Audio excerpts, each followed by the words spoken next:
Chapter 1187. After finishing her porridge, old Madame Yi said calmly, "If she comes out to see me later and listens to my arrangements, then everything will be fine. If she doesn't, then it won't be too late for us to make our move. 100 copies. We'll need some people to post them on the front and back doors of the school. We'll let all the teachers and students know that Yi Qian, the good student in their eyes, is actually a mistress." Yi Zhixiang seemed to have foreseen Yi Qian's fate. She said excitedly, "When that happens, will that wretched girl still want to take the college entrance exam? Ha, she'll never have the chance to take the exam." Destroying Yi Qian's reputation became old Madame Ye's #1 priority. She thought that she could control Yi Qian, but she didn't know that what awaited her was not a happy ending, but a nightmare. It was June in southern province. It was only 9 in the morning, and the sun was shining brightly on one's skin. The fans in the classrooms of the provincial first high school had never stopped. The swaying of the fans brought a hot wind to the third-year students who were studying nervously in the classroom. As the entire third-year students entered the final sprint, the atmosphere in the entire school seemed to have become particularly serious. The students of the first and second-year classes could not help but restrain themselves a lot after class. Teacher Tong walked out of the office with a cold face and hurried to the school gate. "Teacher Tong. Teacher Tong." The class had just ended. Some students greeted her politely, and Teacher Tong nodded slightly. Her expression was so serious that it was as if she was marking a test paper with a 0 score, making the students' hearts skip a beat. When she saw the figure standing at the school gate, Teacher Tong took a deep breath, suppressed the burning desire in her heart, and walked out of the school gate. "Teacher Tong, I'm sorry to disturb you again." Old Madame Ye's gaze fell behind Teacher Tong. When she found that Yi Qian did not follow her out, the smile on her face became colder. "Why didn't my granddaughter come out with you?" As a teacher, her professional ethics reminded Teacher Tong not to say vulgar words. She replied with a faint smile, "Your granddaughter is in the provincial second high school. This is the provincial first high school. You came to the wrong school." "It's true that I have a granddaughter in the provincial second high school, but Yi Qian's granddaughter is in your class, Teacher Tong." "Why? Is Teacher Tong's memory so bad that she doesn't even know which students' parents are?" Old Madame Ye's sarcasm did not diminish the smile on Teacher Tong's face. "If you don't have anything else, then I'll go back to the classroom. The students are about to take the college entrance examination. Their families don't dare to come to school casually, for fear of ruining their children's future. I'm not afraid that you'll get angry if I tell you this, but I really can't believe that you're Yi Qian's grandmother. Teacher Tong, please go back and tell Yi Qian that if he doesn't come out to see me, something big will happen at school tomorrow." Old Madame Yi had completely given up on threatening Yi Qian. Her face turned cold as she said in a ruthless voice, "Don't blame me for being rude when the time comes." Teacher Tong didn't even look back. She didn't even pause her footsteps. She only left her back to old Madame Yi, who had a gloomy expression on her face. The moment old Madame Yi left the provincial first high school with a gloomy face, Ho Zi already knew about it. When he received the news, he smiled coldly and ordered, "Go and buy 10 black cats with pure colors. Let them accompany the old lady who still likes to play young people's games." Since he knew who started the rumor, he naturally knew what this family's concerns were. Since Xiaolalio's girlfriend said to let them be afraid, then let them be afraid for a while longer. Chapter 1188. Ho Zi picked up his phone and called Xia Yue. He had to tell her to tell Yi Qian not to cause a ruckus outside. Hearing Xia Yue's cold voice, Ho Zi thought to himself, "It seems that I can't deal with the Yi family in one go. If I do, I won't have enough reason to call Xia Yue." But in a flash, Ho Zi decided to wear the Yi family down, at least until old Six's girlfriend finished her college entrance exam. Because of Ho Zi's decision, the darkest days of the Yi family began. Old Madame Yi was most afraid of black cats. She was so afraid that she would scream at the sight of them. When 10 black cats suddenly appeared outside the window in the middle of the night, their eyes flashing with green light, old Madame Ye's hoarse scream echoed throughout the villa. "Someone, someone, someone, come." she shouted loudly, and the few black cats were so scared that they meowed and fled out of the window. Old Madame Yi was so scared that her eyes rolled up and she fainted on the bed. Yi Zhixiang was so scared that she quickly called an ambulance to send her to the hospital. After such a thing happened, old Madame Yi was not in the mood to cause a ruckus at school. After a day of observation in the hospital, old Madame Yi was still in a daze that night. She was frightened by Yi Zhixiang's scream and had a heart attack. Old Madame Yi supported her daughter who was screaming in fear. She looked at the snake that was caught by the servant and shuddered. "You scared me to death. Mom, you scared me to death. You suddenly fell from the sky. I almost got bitten." Yi Zhixiang was so scared that her face was pale. She couldn't even speak properly. Her legs were still trembling. While she was showering, a colorful snake coiled around the shower head. Yi Zhixiang didn't notice it and turned on the hot water. The snake coiled around the copper shower, head fell down with a pop.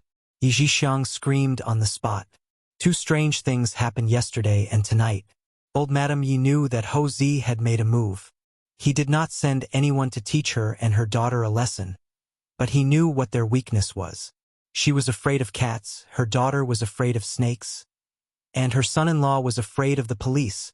At this time, Sun Yaozu had not returned since the night before. Old Madame Yi, who did not dare to live in the villa anymore, dialed Yi Zhifan's number with trembling fingers. Yi Zhifan still didn't know what had happened. When he heard that she was going to stay over tonight, he didn't hesitate for a second and directly refused. "Mom, you know how much Sun Dongqing dislikes you. If you really live over, there won't be a day of peace at home. Moreover, Ying is about to take the college entrance examination and is living at home. I need to think for her." Yi Ying, who was also taking the college entrance examination this year, became the family's most protected target. Every morning, Yi Zhifan would drive her to school, and in the afternoon, Sun Dongqing would bring her back home with boiled soup and fruits. Old Madame Yi felt a little better after hearing such a reason for rejection. Relying on Yi Zhifan was also old Madame Ye's wishful thinking. She had been waiting for good news, but as the college entrance examination approached, there was still no progress. The matter had not been resolved, but she wanted to live in his house. How was that possible? However, the situation was a little strange. Why did she call him and say that she wanted to stay at his house in the middle of the night? Did something happen on the other side? She didn't ask Yi Qian to drop out of school, but she called him in the middle of the night. Suddenly, Yi Zhifan's expression changed. Could it be that what he guessed before was true? Aunt's family came to find Yi Qian? Chapter 1189. He couldn't be blamed for making wild guesses. Yi Qian's rise was too mysterious. After investigating for 4 years, he couldn't find anything else other than the fact that Qin Dongfeng from Fujian Town High School had been taking care of Yi Qian. Soon, Yi Zhifan knew he guessed wrong. After hearing the whole story from the Yi family's housekeeper, Yi Zhifan, who was in a daze for a long time, wished he hadn't guessed wrong. He'd rather guess that his aunt's family came looking for Yi Qian and mistook her for his aunt's granddaughter. "We're in big trouble," he muttered softly. His brows furrowed deeply. He didn't think that the usually shrewd old Madame Yi would dare to spread rumors about Ho Zi, who even the provincial government wouldn't dare to provoke. Ho Zi was keeping Yi Qian as a mistress. How could she dare to think and say that? Fortunately, he didn't know about this. Since Ho Zi made a move, she must have found out that he wasn't involved in this from the beginning to the end. Yi Zhifan realized that it was impossible to prevent Yi Qian from taking the college entrance exam. Sun Yaozu also thought about it.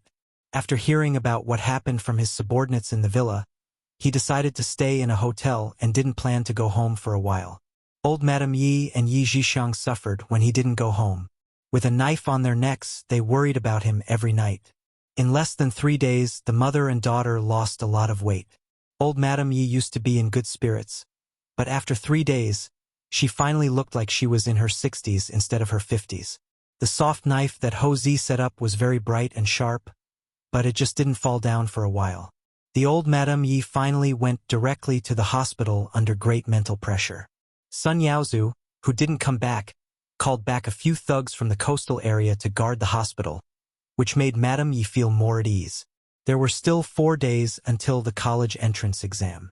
Yi Qian took the file from Ho Zi. She didn't know what was going on and took out a piece of A4 paper. When she saw the words, Provincial First High School Grade 12 Class 1 Yi Qian kept by a mysterious rich businessman, printed on it, she couldn't help but clear her throat. Brother Z, you can just get rid of it. You really don't have to send it over for me to take a look, she said unnaturally. It was really embarrassing. He had never thought that there would be a day when he would be rumored to be a mistress by the famous third master Ho. Ho Zi smiled faintly and said, I also investigated the Yi family and found a few interesting things. I'll tell you about it after your college entrance examination. As soon as she finished speaking, she received a glare from Xia Yiwei. She immediately added, If I say it now, I'm afraid it will affect your exam. Don't stand here if you don't know how to talk. Xia Yiwei's expression darkened. She turned to comfort Yi Qian. Compared to your college entrance exam, these trivial matters are nothing. It's just a bunch of trivial matters. Sixth brother asked me to come over and tell you to take the college entrance exam well. He will try to make a trip back during your college entrance exam. Nowadays, the school didn't allow grade 12 students to casually answer phone calls. If the parents had any issues, they could contact the teachers first, and the teachers would then pass the message to the students. Even Xia Jinyuan couldn't contact Yi Qian. When she heard that old Madame Yi was in the hospital, Yi Qian, who was in a good mood, pursed her lips and smiled. The Yi family's matters are indeed a little complicated. Thank you for helping me hold them back, Brother Z. Without Ho Zi's help, old Madame Yi would come to the school again and again to cause trouble. Although she didn't want to, it would affect the school more or less. She didn't want to affect the school before graduation. Chapter 1190. In fact, Yi Qian didn't expect Ho Zi to keep the Yi family hanging, and even scare old Madame Yi to the point of being hospitalized.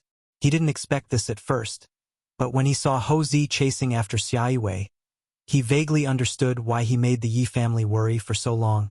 It was all to get close to the woman he loved. Yi Qian couldn't help but chuckle as he watched the two figures walk away under the bright sun. That year, Ho Zi blew up his gun collection in Mount Dalong for Xia Yiwei. From this, it could be seen how deep his feelings for Xia Yiwei were. How could Ho Zi accept to give up and watch his beloved woman marry another man? The two of them were so compatible from the back. Coupled with Ho Zi's perseverance, their 17 years of relationship wouldn't end just like that. One day, they would have a happy ending. There were still 4 days until the college entrance exam. The entire third year of high school gradually calmed down from crazily revising, crazily doing questions, and crazily sprinting. The last 4 days were no longer sprinting for the college entrance exam. The teachers wouldn't always remind the students how long it was until the college entrance exam. In the last 4 days, the students gradually relaxed and sprinted towards the college entrance exam in their best condition. In 1999, the college entrance exam was first filled in before taking the exam. Some students even talked about their future college life. Their words were full of yearning. Those who wanted to go to college were already preparing for the upcoming college entrance exam.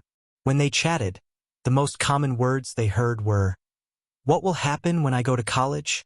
And those who didn't want to go to college finally didn't have to worry about affecting those who wanted to go to college. When they heard similar words, they laughed and said, Okay, I'll play with you when the time comes." The third year's class 1 students had the worst grades. They had no problem getting into a second-tier university. Therefore, the topic they talked about the most was, "Your school is too far from mine. It's too long to take the train. My dad did some research. Your school's management major is quite good. I'm a little regretful that I didn't apply to your school." "Don't mention it. I regret it too. If the admission cutoff score this year is too high, I'm worried that I won't be able to get in. It'll be so embarrassing if I have to restudy." "What did Yi Qian apply to?" "How come I don't know? She gave up on Tsinghua University and West University." "What school did she apply to?" "I don't know. I didn't hear it from her. And Jiasun and the others don't know either." Every time they chatted, the topic would always unknowingly turn to Yi Qian. Although some students also kept the school they applied to a secret, Yi Qian was always the center of attention, so he always attracted a lot of attention. Not only were the students in the same class discussing in low voices, but the students from other classes were also discussing in low voices. However, no one knew which school Yi Qian had applied to. In the past, she would feel a little jealous when she mentioned it. However, with the college entrance examination in 4 days, she couldn't help but feel a little melancholy when she talked about it again. At the same time as the college entrance examination, the time that I and he spent together also entered the countdown. This also meant that their high school lives were coming to an end. After going their separate ways, they might not have the chance to meet again in the future. The feeling of jealousy lessened, and the reluctance to part increased. Yi Qian had always known that her classmates were secretly discussing which school she had applied to. Originally, she wanted to tell her classmates, but after Teacher Tong talked to her, she found out that there were only 4 students in the entire Nan province who had applied to the National University of Science and Technology. She was the only girl who had applied to the National University of Science and Technology. She was also the only student in the province who had applied to the National University of Science and Technology. Chapter 1191.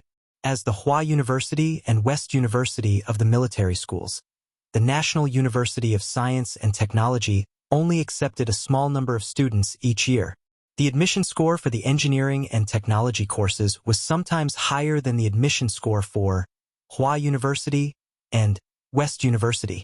Yi Qian, who had always had good grades, listened to Xia Jinyuan's advice and chose the lower admission score for the command course.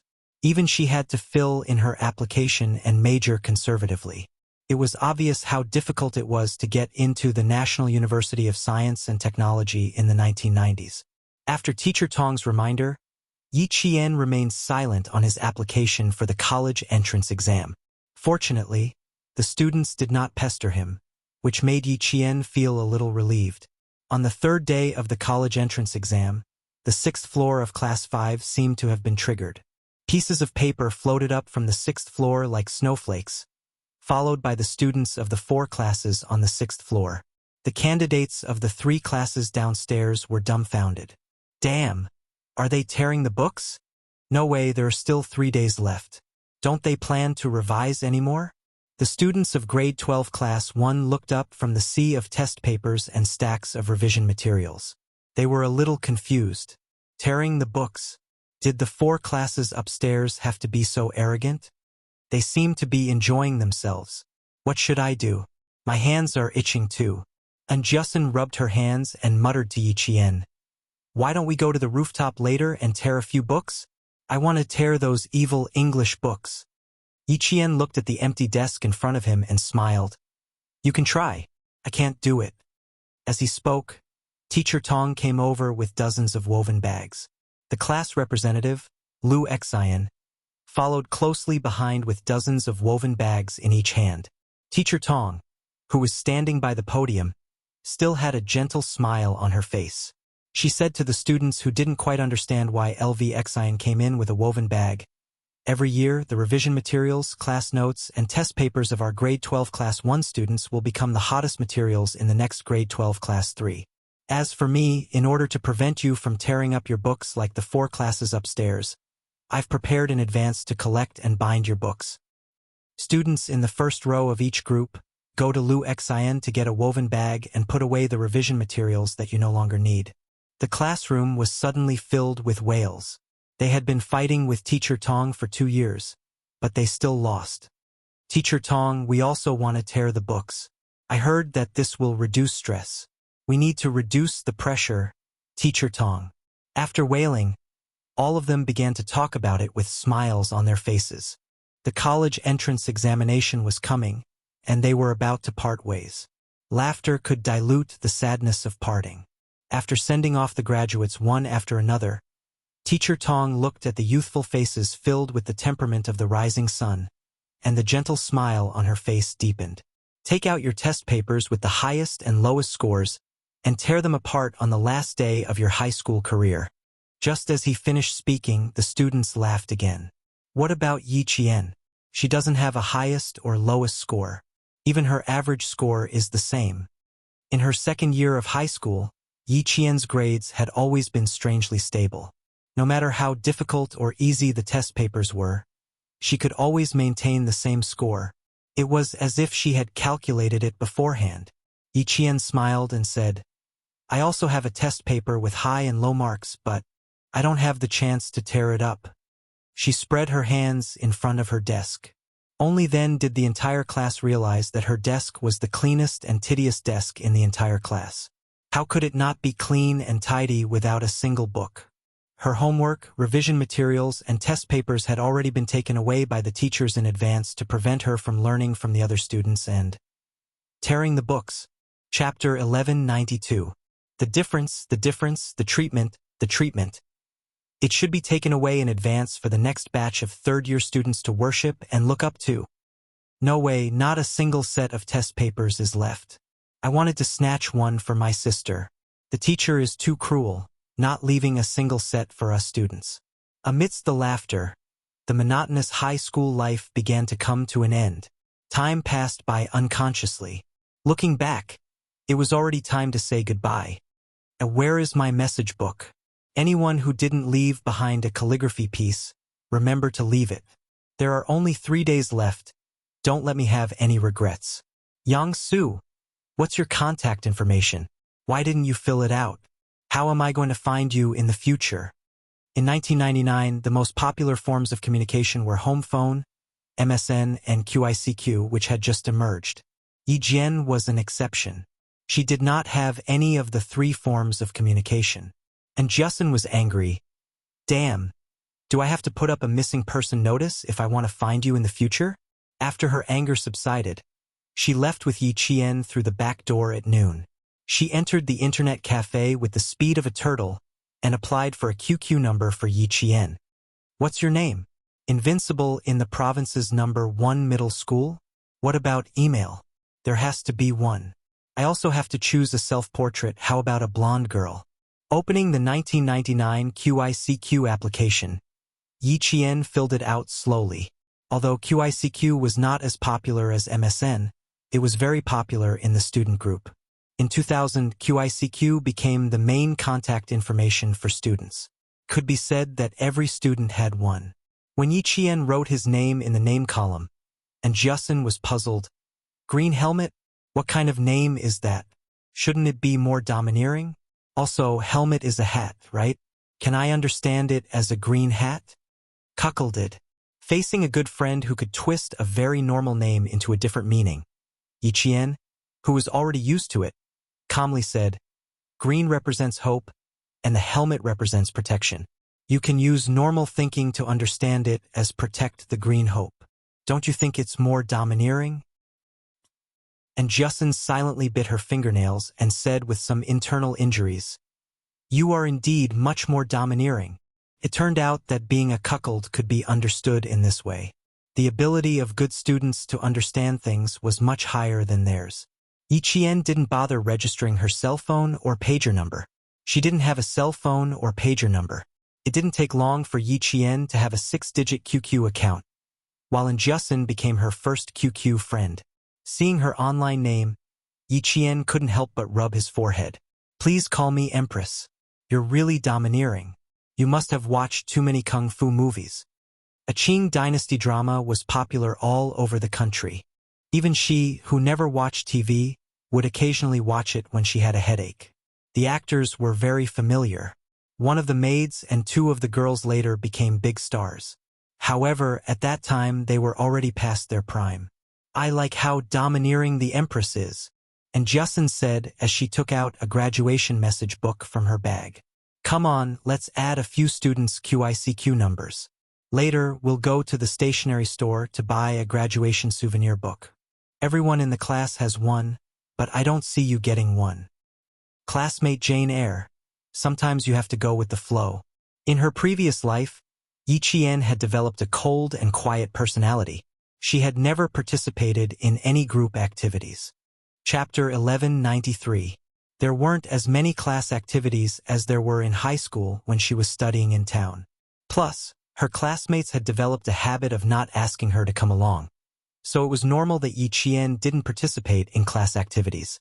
And Yi Qian had been away from class for too long, so she didn't realize that there was anything wrong.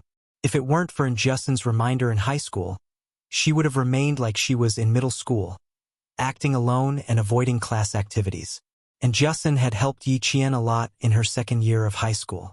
She had helped her integrate into high school life faster and integrate into the group. She was no longer walking alone and studying alone. Let's buy a thicker one. I'm afraid there will be other classmates. With Justin's help, Yi Qian, who had a cold personality, became much more tactful when it came to interpersonal relationships. Plus, she had a man who had held her hand as she grew up helping her. In her second year of high school, Yi Qian realized that she had changed a lot.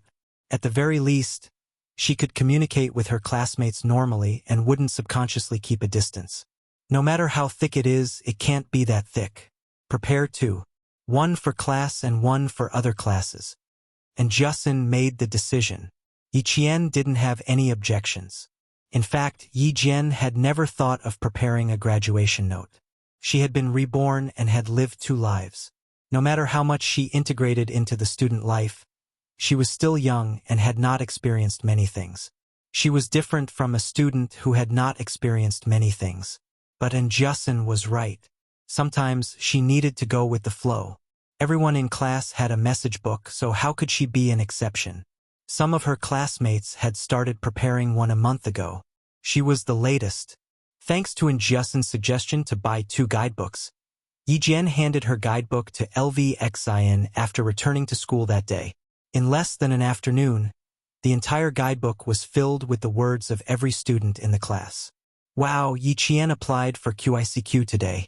Quickly write it down. Maybe we'll have to ask her for help when we're in college. How many? How many? I'll write them down. Finally, I have a way to contact her. She didn't leave it. I didn't dare to ask.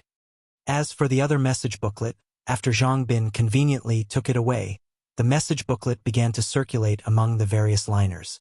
When it returned to Yi Qian, the entire message booklet was filled from the first page to the last.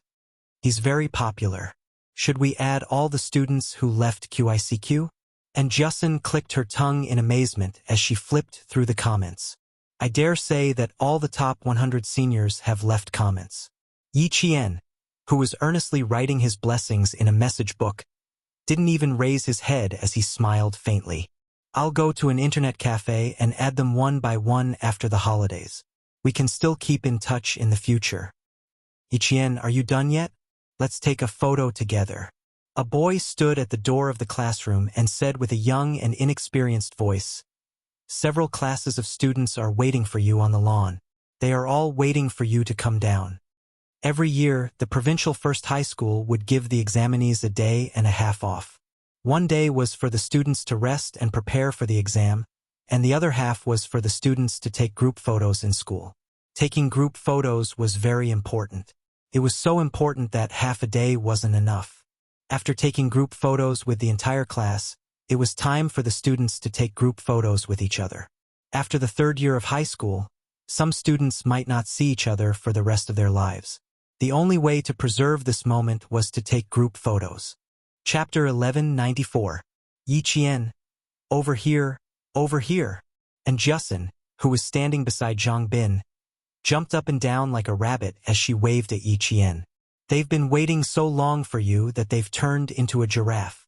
After she finished speaking, the tall Zhang Bin smiled at his classmates and said, Hurry up and decide if you want to take a photo with Yi Qian alone. Otherwise, you'll be asked to leave by the other students. Yes, yes, yes, you must. In the future, when Yi Qian becomes famous, I can even show off my photos to my wife and brag about it. You're thinking so far ahead. You don't even have a girlfriend and you're already thinking about your wife. Coming. Hurry up and see if my hair is messed up. Yes, ma'am. If it's not messed up, I don't see you looking any more handsome. I'm so nervous to be able to take a photo with the top student in the province. My palms are sweating. Hearing the soft voices of the boys, the popular Yi Qian walked over with a smile. 1, 2, 3, eggplant. With the sound of the camera clicking, the young and carefree smiles froze, becoming the most beautiful memories in the years to come. At 6 o'clock in the evening, when the golden sun was setting, the laughter gradually turned into sobbing. The non-resident students began to carry their empty backpacks home. The students who were not assigned to the exam also packed their luggage and checked into the hotel closest to the exam venue. The figures of the parents also appeared on the campus. It was as if they had just started school and hurried to and fro with their luggage. The same figures, the same pace, but the direction they were walking in was like a farewell. Yi Qian, who was holding a camera in his hand, stood in the shade of a tree. His gaze swept across the familiar campus bit by bit, and he unconsciously let out a long sigh. The second year of high school was over. Finished taking a photo with the principal? And Justin, who had found her way over, interrupted Yi Qian's thoughts. Her voice was not as crisp as it had been in the photo, and it was a little heavy. It feels like the school has suddenly become much quieter. Indeed, it was quiet. Even the faint sunset had lost its last rays, leaving behind a smoky white color that enveloped the entire campus. The usual hustle and bustle had disappeared. The laughter and the sound of reading had also disappeared. It seemed that even the chirping of cicadas had become much softer, leaving only a few weak and feeble chirping. Yi Qian put his arm around her shoulder and said with a smile, "When there's a reunion, there's a parting. Let's look forward to our next reunion." Parting had always been a sad topic. Yi Qian smiled and changed the topic. "Have you packed your things? Can you move in now?" "It's all packed. The entire dormitory is empty." It was rare for Justin to be sad, and it seemed like she wouldn't be able to get over it for a while. She and Yi Qian were both taking their exams at school. She had originally planned to stay in the dormitory and wait for her parents to come over after the exams, but Yi Qian suggested that they might as well move out of school and stay with her for a few days. The college entrance exam was on schedule. There were police officers guarding the front and back gates to clear the way for the students. On such a hot day, parents held umbrellas and chatted with smiles on their faces at the school gates, but in reality, they were even more nervous than the examinees. The buses stopped on both sides of the school road. The traffic police led the way and escorted every student into the school. The teachers who followed the buses checked on the buses again. They only left after making sure that all the students had alighted. The students from other schools who came to take the exam yesterday had already familiarized themselves with the examination halls and knew where they were. After entering the school, they went straight to the corresponding examination halls. Yi Ying, who was wearing the uniform of number 2 high school, raised her head as she stood at the entrance of the school. After nearly 2 years, she was once again standing at the entrance of the school. In the next few days, she would definitely make the school regret ever trying to dissuade her. Chapter 1195. Yi Ying, what are you still standing there for? Let's go. A classmate urged her. Yi Ying pursed her lips, her eyes cold. She raised her head, chin slightly, and walked proudly through the provincial First High School's campus amidst the noise. Yi Qian was reminding Justin, "Keep your admission ticket safe and don't lose it. Don't panic during the exam, just act like you normally do. Also, don't look around while taking the exam." I know. I'm on the first floor, you're on the 4th. Hurry." It was the first time Justin learned that Yi Qian had the potential to be a chatterbox. She laughed and said, "You're even more worried than my mom. Hurry." "Damn, why is she here too?" And Justin almost bit her tongue as she hurriedly corrected herself. She widened her eyes and looked as if she had seen a ghost. "Which exam hall is she in? God bless her. Please don't be in the same exam hall as me." Yi Qian glanced at Yi Ying indifferently and chuckled. "So what if she's in the same exam hall as you? You take your exam and she'll take hers. Also, please don't be in the same exam hall as you. If she really is in the same exam hall as you, you must pretend that you didn't see her. Don't be distracted by small movements during the exam and don't look up, okay? Also, if you find an unknown note, report it to the invigilator immediately. Don't do anything like bending over." Yi Qian was nagging, and now it was Justin who was nagging. Villains were the hardest to guard against, especially villains like Yi Ying. and Justin had classified her as a dangerous person who needed to be quarantined for life. Ying also saw Yi Jian. Her eyes suddenly darkened, and she secretly clenched her teeth. Then, with a bright and beautiful smile on her face, she walked over with an arrogant classmate, chatting and laughing with them. Her expression told Yi Qian that even if she left the provincial first high school, she would still be a celebrity in class. Look at her smug face. Bah! And Justin rolled her eyes. What's so great about a villain getting her way? Yi Qian smiled and said a few more words to her before heading to the exam hall on the 4th floor. When he reached the 3rd floor, Yi Qian saw the arrogant Yi Ying standing at the entrance of the staircase, looking down at him. He hadn't seen her for almost 2 years, and she looked more and more like the Yi Ying from his previous life. Yi Qian's eyes darkened, and his expression turned cold as he walked past her. You want to be arrogant? Let her be arrogant towards the air. You're really shameless to be kept by a mafia boss. Being ignored. Yi Ying's expression twisted fiercely. She turned to face Yi Qian, who brushed past her, and said through gritted teeth, I want to see how good you are and what kind of score you can get. Yi Qian had no interest in stopping to talk to her. He kept walking up to the 4th floor. There were many students walking in and out of the corridor. Yi Ying wanted to restrain herself even if she wanted to vent. She chased up to the 4th floor and saw Yi Qian enter the same exam room as her. Yi Ying, who had a gloomy expression, suddenly smiled. She had wanted to find out which exam room the wretched girl would be in, and then ask her acquaintances in the education bureau to see if they could arrange for her to be surrounded by poor students. In the end, she gave up because she was worried about the mafia boss who kept the wretched girl. She didn't think that the heavens would help her and arrange for the wretched girl to be in the same exam room as her. Yi Ying's eyes flashed with calculation. Her anger from being ignored by Yi Qian was swept away, and she revealed a strange smile. Yi Qian felt that Justin's mouth was really sharp. He didn't think that he would really be in the same exam room as her. Seeing her flickering eyes, Yi Qian's lips curled up slightly. The familiar Yi Ying was here again. It seemed like she wanted to play some tricks during the exam. Chapter 1196. Then should he play with her? While she was still considering, Yi Ying walked over. She looked down at her and sneered. You motherless thing want to surpass me? Don't even think about it. Just you wait, stupid girl. I'll show you my true strength. You have parents, but you can still raise a child like you. You're no different from a beast. Yi Jian answered indifferently. There was coldness in his dark and bottomless eyes. He was enjoying Yi Ying's sudden change of expression calmly. You're worse than a beast. I'll give you my blessing for the college entrance examination. The exam was coming soon. Yi Ying was so angry that her face turned red. She clenched her fists and controlled her hands that were about to swing out. She gritted her teeth and said, Just you wait.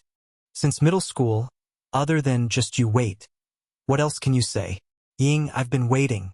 Compared to Yi Ying's angry face, Yi Qian, who was provoked, was much calmer.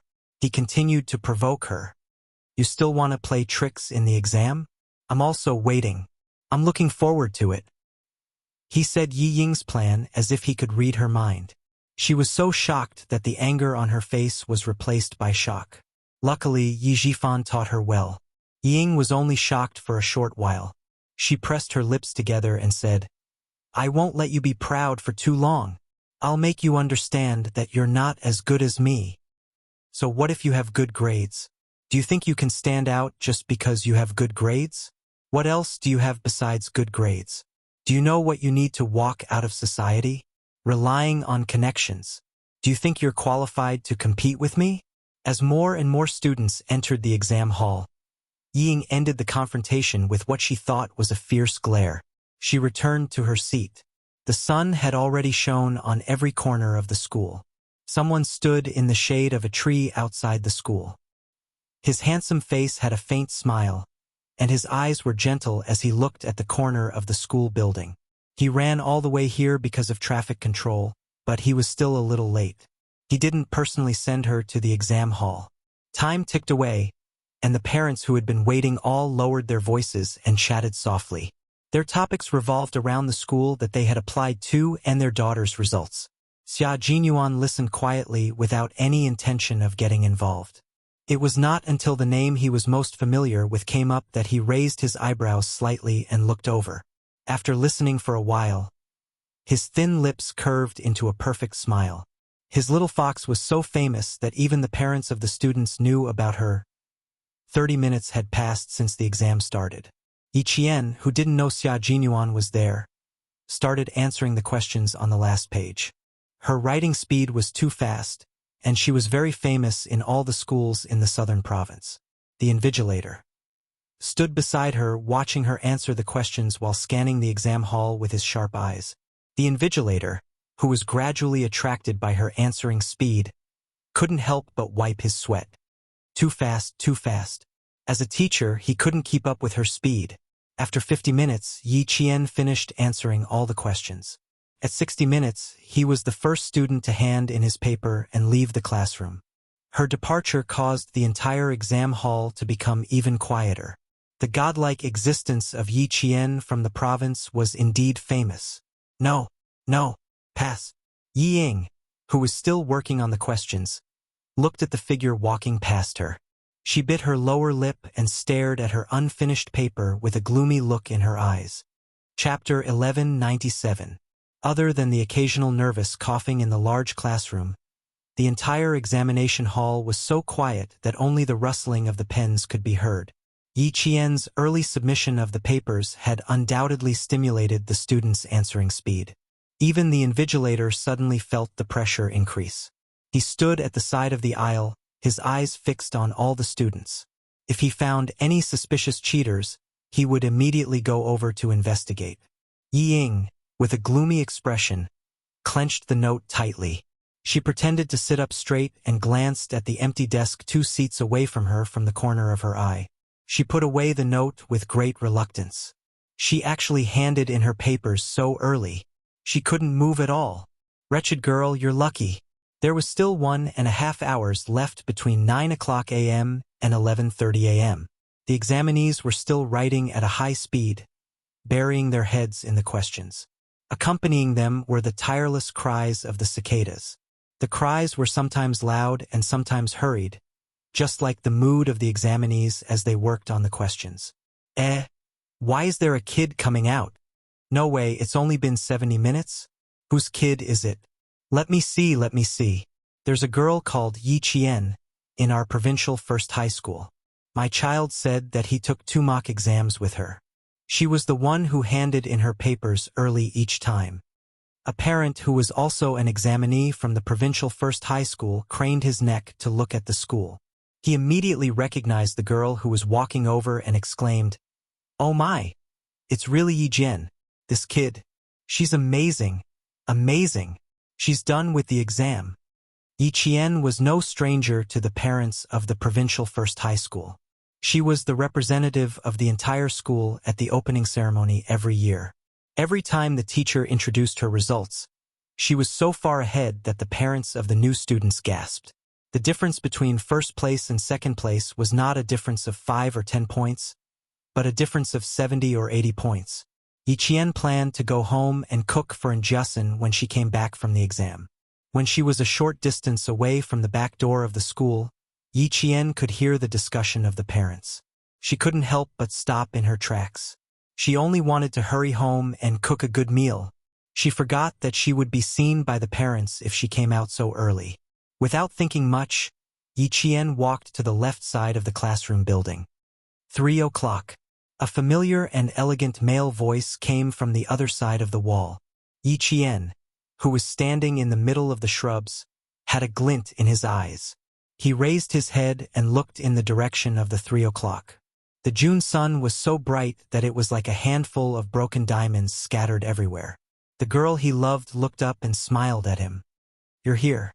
They had known each other for 4 years, and her smile would always inadvertently make his heart beat faster. Xia Jinyuan gazed into her dark eyes, which could disperse the heat around him, and slowly raised the corners of his mouth. "Yes, I'm here. I've walked through thousands of mountains and rivers just to walk to your side, to hear your voice, to see your smile, and to hear you say you're here. All the hardships and tiredness disappear in an instant, leaving only joy in my heart. No one will notice if we come out from here. Xia Jinyuan, who had half of his body above the wall, waved at the girl who was walking towards him. He looked at her warmly and said, "I'll keep watch for you." Having a special forces soldier keep watch for something like this was like using a sledgehammer to kill a chicken. The two of them were very close, only about 4 or 5 meters apart. Yiqian walked over and stood on a rock in the shrubs. She looked up and smiled at the man with gentle eyes. "Did you also climb over the wall 2 years ago?" Chapter 1198. After careful investigation, there are 3 camphor trees lined up in a straight line on the right, and the corner of the wall is on the left. This is the best spot for a surprise attack. Xia Jinyuan answered seriously like a professional. With vegetation and the wall as cover, it only took 30 seconds to successfully climb over the wall without alerting the school guards. Yi Jian smiled until her eyes were like crescent moons. The leaves swayed with the wind, and the mottled sunlight shone on her face. The faint light shone on her skin, which was as fair as jade, and had a glossy luster. Her eyes were full of smiles, and the smile could not only be contained in her eyes, but also overflowed from the corners of her eyes. Xia Jinyuan saw her full of joy and heard the flowers in his heart blooming in that instant. He saw love blooming like a flower, so beautiful and prosperous that the fragrance spread from 10 miles away. There was a professional standing guard. Yiqian took about 5 steps back, ran up the wall with one leg, and landed on the top of the wall as light as a swallow. Then, he quickly jumped down from the top of the wall in a half-crouch. Xia Jinyuan, who was standing below, looked at his open arms and raised his eyebrows. He said to Yiqian, who jumped down without any delay, "Little fox, I don't believe that you didn't see my open arms." He wanted her to jump into his arms, but his little fox did not give him the chance. Yiqian pursed her lips and smiled. "I just wanted to get down quickly and not get caught by the guard. I really didn't see it." Her gaze was already sizing him up, and finally landed on his face. She did not hide her fatigue like she did last time. Her eyes were clear and bloodshot, her fingers were clean, and her clothes were neat but wrinkled. His shiny leather shoes were spotless. Yiqian felt a little relieved. She was afraid that he would rush over again, so she did not even bother to rest. "Even if they catch you today, they won't record your score. At most, they'll give you a few words of criticism. In my opinion, it's because my little fox is shy." Xia Jinyuan pretended not to notice her sizing him up and smiled faintly. His handsome face was gentle as he walked side by side with her towards the direction of the neighborhood. "You can even hide your shyness well. The results of the intensive training are obvious." In a few words, there were always a few that had something to do with the training. Yiqian, whose thoughts were exposed, replied calmly, "I really didn't see it. Are you done with your work?"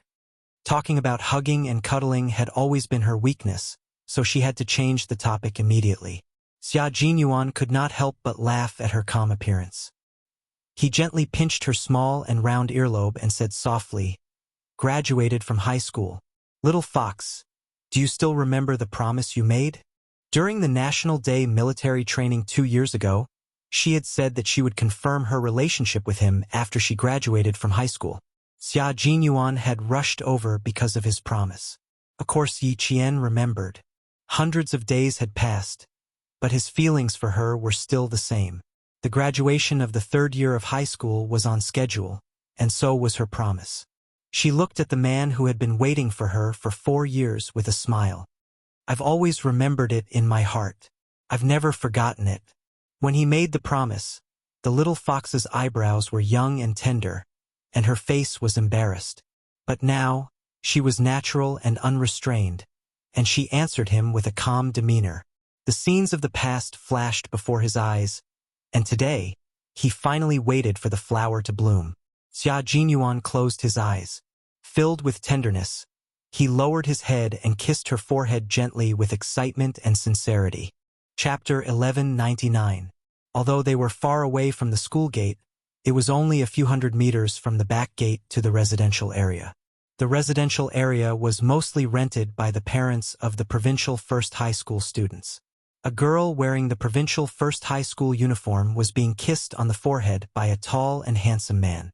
Parents passing by would more or less cast inquisitive glances at them. The feeling of being watched made Yiqian very uncomfortable, but she couldn't bear to interrupt his kiss. She couldn't see his expression clearly, but she could clearly feel his emotions fluctuating because of her words. She thought that his eyes must be very deep, and at this moment they must be very bright. His expression was so sincere that it made her heart palpitate, because he had always been so protective of her. Before she met him, although there was light in her world, it was so monotonous that there was only one color. After she met him, the monotonous world began to be colorful. Sometimes, it was so beautiful that it made her timid and afraid to take a step forward, for fear that one day she would fall into the love net of this dangerous man and give up her life like a moth flying into the sky. She hesitated, panicked, and tried to escape, but in the end, she still couldn't walk out of his tenderness. From then on, the figure of a man named Xia Jinyuan appeared in her world.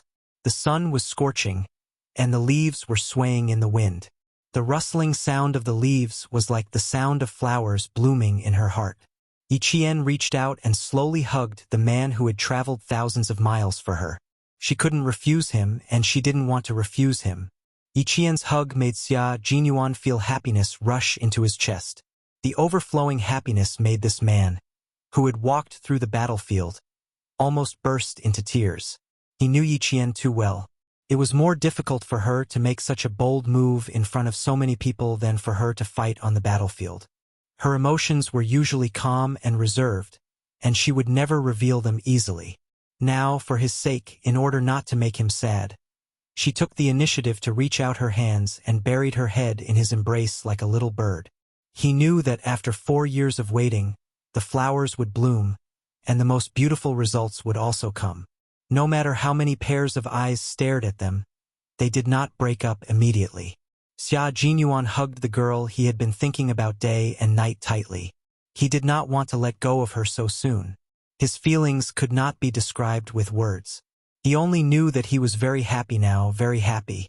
After some time, Xia Jinyuan heard the rustling of the leaves.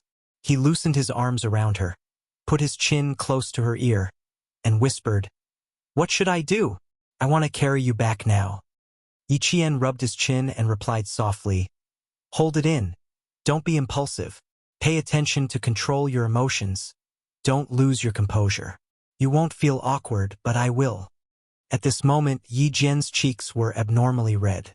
The redness didn't just cover her neck. It spread all the way to her cheeks, ears, and even the snow-white skin below her neck was suffused with a pink diamond-like luster. After the Labor Day holiday, she turned around and kissed him because of a little jealousy. Afterward, when she was faced with everyone's gazes, she relied on her usual psychological training to stay calm and not run away. That time, she suddenly kissed a man in front of her classmates. It was the boldest thing she had done in her 2 lives, and it was also the only time. Chapter 1200. If he said that he was going to carry her now, Yiqian thought that her heart would beat so fast that she wouldn't be able to concentrate on her exams in the afternoon, because at this moment, when she hugged him like this, her heart was beating very fast. Xia Jinyuan chuckled. Her waist was so thin that he could wrap his arms around it with one hand. Every time he hugged her, his heart would sway because he realized that this was the best position for their bodies to be close together. It was the most suitable position for them to talk and kiss. Xia Jinyuan placed a light kiss on the top of her head and sighed. "After waiting for 4 years, my dream finally came true. I feel like I'm floating, like I'm dreaming." Yiqian teased him. "You can think of it as a daydream. Even if I'm daydreaming, it's all about you. I think about how I sometimes need a long time to fall asleep when I wake up in the middle of the night. I also think about how I'll wait until you graduate from high school. Don't tell me I'm regretting it. Worrying about gains and losses for hundreds of days, thousands of hours." Xia Jinyuan really felt like he was floating and felt that it was a little unreal. His voice gradually lowered as he turned to hold her face. his fingers caressing her blushing cheeks. I can feel your body temperature and see that I'm in your eyes. How could I be daydreaming? Why don't we go back and talk? There are a lot of students coming out, and some of the parents over there seem to have recognized me.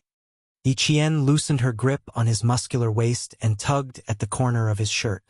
Her clear and bright eyes were glistening as she looked at him shyly. I have an exam in the afternoon. I want to go back and rest early to prepare for the exam. The wind that blew through the leaves brought with it the coolness of summer, gradually calming them down. The gazes around them didn't disturb them, but Yiqian was still a high school student, so she should be more mindful of her surroundings. Xia Jinyuan calmly loosened his grip, lowered his head, and gently kissed her cheek. What do you want to eat for lunch? I'll cook to celebrate our relationship. What do you think? Soon to be confirmed as lovers. Yiqian raised an eyebrow. Although her face was still red, her eyes were calm. So what if those faintly discernible gazes fell on her? Her relationship with him was what they saw. Xia Jinyuan reacted quickly and said, No, we should celebrate the confirmation of our relationship. Of course, he liked the idea of confirming their relationship. Since Little Fox had spoken, he had to obey. G3 said, It's too difficult to find a girlfriend in our line of work. I wish I could feed my girlfriend with a spoon now. G3, who had left the ranks of bachelors, was now full of beauties in the team. He even used the identity of an experienced person to educate his comrades who were still single. From the beginning to the end, he only expressed one meaning. It's not easy to find a girlfriend. Once you find one, you must dote on her, love her, and pamper her. Otherwise, you'll let down your girlfriend who worries about you all the time. Xia Jinyuan thought about it and felt that it made sense. However, his little fox was different from his girlfriend who was a G3 teacher. It was necessary to pamper her and love her. However, she was still a soldier who needed to go to the front line. He could depend on her in life, but he could not depend on her in other aspects. He had to criticize her when he needed to, and be strict when he needed to. There was a chain supermarket behind the residential area. When Xia Jinyuan walked to the meat section, the seafood section, and the vegetable section, he paused for about a minute. His mind quickly filtered through the dishes he was best at. His goal was to start choosing the ingredients accurately. Chapter 1201. Prawns were easy to make. Just remove the intestines and steam them. Sea fish were easy to make. Just like prawns. Meat needed to be stir-fried. No, it was hard to control the heat. Pork ribs were easy. Boiled with soy sauce and fresh ginger. That was easy too. Buy more. I have a classmate coming over to eat. She has a big appetite. Yiqian reminded him in a low voice as she followed him to choose the live prawns. Hearing this, Xia Jinyuan's smile deepened. Now that their relationship was clear, he could finally enter her life as her boyfriend and get closer to her world. And Justin has always been curious about who my boyfriend is. I don't know if she'll remember you when she sees you later, but I'm guessing she probably doesn't. Yijian said with a smile. She had been walking side by side with Xia Jinyuan. Occasionally, their arms would touch intimately. Anyone who saw them would know that they were a couple. Xia Jinyuan didn't have much of an impression of her classmate, but he knew in Justin. He also knew that this girl had helped Yiqian a lot. He smiled and said, You were in the same class from the second year of middle school to high school. You two must be very close. Yes, we are very, very close. She helped me a lot in school and took the initiative to integrate me into the class. She even told me that if I wanted to integrate into the environment, I couldn't be special. Speaking of her good friend, Yiqian's expression became even gentler. Her eyes were watery, moistened by friendship and love. Her beautiful face glowed with a bright and moving radiance. Xia Jinyuan couldn't help but quickly kiss her cheek. Yiqian glared at him and said, Even if we are in a relationship, you can't always be so touchy. Little fox, I was just using my mouth. A gentleman uses his mouth, not his fists. Xia Jinyuan's expression was incomparably gentle. His handsome features revealed happiness. Your friend is very good. She taught you how to integrate into the group and let you have a sense of belonging to the class. We all need to thank her for her help. Yi Qian's temperament in her previous life had already developed into an unsociable personality. She was a little cold and aloof. Even when she smiled, there was a sense of distance. But Yi Qian himself would never think that he was unsociable. He even thought that it was good to be alone. She would not care about how the people around her looked at her. She would not care about what happened in class or what happened between her classmates. She would enjoy her days alone and walk through her entire student life with her own tenacity and indomitable spirit. Xia Jinyuan did not want to see Yi Qian in such a state. Being independent was a good thing, but once you were independent and didn't fit in, there would definitely be problems. No matter how good her grades were, she would be isolated and ostracized by her classmates. No matter how outstanding one's abilities were, they wouldn't be recognized. Even if they joined the military, they wouldn't be able to reach the top. He couldn't take care of her in school, so he could only guide her in another way. When the provincial first senior high school's first-year students were assigned to different classes, he had specially suggested to Principal Chow to see if he could assign Jiasin to Teacher Tong's class. That way, Yi Qian would have an old classmate to accompany her when she entered school. Now it seemed that his suggestion back then was very correct.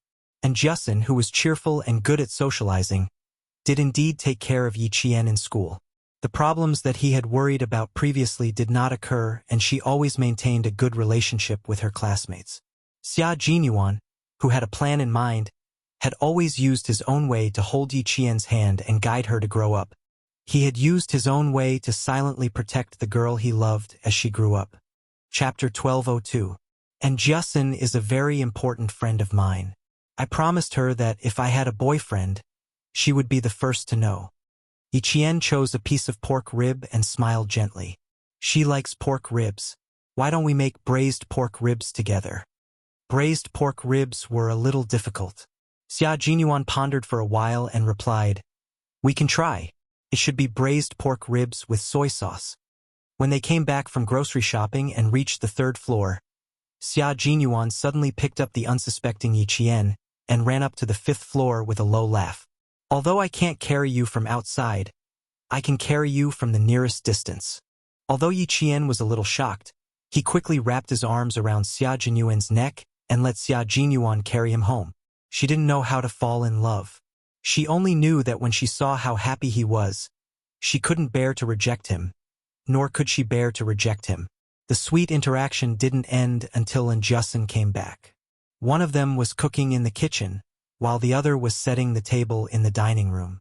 As the key was pulled back, the security door was pushed open, and Jiasin, who had just finished her exams, smelled the delicious aroma in the room. She was no longer half dead and screamed excitedly, "It smells so good! Grilled fish, stir-fried beef, and duck. My Jane Eyre. Being with you is so blissful. Come, let's kiss." The tightly closed kitchen door was pushed open, and a handsome and tall figure walked out. And Jiasin, who was about to pounce on Yi Jian, suddenly stopped halfway. She almost tripped over her right leg and tripped over herself. "My boyfriend. Last time you kept wanting to know which man I kissed at the back door. This is the man you wanted to know." Yi Qian introduced him generously. She once said that if she had a boyfriend, she would introduce him to Jiasin first. "You've seen him before. Take a closer look and see if you remember." And Jiasin was a little confused. Jane Eyre had always been a quiet student. She was a good student in school. She didn't accept a single love letter, didn't accept any gifts from any boys, and never flirted with any boys. She was the best student that the teachers didn't have to worry about. And now, this top student was telling him that she had a boyfriend. She even brought her boyfriend to her rented place and asked him to cook for her. The two of them looked at each other and smiled. For a moment, she had a strange feeling that the two people in front of her were actually an old married couple. Xia Jinyuan smiled politely and said, "Hello, I am Xia Jinyuan, Yi Qian's boyfriend." She had already extended her hand and said her last polite words elegantly. "Nice to meet you. This so refined. This so polite." And Jiasin was even more dumbfounded. Her brain temporarily shut down. She mechanically stretched out her hand and said dryly, Hello, I'm Justin, Jane Eyre's good friend. Yi Qian watched as she stretched out her hand and retracted it stiffly. He put his arm around his friend's shoulder and asked with a smile, "Do you recognize who he is? Did he really not have any recollection of it? Last time you said, 'There's only one handsome man I've ever seen. It's the one in middle school who told us.'" His mouth was covered by Justin, who had finally recovered from her stupor. "Oh my God, save us some face. I got it, I got it, I got it." Jane Eyre was too honest. She was really worried that she would tell the truth when she said, "He's so handsome that I'm drooling all over the floor." She thought she had lowered her voice and that he could hear every word clearly. Xia Jinyuan maintained his composure and said with a smile, "You two can wash your hands and eat. After eating, you can rest for a while. I'll wake you up 20 minutes in advance." Chapter 1203. And Justin felt a stomachache from the meal. The aura of Comrade Xia, who was sitting opposite her, she didn't even dare to speak impudently. But he wasn't serious either. He had a slight smile on his face the entire time. He was as elegant as a noble prince and had a good upbringing. Even so, she didn't dare to be impudent. There was only one word to describe it: fear. When she thought of how the other party had once stood on the podium and talked about national security with a cold expression, her cold gaze felt like a knife sticking to her skin. Other than fear, and Justin felt nothing but fear. She silently ate her food and glanced at Yi Qian from time to time. And Justin sadly realized that the gap between them was so hurtful. Her Jane Eyre wasn't afraid at all and could even talk cheerfully. That's right, what's there to be afraid of when he's her boyfriend? As she thought about it, and Justin suddenly felt that her classmate Jane Eyre was very impressive. Not only was she good at studying, but she also had good taste in finding a boyfriend. Only she was not afraid of a boyfriend like Comrade Xia, who could intimidate people with his aura. There was no mention of the morning's exam at the dinner table. And Justin finished her lunch at the fastest speed in her life and immediately slipped back into the guest room to give the couple some space. Even their gazes were filled with sweetness. She sat opposite the two of them and was no different from a third wheel. It was better for her to leave quickly. As for the table full of delicious dishes, and Justin silently touched her stomach. "Sigh, my stomach, you better behave. You're destined to not have the fortune to enjoy it. Your classmate seems to be a little afraid of me." Xia Jinyuan slowly peeled prawns for Yi Qian. It was the first day they confirmed their relationship, so he preferred the space between the two of them. Just now, when he slightly released his aura, his little fox's classmate was so scared that she only ate rice and didn't eat any dishes. Within 5 minutes, she finished a bowl of rice and went back to her room to rest.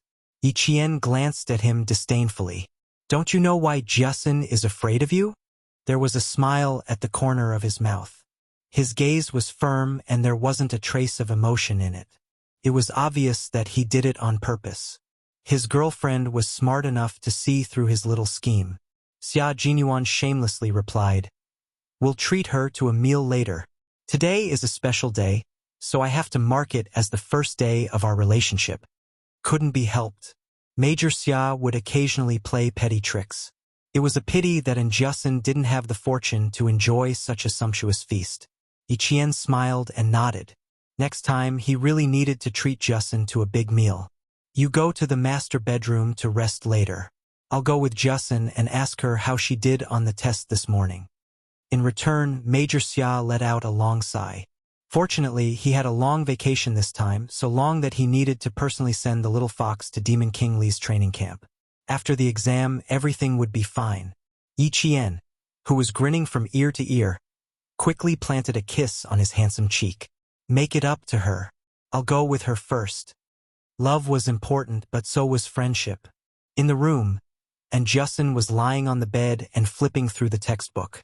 When she heard the sound of the door opening, she immediately turned her head and smiled mischievously. "Student Jane Eyre, how do you feel after conquering the major who taught us the national defense class? Isn't it a very, very satisfying?" At the age of 18 or 19, both boys and girls would have a little bit of dirty talk in private. The only difference was that the boys were straightforward while the girls were reserved.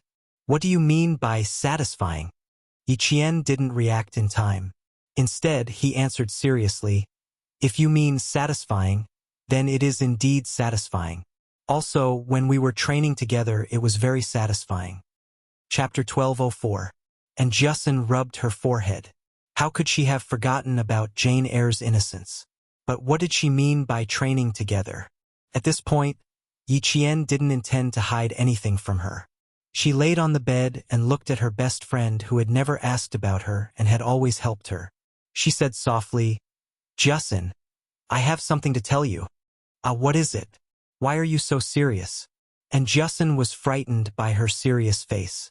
She quickly stopped smiling and frowned. "Did something happen? Is it about you and Comrade Xia? Did he bully you?" Her face darkened instantly. She had the feeling that as long as Yi Jian said yes, she would immediately rush out to cause trouble. Her reaction warmed Yi Jian's heart. She hurriedly said, "No, I want to talk to you about my application and my plans for the future. I feel bad that I haven't told you about it all this time. Damn, you scared me to death. I thought it was something big. It's fine if you didn't tell me. What's there to feel bad about?" And Justin immediately relaxed and smiled disapprovingly. "You always have your plans. If you can't tell me about your application, then you must have your reasons." And Justin was definitely a friend worth making. She looked carefree, but in fact, she had a lot of principles. Becoming friends with her was not only a kind of luck, but also a way to learn how to deal with people from her. Yi Qian reached out and hugged her best friend. "My ambition is to join the military, so I only applied to one school, the National University of Science and Technology. When the time comes, we can only contact each other through letters. You can also leave me a message on QICQ. If I can go online, I'll definitely reply to you." Today was probably a very confusing day, and Justin knew that she was confused again. Her best friend's ambition was to join the military, and then there was only one goal: to get into the National University of Science and Technology. Was the National University of Science and Technology she was talking about the Hua University or Shi University in the military school? The one that was especially difficult to get into and only had 3 or 4 places in the southern province this year. Damn, I'm a little confused. Let me calm down. Calm down. And Justin took a deep breath and let out a long breath before asking carefully, "Is it because of your boyfriend's influence that you want to join the army?" Yi Qian smiled and said, "No, I was influenced by Uncle Jen and Principal Chun. Didn't I get into a big fight with Yi Ying and her mother in the 2nd year of junior high school? After everything was settled, Principal Chun had a heart-to-heart talk with me. At that time, I felt that I was too cowardly to be bullied by Yi Ying's family.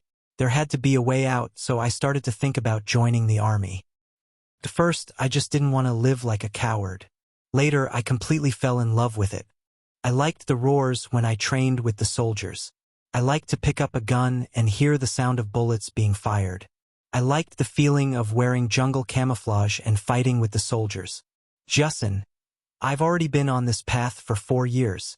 In the future, there will be 4 more years until I can't wear the uniform anymore."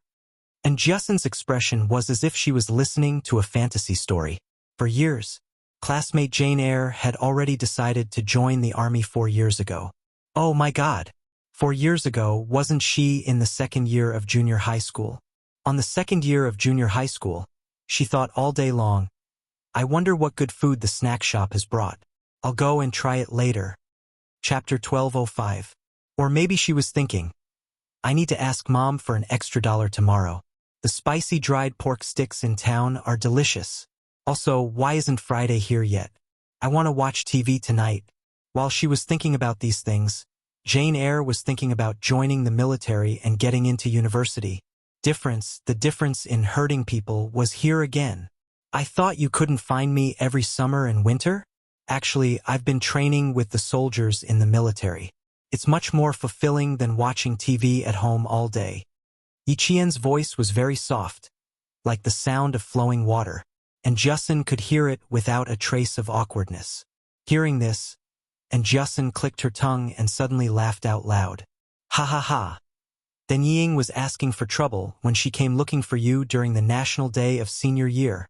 I was wondering why you were so perfect when you demonstrated with the instructor. You looked even better than the instructor. So you were already training at that time. You even practiced shooting. Amazing. Even the political commissar said you were amazing. So you've even touched a gun and shot a target before. With today's confession, and Justin understood what she couldn't figure out in the past. Unbeknownst to everyone, Yi Qian not only studied hard but also worked hard for her goals. As she spoke, and Justin became a little melancholy. I didn't expect you to do so much in secret. It seems like we only see the bright side of you. Who knows how much you've suffered behind the scenes? I don't feel like I've suffered much. I'm just working hard for my goals. The whole process is a bit like sowing seeds before reaping the harvest. Yi Qian didn't feel like she had suffered. She felt like she was enjoying the process of reaping the harvest and looking forward to the final result. There was an indescribable motivation that kept spurring her to not stop. She didn't want to waste her second life. She wanted to get back what she had lost in her previous life. She wanted to live out her life well and not let down her years. Yi Qian gently hugged Justin. Seeing the faint melancholy on her good friend's face, she lowered her gentle voice. I'm not like you. If I don't work hard, I'll always be suppressed by Yi Ying and live in her shadow for the rest of my life. As for you, your brilliance is something that I will never be able to emulate. My friends are in groups of 3 to 5, and every time they mention you, they will always say, and Justin is very good. You have parents who love you dearly, friends who are willing to play with you, and very good grades. Justin, I want to thank you. You have helped me a lot in the past few years. Thank you very, very much. Yi Qian, who was not good at expressing his feelings, said so much in one breath. However, and Justin's eyes widened when she heard this. She reached out a hand to touch Yi Qian's face. You're my little Jane Eyre, right? Something's not right. It's different from usual. Yi Qian, who had finally revealed his emotions, did not know whether to laugh or cry. We'll be separated in a few days. I don't know when we'll meet again. It's rare for me to feel sad. But you think I'm not the same person anymore. Classmate Jane Eyre, you just need to maintain a height that I can look up to. And Justin rubbed her nose. As she spoke, her eyes turned red. You're good the way you are. Those who know you will always believe you even if you don't explain too much. What kind of relationship do we have? We're going to be good friends for life. Although you can be quite mysterious sometimes, I've always understood that you're sincerely good to me, Yang Yi, and the others. Chapter 1206. With tears still in her eyes, she giggled again. But, I think you treat me the best. Who asked us to be together when we were in junior high? I'll definitely support you joining the army. Who is Yi Ying? She can't be compared to you. As long as she could beat Yi Ying, and Justin would be happy. Her giggles turned into loud laughter, and she rolled back and forth on the bed. Awesome. This is awesome. Say, when the provincial first high school puts up a banner saying, "Congratulations to Yi Qian for getting into the National University of Science and Technology." Ha ha ha. Yi Ying's family will be so angry that they'll vomit blood. Ha ha ha. Just thinking about it makes me happy. Yi Qian saw that she wasn't angry at him for hiding it from her. He let out a sigh of relief and couldn't help but laugh. Yeah. Yi Ying will definitely be angry then. Today I was in the same exam room as her, and she even came to me to show off, saying that I'm definitely not as good as her. Cough, cough, cough. Her laughter turned into loud coughs, and Yi Qian was so shocked that he quickly patted her back. Look at you, laughing so hard that you're out of breath. Get up and talk. Holding Yi Qian's hand, and Justin coughed until tears welled up in her eyes. You're going to tell me some shocking news later. My little heart is going to break from the shock. How unlucky is Yi Ying to be in the same exam room as you? Isn't she looking for trouble? Don't hide it. You have to suppress the enemy at this critical juncture. There's a saying in the army. Yes, yes, yes, it's like being merciful to the enemy is being cruel to yourself. Don't be merciful, but you have to be careful. What if she tries to play tricks in the exam room and implicates you? So you have to be careful, be careful. Yi Qian took out a tissue and handed it to her to wipe her tears, smiling. Actually, I'm kind of looking forward to her playing tricks in the exam room. After fighting with me for so long, I didn't really do anything to her. If she really plays tricks in the exam room, I'm looking forward to it. Hey, you've become bad. And Jiasun suddenly understood what he meant. The two girls immediately laughed together on the bed. There was a knock on the door, followed by Xia Jinuen's deep voice. There's an exam in the afternoon. You two can rest now. The two of them had been chatting in the room for half an hour. If he didn't remind her, she was afraid that they would continue chatting until 20 minutes before the exam. And Jiasun had already covered herself from head to toe with the air conditioner and pretended to be asleep. Yi Qian couldn't help but laugh. She was indeed a little afraid of Xia Jinyuan. Yi Qian didn't say anything else. He closed his eyes, thinking about Yi Ying's expression in the exam hall today. She must have wanted to play some tricks in the morning, but failed because he handed in his paper early. When she went back, she would mention to Yi Zhifan and Sun Dongqing that they were in the same examination hall as her.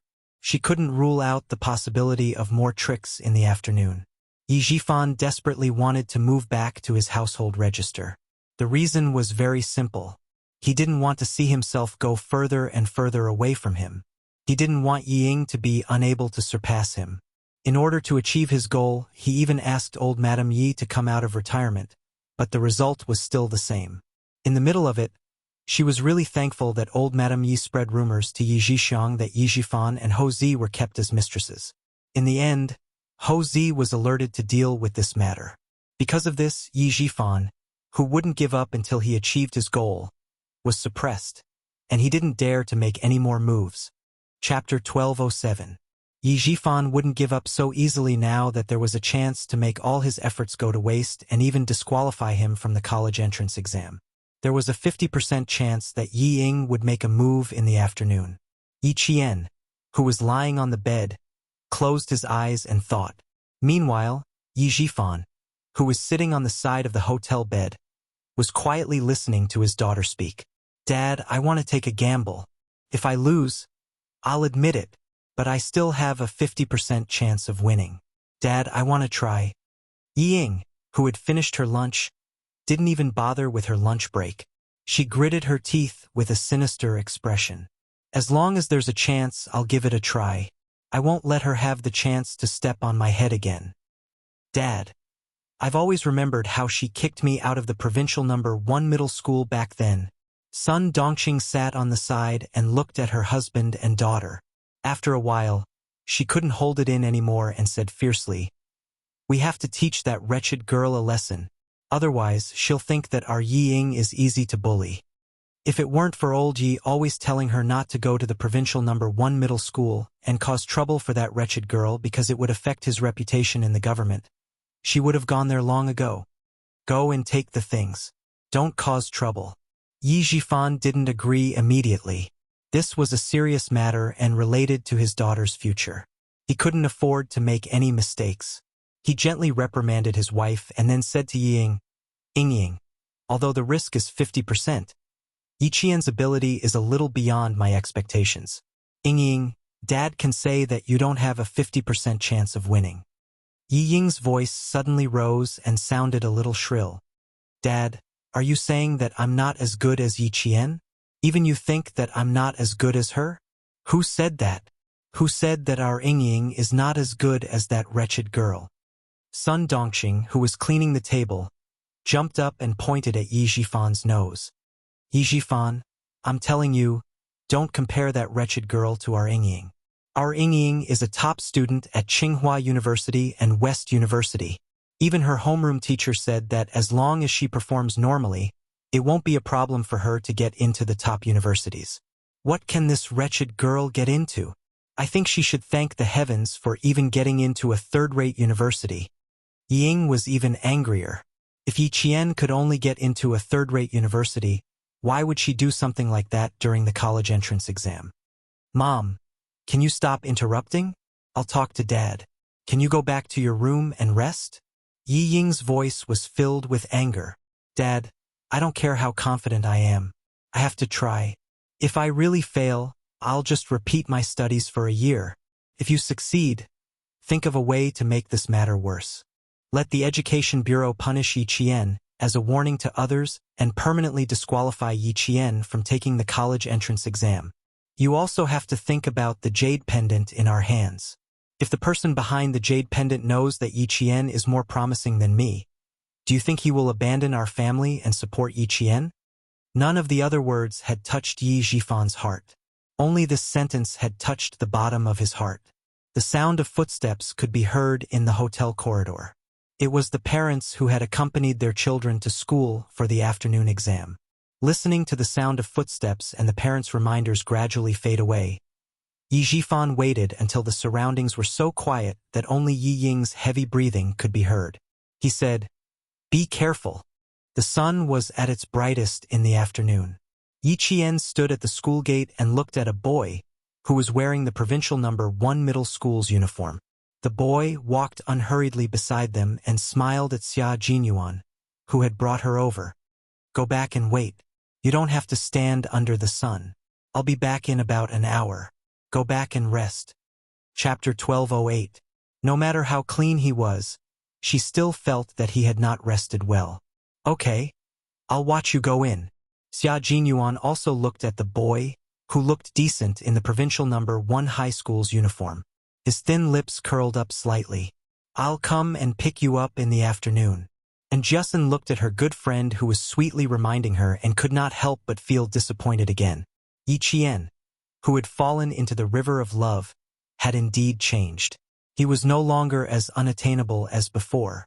The smile on his face was like a blooming flower. It's different when you're in love. You smile like a blooming flower. She also wanted to be in love. Like Jane Eyre, she could be in love and study at the same time. She was just afraid that she would not study hard when she was in love. And Justin, who did not even notice that she had said it out loud, suddenly felt her hair stand on end. She felt like she was being stared at by a ferocious beast. She looked up abruptly, but there was nothing. Xia Jinyuan and Yi Qian calmly looked away from the man who was less than 2 meters away from them. The T6 combatant was here, and he was even shamelessly wearing the provincial number 1 high school's uniform and mingling with a group of students. "I have an ominous feeling. I have to go into the classroom." And Justin rubbed her arms and said softly to Yi Qian, "I felt like something was staring at me just now. Could it be Yi Ying?" Ahem. Xia Jinyuan raised his clenched fist to the corner of his mouth and cleared his throat. He turned sideways and glanced at the T6 combatant. "Bro, you should at least restrain yourself a little." The T6 combatant, who had a baby face and delicate facial features, blinked and then raised his eyebrows in Justin's direction. The meaning he wanted to express was quite obvious. "Bro, I think this girl is not bad. Introduce her to me." Xia Jinyuan looked away. His marriage had already been resolved, but his brother's marriage, it seemed like he had to bear some responsibility. But wasn't it a little too hasty to think that he thought she was not bad with just one glance? The T6 combatant, who was full of joy, watched helplessly as his comrade mercilessly looked away. He felt so jealous that he wanted to rush up and introduce himself. When the T6 combatant saw Yi Qian pulling the delicate girl behind him and forcibly blocking his view, he lowered his head in silence. The two of them had joined forces to bully him, who was all alone. "I'll go in first." Yi Qian did not stay any longer. He grabbed Justin, who was looking around, and calmly pulled her out of the T6 combatant's line of sight. "It was so strange just now. I clearly felt like something was staring at me, but I couldn't find anything when I swept my gaze over.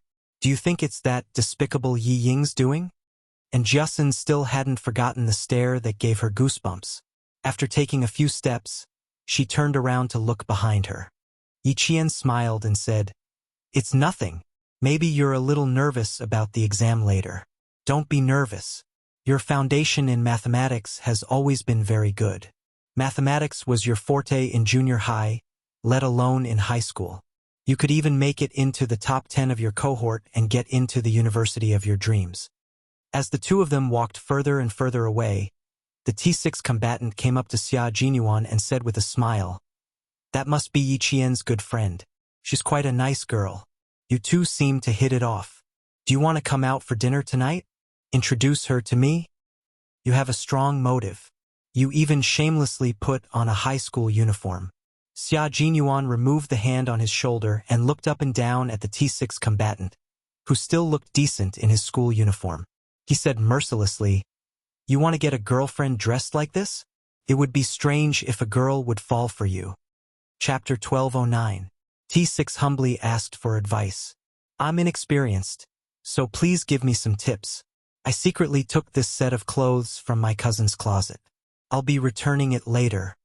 Only when he said that did Xia Jinyuan remember that T6 was also from Southern Province. "I can't help you with this. You'll have to ask Yi Qian. Also, why did you come to First High School? You don't seem to have a simple motive." I suddenly remembered that Yi Qian isn't in First High School during my 15-day break. I was wondering if I should come over to take a look and settle my marriage while I'm at it. My family is giving me a headache. How old am I? I'm only 27. Is it that hard to find a wife? After returning for 3 days, T6 spent the first day with his parents. The next 2 days were all about blind dates. Xia Jinyuan accidentally asked about T6 troubles. Comrades were meant to share weal and woe together, so T6 did not mind sharing his troubles with his comrade. "Change your clothes before you talk about blind dates with me. Otherwise, I'll feel like I'm going on a blind date with a high school student. I won't want to talk to you at all. Let's go and change our clothes. I urgently need your advice. Also, I really think that girl just now is not bad. She made me feel like my heart was being electrocuted." Faced with Xia Jinyuan's cold gaze, T6 immediately said seriously, "In layman's terms, I was electrocuted." Xia Jinyuan raised his eyebrows. "Why didn't you pass out from the electrocution? I could have gotten her to come back and give you CPR immediately." After a moment of silence, T6 gave his comrade a thumbs up. "That's a brilliant move. How would I have thought of it if you didn't mention it earlier? Why don't we use it tonight? I'll pretend to be unconscious while you pull the girl over and give me CPR." Xia Jinyuan felt that it was a little difficult to progress on this topic. When encountering someone who was even more shameless than him, he usually only had one feeling. He really wanted to beat him up. But today was the first day he confirmed his relationship with Little Fox, so it was not appropriate for him to go on a killing spree. He might as well let him off this time. He looked quite pitiful. And Justin, who had just entered the classroom, had no idea that she had electrocuted a Special Forces soldier. With a serious expression on her face, she opened the test paper and adjusted her state of mind as quickly as possible. Then, she began the afternoon math test. The exam had just begun, and the invigilator did not immediately use his fiery eyes of truth to inspect the examination hall. He only reminded them, "Take the exam seriously. Take the exam seriously." Then he stood by the aisle and did not say anything else. Yi Qian was the fastest student in the entire exam hall. The other students had to stop writing from time to think, but she had already calculated the answer in her mind by the time she finished reading the question. She just had to write on the blank space. Teachers from different schools would invigilate every exam. Almost every teacher from every school knew Yi Qian from the province's #1 middle school. Whenever they saw Yi Qian's ID during the examination, they would immediately look up and size him up. When it was time for the exam, they would stop by Yi Qian's desk and watch her answer the questions. Half an hour later, Yi Qian finished answering the A and A questions. The invigilator next to her looked at her in shock. He could not accept the speed at which she answered the questions without thinking. He originally thought that she would make a mistake, but when he finished calculating in his mind, he realized that there was no mistake at all. The invigilator was not in a hurry to leave, but Yi Qian. It was Yi Ying.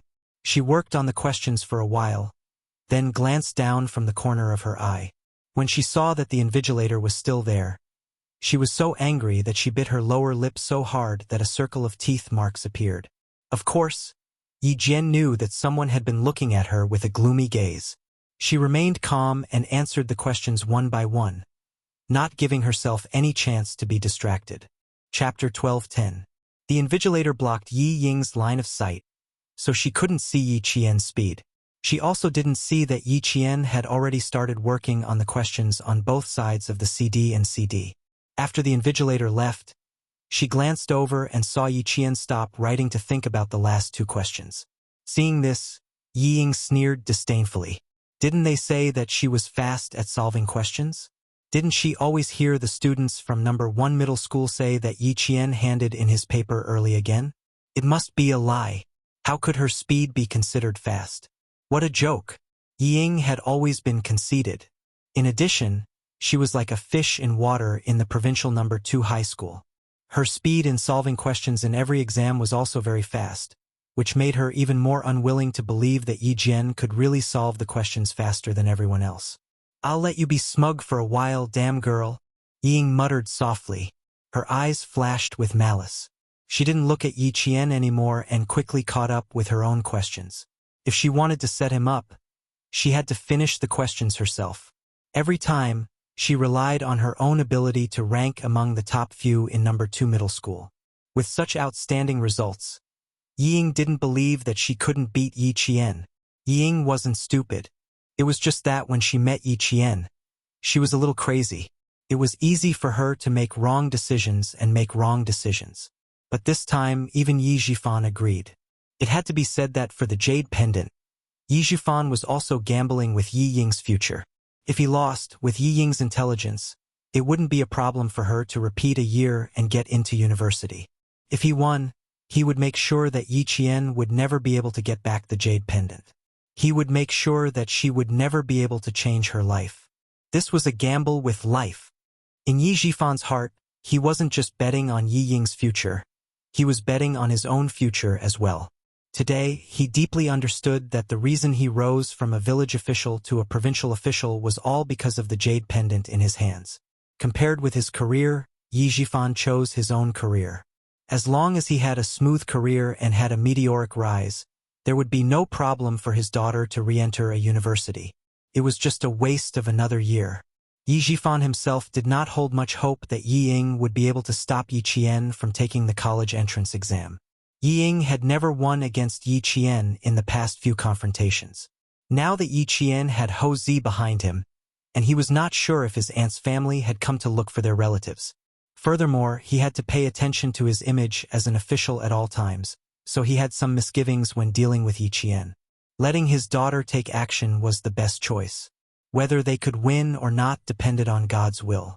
Yi Zhifan, who was standing outside the school, took a sip of cold water and stared at the school with a malicious gaze. Yi Qian, don't blame your uncle for being ruthless. If you want to blame someone, blame yourself for being too outstanding. You've made our entire family feel threatened.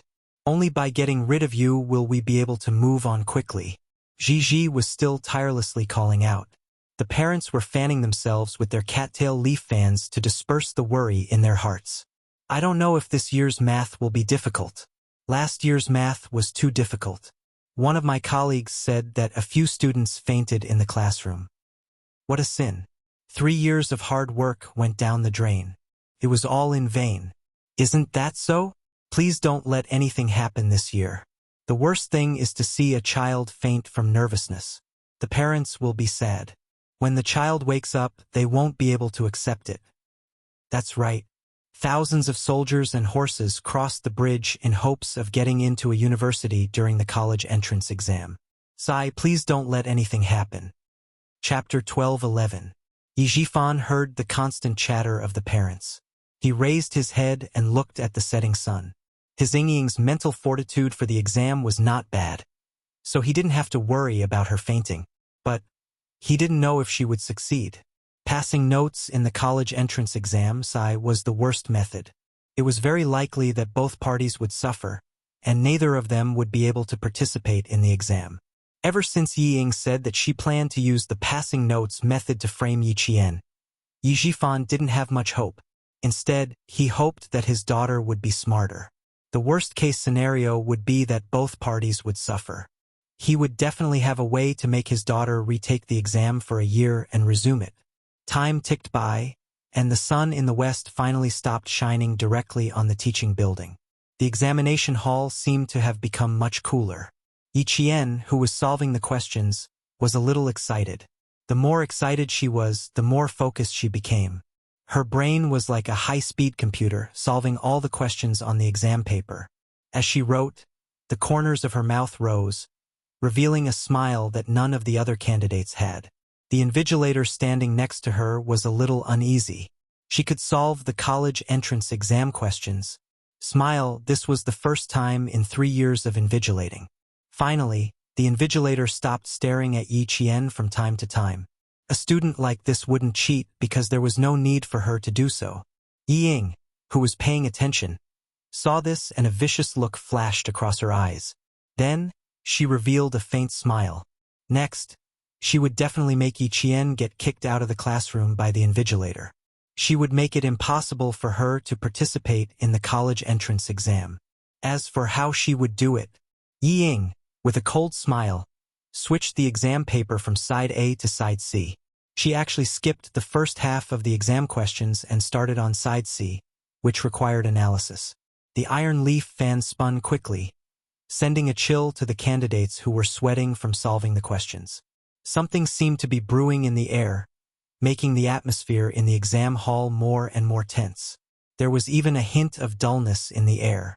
Yi Ying, who had just finished a calculation problem on side C, had a strange smile on her face as she quickly wrote on the draft paper that was given to her. Damn girl. Let's see how you're going to make a comeback. The 1999 National College Entrance Examination hadn't arrived yet. In the future, electronic devices would be used to cheat.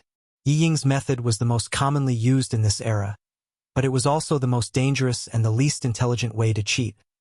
She directly threw a small piece of paper. Written on the paper were the answers to the multiple choice and decision questions, as well as a calculation question on panel C. She planned to throw the paper towel under Yi Qian's desk when the invigilator was not around. After finishing the questions, Yi Qian suddenly moved towards her seat. The legs of the wooden chair creaked as they rubbed against the floor. The invigilator, who was sitting diagonally below Yi Qian, glanced at her sharply. In the process of creating the noise, Yi Ying completed a series of actions at lightning speed. Her chest was slightly tilted towards the desk. Her left hand that was holding the paper towel tightly moved under the desk. Using her right hand as a cover, the paper towel in her left hand drew an arc in the air and directly bounced under Yi Qian's desk. The moment the paper towel left Yi Ying's hand, the smile in her eyes seemed to be stained with the poison of a hornet's sting. It was chilling. In the quiet exam hall, the only sound that could be heard was the rustling of the pen. The sound of the table and chairs was especially loud. When the invigilator's gaze landed on Yi Ying, her expression had already changed. Her expression and eyes were filled with panic. Chapter 12:12. The slip of paper. The slip of paper that was supposed to land under Yi Qian's desk was bounced back to her seat. The invigilator who heard the commotion walked towards her. Raise your feet. As the invigilator's voice came from above her head, Yi Ying's calves trembled slightly. Under the invigilator's sharp gaze, she slowly raised her feet. The slip of paper that was supposed to land on Yi Qian's seat was picked up by the invigilator. Who gave this to you? The voice was serious and low, like a basin of ice water poured over her. It made Yi Ying's scalp tense up, and she shivered one after another. No, I can't panic. How can I panic now? I have to calm down. Yi Ying bit her lower lip hard and didn't answer immediately. Instead, she quickly thought of a way to get out of this situation. Suddenly, Yi Ying narrowed her eyes, and a gloomy look flashed across her eyes. I didn't send the slip of paper, then I'll go all out. If I don't have a good time, Yi Qian won't have a good time. Yi Ying, who had made up her mind to prevent Yi Qian from taking the college entrance exam, came up with an idea that would hurt both of them. It was also the only way to drag Yi Qian into this. This idea coincided with Yi Zhifan's plan. He knew his own children well. Yi Zhifan knew that Yi Ying wouldn't back down easily. He knew that the worst-case scenario was that both of them would be hurt, just like now. This was also the only way he thought to bring down Yi Qian. Yi Ying, who didn't disappoint her father, raised her head. Her eyes were filled with panic as she stuttered, No one gave it to me. I've sealed the paper. Come out for a moment. The invigilator didn't waste any more time to avoid affecting the other candidates. He took the slip of paper and said to another invigilator, "Seal this student's paper. I'll take her out." Even though Yi Ying had already prepared herself for her math results to be invalid, she was still a little scared. Her hands reflexively pressed down on the paper. Her lips trembled as tears flowed down her face. "I'm not going out. I didn't cheat." These are the answers to the multiple choice questions and the decision questions, and these questions are the analysis process for the seaside questions. The invigilator said as she picked up Yi Ying's admission ticket. "Yi Ying of the 2nd Provincial High School." A slip of paper appeared in the examination room. "You are already cheating." Yi Ying spread out her seaside and anxiously explained, "I've already finished. I didn't cheat. Also, you can look at my handwriting. I wrote it myself. I really didn't cheat." The note was in his own handwriting, and he didn't even throw it out. How could it be considered cheating? Only those who didn't know how to solve the questions were considered cheating. There was a small commotion in the exam hall. Some students raised their heads and looked in the direction of Yi Qian. Unmoved, Yi Qian finished the last question. With a faint smile on her lips, she deliberately looked at Yi Ying provocatively.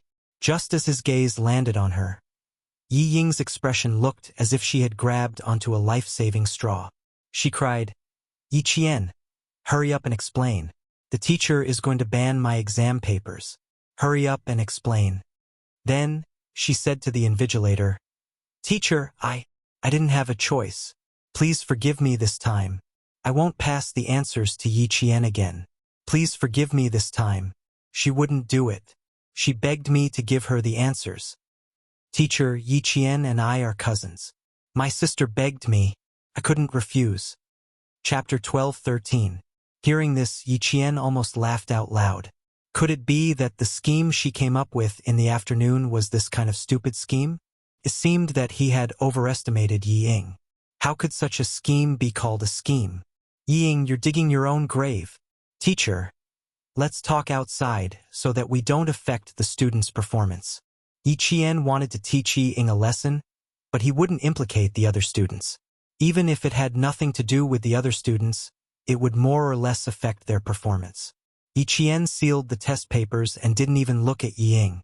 He tidied up the stationery on the table and said calmly, "The cheating in the college entrance exam is serious. Since Yi Ying said that I asked her to give me the answers, teacher, I hope you can report this to the higher-ups and investigate this thoroughly." Yi Ying, "Oh Yi Ying, do you really think that you're so smart with such a childish scheme and that the teachers are all idiots? All of you, come out." The invigilator confiscated Yi Qian's admission ticket and walked out of the exam hall. Another invigilator stood on the podium and glanced at Yi Qian before coldly warning all the students. "Don't bother with things that have nothing to do with you. Do your own thing and don't look around. Don't be misunderstood by the teachers and affect your performance." Some of the students who were just taking the exam for fun and knew that they wouldn't be able to get in looked on with interest, ignoring the invigilator's words. As for those who were focused on getting into university, such as Meng Wen, who was in the same class as Yi Qian, they didn't pay much attention. She only glanced at Yi Qian when he stood up with a faint smile in her eyes. An hour had passed. Yi Qian even sealed the test papers, which meant that he was preparing to finish the exam within an hour. She used to think that Yi Qian was partly responsible for Yi Ying's departure, but now it seemed that Yi Ying was reaping what she had sown. She didn't even forget to frame Yi Qian for the college entrance exam. She, Meng Wen, couldn't stand it anymore. There were a total of 4 students in the Provincial First High School's grade 12 class 1 who were in the same exam hall. Like Meng Wen, they immediately buried themselves in their own questions after being reminded by Yi Qian. Who was Yi Qian? He was the invincible evergreen of the Provincial First High School.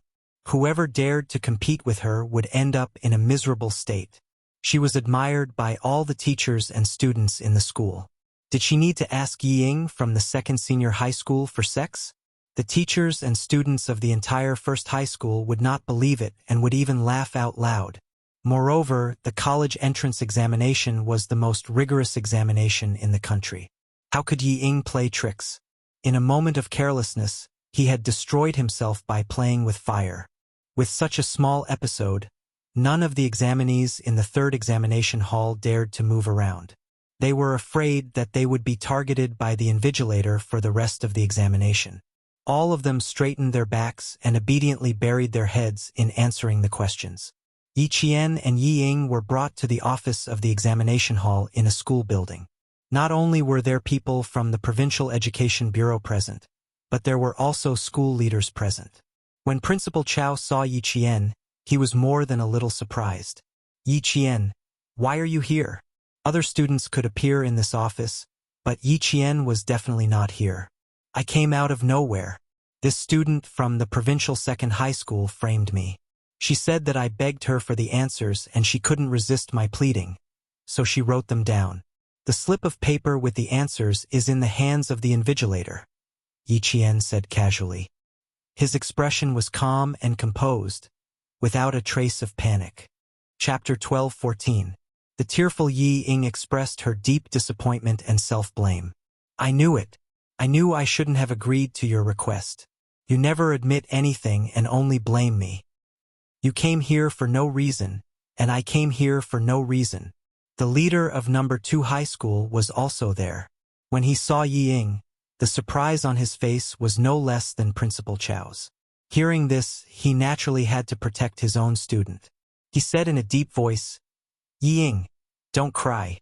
Hurry up and say it. You're taking the college entrance exam. It's not a normal exam." "Yes, Yi Qian. Let's talk things out. Hurry up and say it. Hurry up and go back to the exam." When it came to protecting his students, Principal Chow was never slower than others. He glanced at the leader of the provincial second high school and smiled at Yi Qian. "You little girl, why do you always make people jealous?" Yi Ying, who was expelled from school, came back to stir up trouble. How much did her family hate Yi Qian? How much did they hate her so much that they tried to sabotage her college entrance exam? They stirred up trouble again and again. Although Principal Chow had a smile on his face, his heart was burning with rage. Again and again, Yi Zhifan was a dignified provincial official. How could he do such despicable and shameless things? Yi Ying, who was afraid that she would fall behind, took over the topic.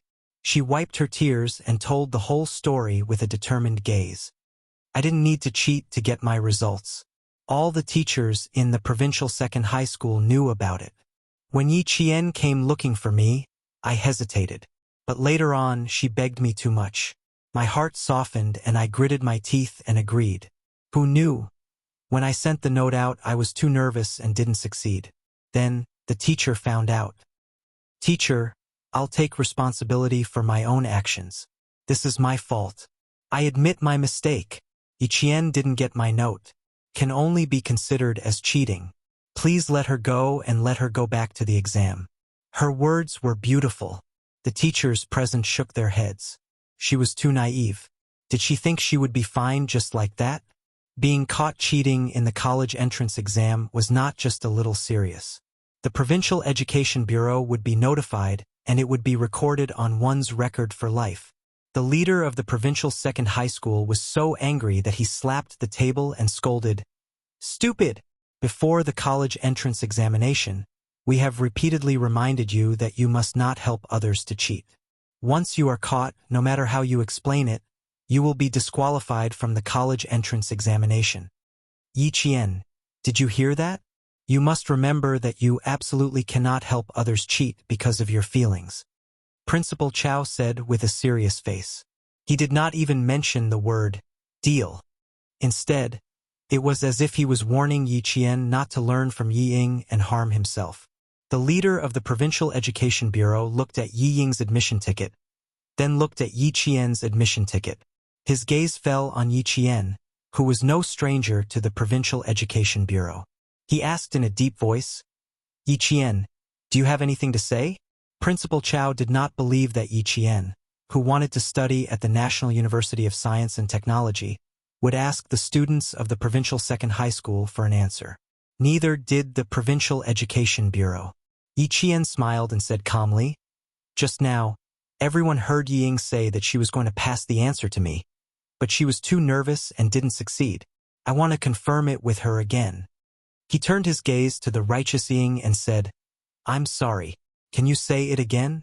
I'm afraid that the leaders present did not hear it clearly. Chapter 12:15. Yi Qian, I will take responsibility for my own mistakes. As for you, is it that hard for you to speak the truth? Yi Ying's facial features were delicate. Her eyebrows were dark and deep. When she put on a serious face, there was a sense of righteousness in her eyes that made people believe her. I didn't give you the answer in time. Now I know that I was wrong. But what about you? Do you know that you were wrong? Faced with her accusation, Yi Qian was unmoved. I only want to confirm one thing. Were you prepared to give me the answer, but you were too nervous in the end and didn't succeed? The repeated question made Yi Ying wary.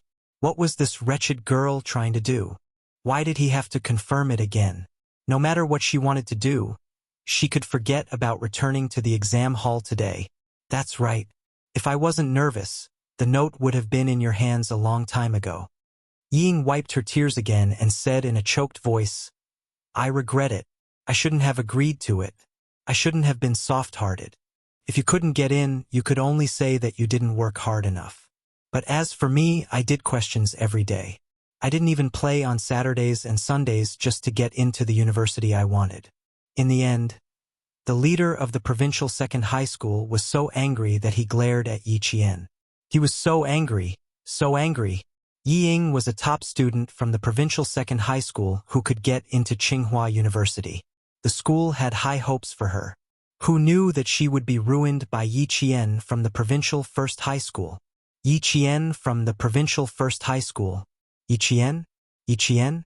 This name, the leader of the provincial second high school, suddenly narrowed his eyes.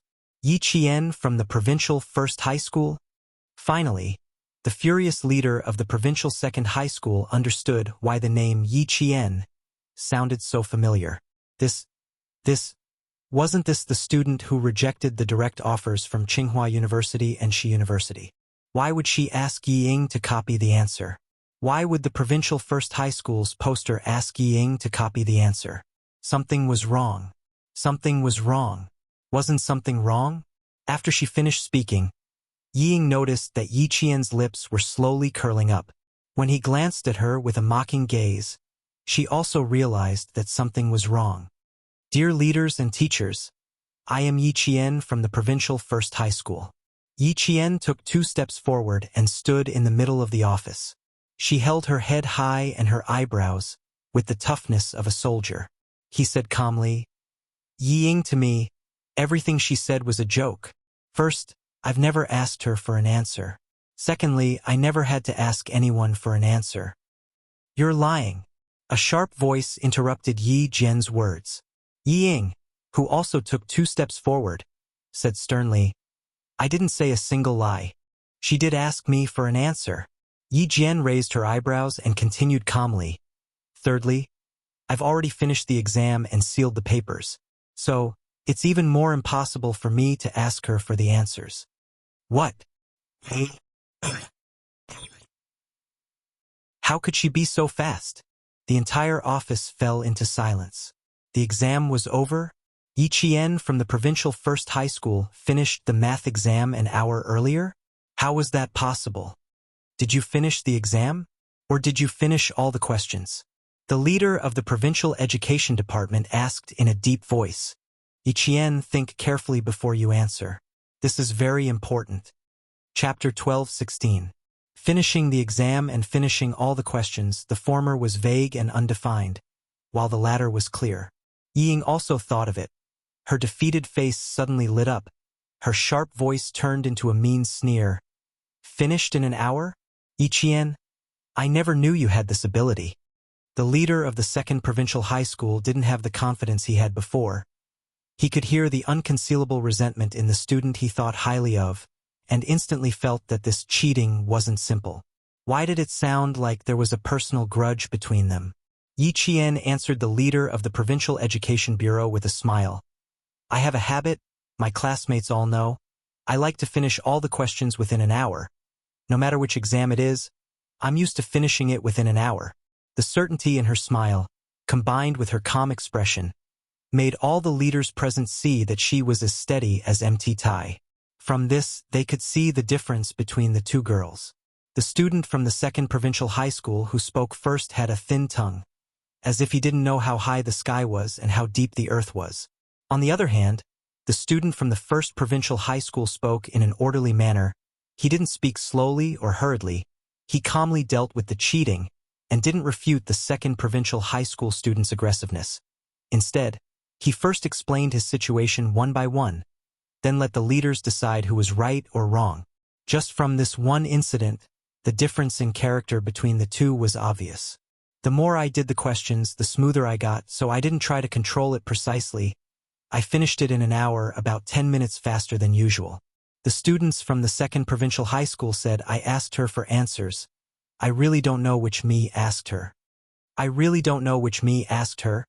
Her words were quite good. Not only did it make Ying speechless, but it also made the leaders see that she didn't want to confront Ying directly, so as to avoid a conflict that would cause negative effects. At this time, even Ying's lips were deathly pale. Cold sweat broke out on her back. The damned girl said she finished the exam. No, impossible. She didn't believe it. Principal Chow smiled and confirmed. I can testify to this habit of hers. I even talked to her before and told her not to finish so early. Even if she still needed to check after she finished, she couldn't be careless. In the end, she said that she checked it once before handing it in. She even said that once a habit is formed, it's hard to change it. That's why I was really surprised when the students from second high school said that she cheated. Student from the provincial second high school, I also want to ask you a question. I wonder which Yi Qian is asking you for an answer? The leader of the Provincial Education Bureau looked at the invigilator in charge of the third examination hall and asked in a deep voice, what exactly happened at that time? Say it again. Wronged? Why would a student wrongly accuse another student of cheating? Did she treat the college entrance examination as a game? The invigilator said seriously, I was the first to hear the sound of Yi Ying's chair being moved. I happened to be patrolling from the bottom right of Yi Qian. I heard the sound and walked over to Yi Ying's desk. I noticed that one of her draft papers was missing. I saw that she looked flustered and her legs were unnaturally close together. I asked her to raise her legs, and then I saw the paper with the answer. Where's Yi Qian? What was her reaction at that time? Faced with the leader of the Provincial Education Bureau's questioning, the invigilator calmly replied, Yi Qian sealed the exam papers and said to me, Teacher, let's talk outside so that we don't affect the student's performance. When the other invigilator came over, I immediately brought two people over. Chapter 12:17. In other words, you sealed the exam paper as soon as the incident happened, right? Yes, I had just finished checking my student ID and name. I was about to pack up my stationery and seal the exam paper when I heard her mention my name. I was very surprised. Yi Qian answered the question from the head of the Provincial Education Bureau. The calmness in his eyes made Principal Chow nod and smile secretly. The college entrance examination was not an ordinary examination. It was the watershed of a student's life and also the watershed of an entire family. As the most important examination in China, not only did it have a strict system, but it also had very clear punishment rules. Once it was proven that Yi Ying had deliberately wronged her classmate, what awaited her would definitely not be a few simple words of criticism and education. Yi Qian handled this matter wisely. He only explained for himself and did not question Yi Ying. In terms of bearing, he won over Yi Ying again.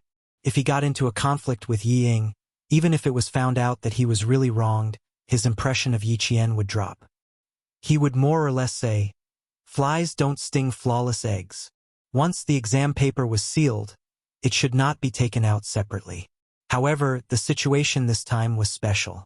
If they wanted to know if Yi Qian had completed all the questions, they had to open the exam paper and check it. What happened next was extraordinarily grand. The armed police escorting the exam papers, who were supposed to appear after the college entrance examination, appeared on the campus in advance.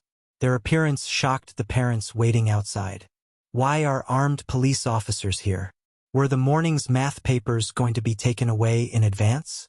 When Yi Zhifan saw the armed police appear, His eyelids suddenly twitched uncontrollably. An inexplicable sense of uneasiness rose in him. Why were there armed police escorting the exam papers? Why were there armed police at this time? Didn't you say that they would be out in an hour? There are already students coming out after the exam. Your little fox. Cough, cough, cough. My little fox is coming out. When the T6 soldier with a popsicle saw Justin's figure, he quickly and accurately threw the popsicle into a trash can 5 meters away. He immediately pulled his t-shirt up and put on a cultured look, quietly waiting for the girl who had shocked his little sweetheart 2 hours ago to come over. Xia Jinyuan, who had a calm expression on his face, only saw that Justin's footsteps were hurried. When he got closer, he saw that Justin had a serious expression on her face. Something had happened in the exam hall. Just as this thought flashed through his mind, the T6 combatant said in a low voice, "There's something wrong with her expression.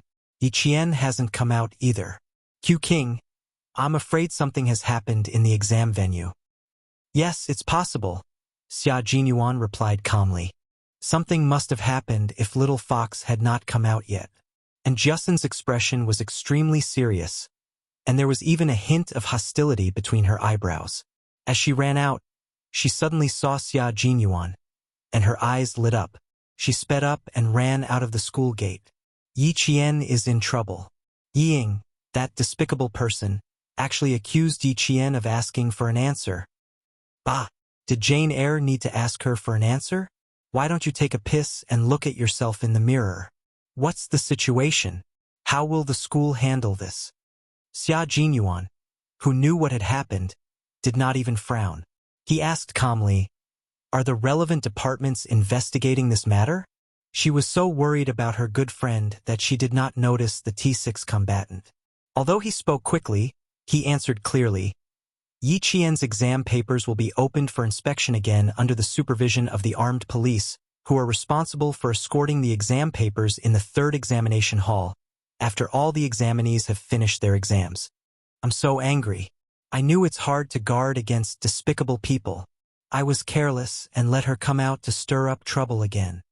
Chapter 12:18. The T6 combatant looked at Q King, who did not move at all. Seeing that there was no trace of anxiety on his face, he decided to make his presence known. "Then don't be anxious.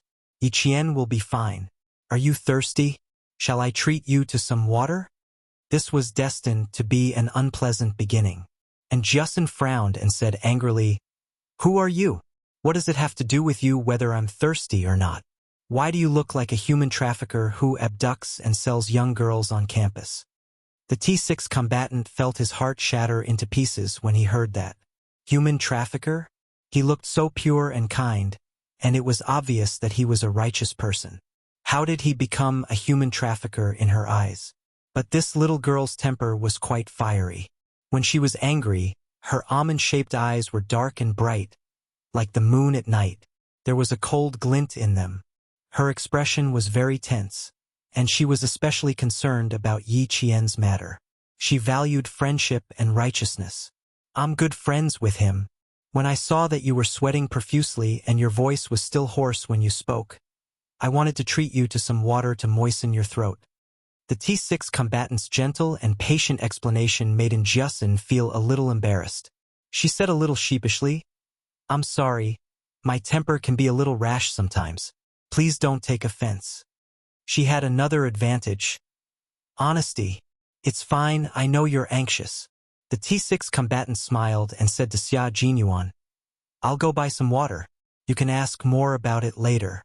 Cheating in the college entrance examination is not an ordinary matter. We have to deal with it properly. Deal with it properly? Shouldn't it be handled properly? And Justin felt that his words were strange, as if there was a hint of fierceness in them. When she thought of how Major Xia in front of her was also fierce, and Justin could not help but shrink back. Just now it seemed like she was a little too fierce. Please don't hold it against her. She quickly glanced at the man who spoke. He looked gentle and refined. Although he was a little tanned, he was very gentlemanly. He probably wouldn't hold it against her, right? "I don't know how to deal with this matter. Major Xia, what should we do?" Yi Ying's father is a high-ranking official. Do you think he'll use his power to pressure us? And Justin was so anxious that tears were welling up in her eyes. The T6 combatant, who had just left, could not help but smile. He suddenly became happy. It seemed that he had made the right choice to come to the provincial first high school. Xia Jinyuan smiled and said, "Nothing will happen. If even the armed police were deployed, it means that the Provincial Education Bureau and the school are taking this matter very seriously. They will definitely investigate this thoroughly and will definitely not accuse Yi Qian." I wish.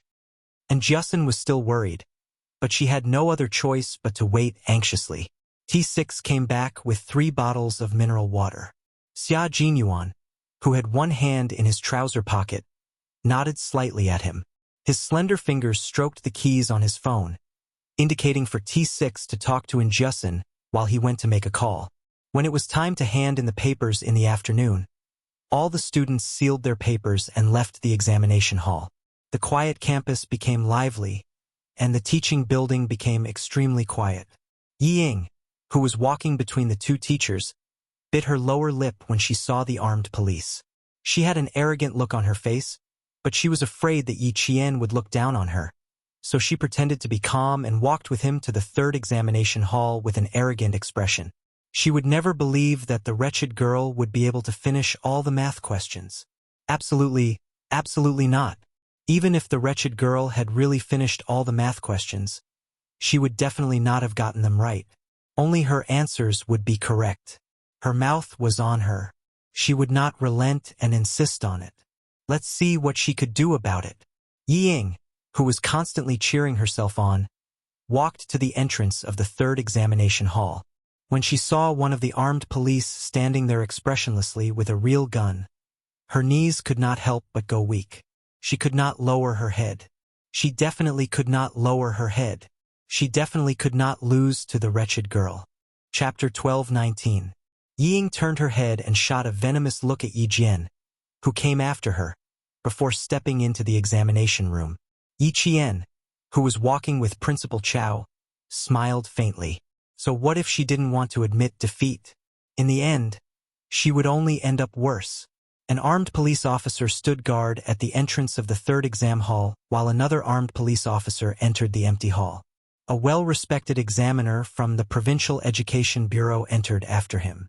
All the examinees' math papers were placed in cardboard boxes, except for Yi Qian and Yi Ying's papers. There were a total of 4 representatives and 4 witnesses. Examiner walked to Yi Qian's desk and carefully picked up the paper. He looked from A to B and then to CD. He looked very carefully, and his serious expression made Yi Ying's heart beat faster. She didn't finish it. She definitely didn't finish it. How could that brat finish it when she didn't even finish it? God was asleep and didn't hear Yi Ying's thoughts. The examiner nodded slightly and said to the provincial number 1 high school, number 2 high school, the notary, and the Provincial Education Bureau leader, "She did finish it all." As soon as he said this, the provincial number 2 high school leader broke out in cold sweat. As for Yi Ying, she was about to faint. She finished it all. She really finished it all. Impossible.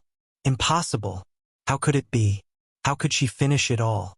Yi Ying couldn't accept it at all. She muttered unconsciously, "Impossible. Impossible. I only finished the first 2 questions. How could she have finished it all?" The scholar who examined the paper looked at her and said with a firm voice, "This paper can be sealed as usual. As for the so-called answers, I believe in the answers on this paper more." It was a math exam, so the examiner was naturally a scholar from the math academic community. After scanning the paper and checking the answers on the napkin, it was easy to see who answered the questions correctly. Principal Chow was completely relieved. He smiled at Yi Qian and said, "Looks like you did well. I knew it.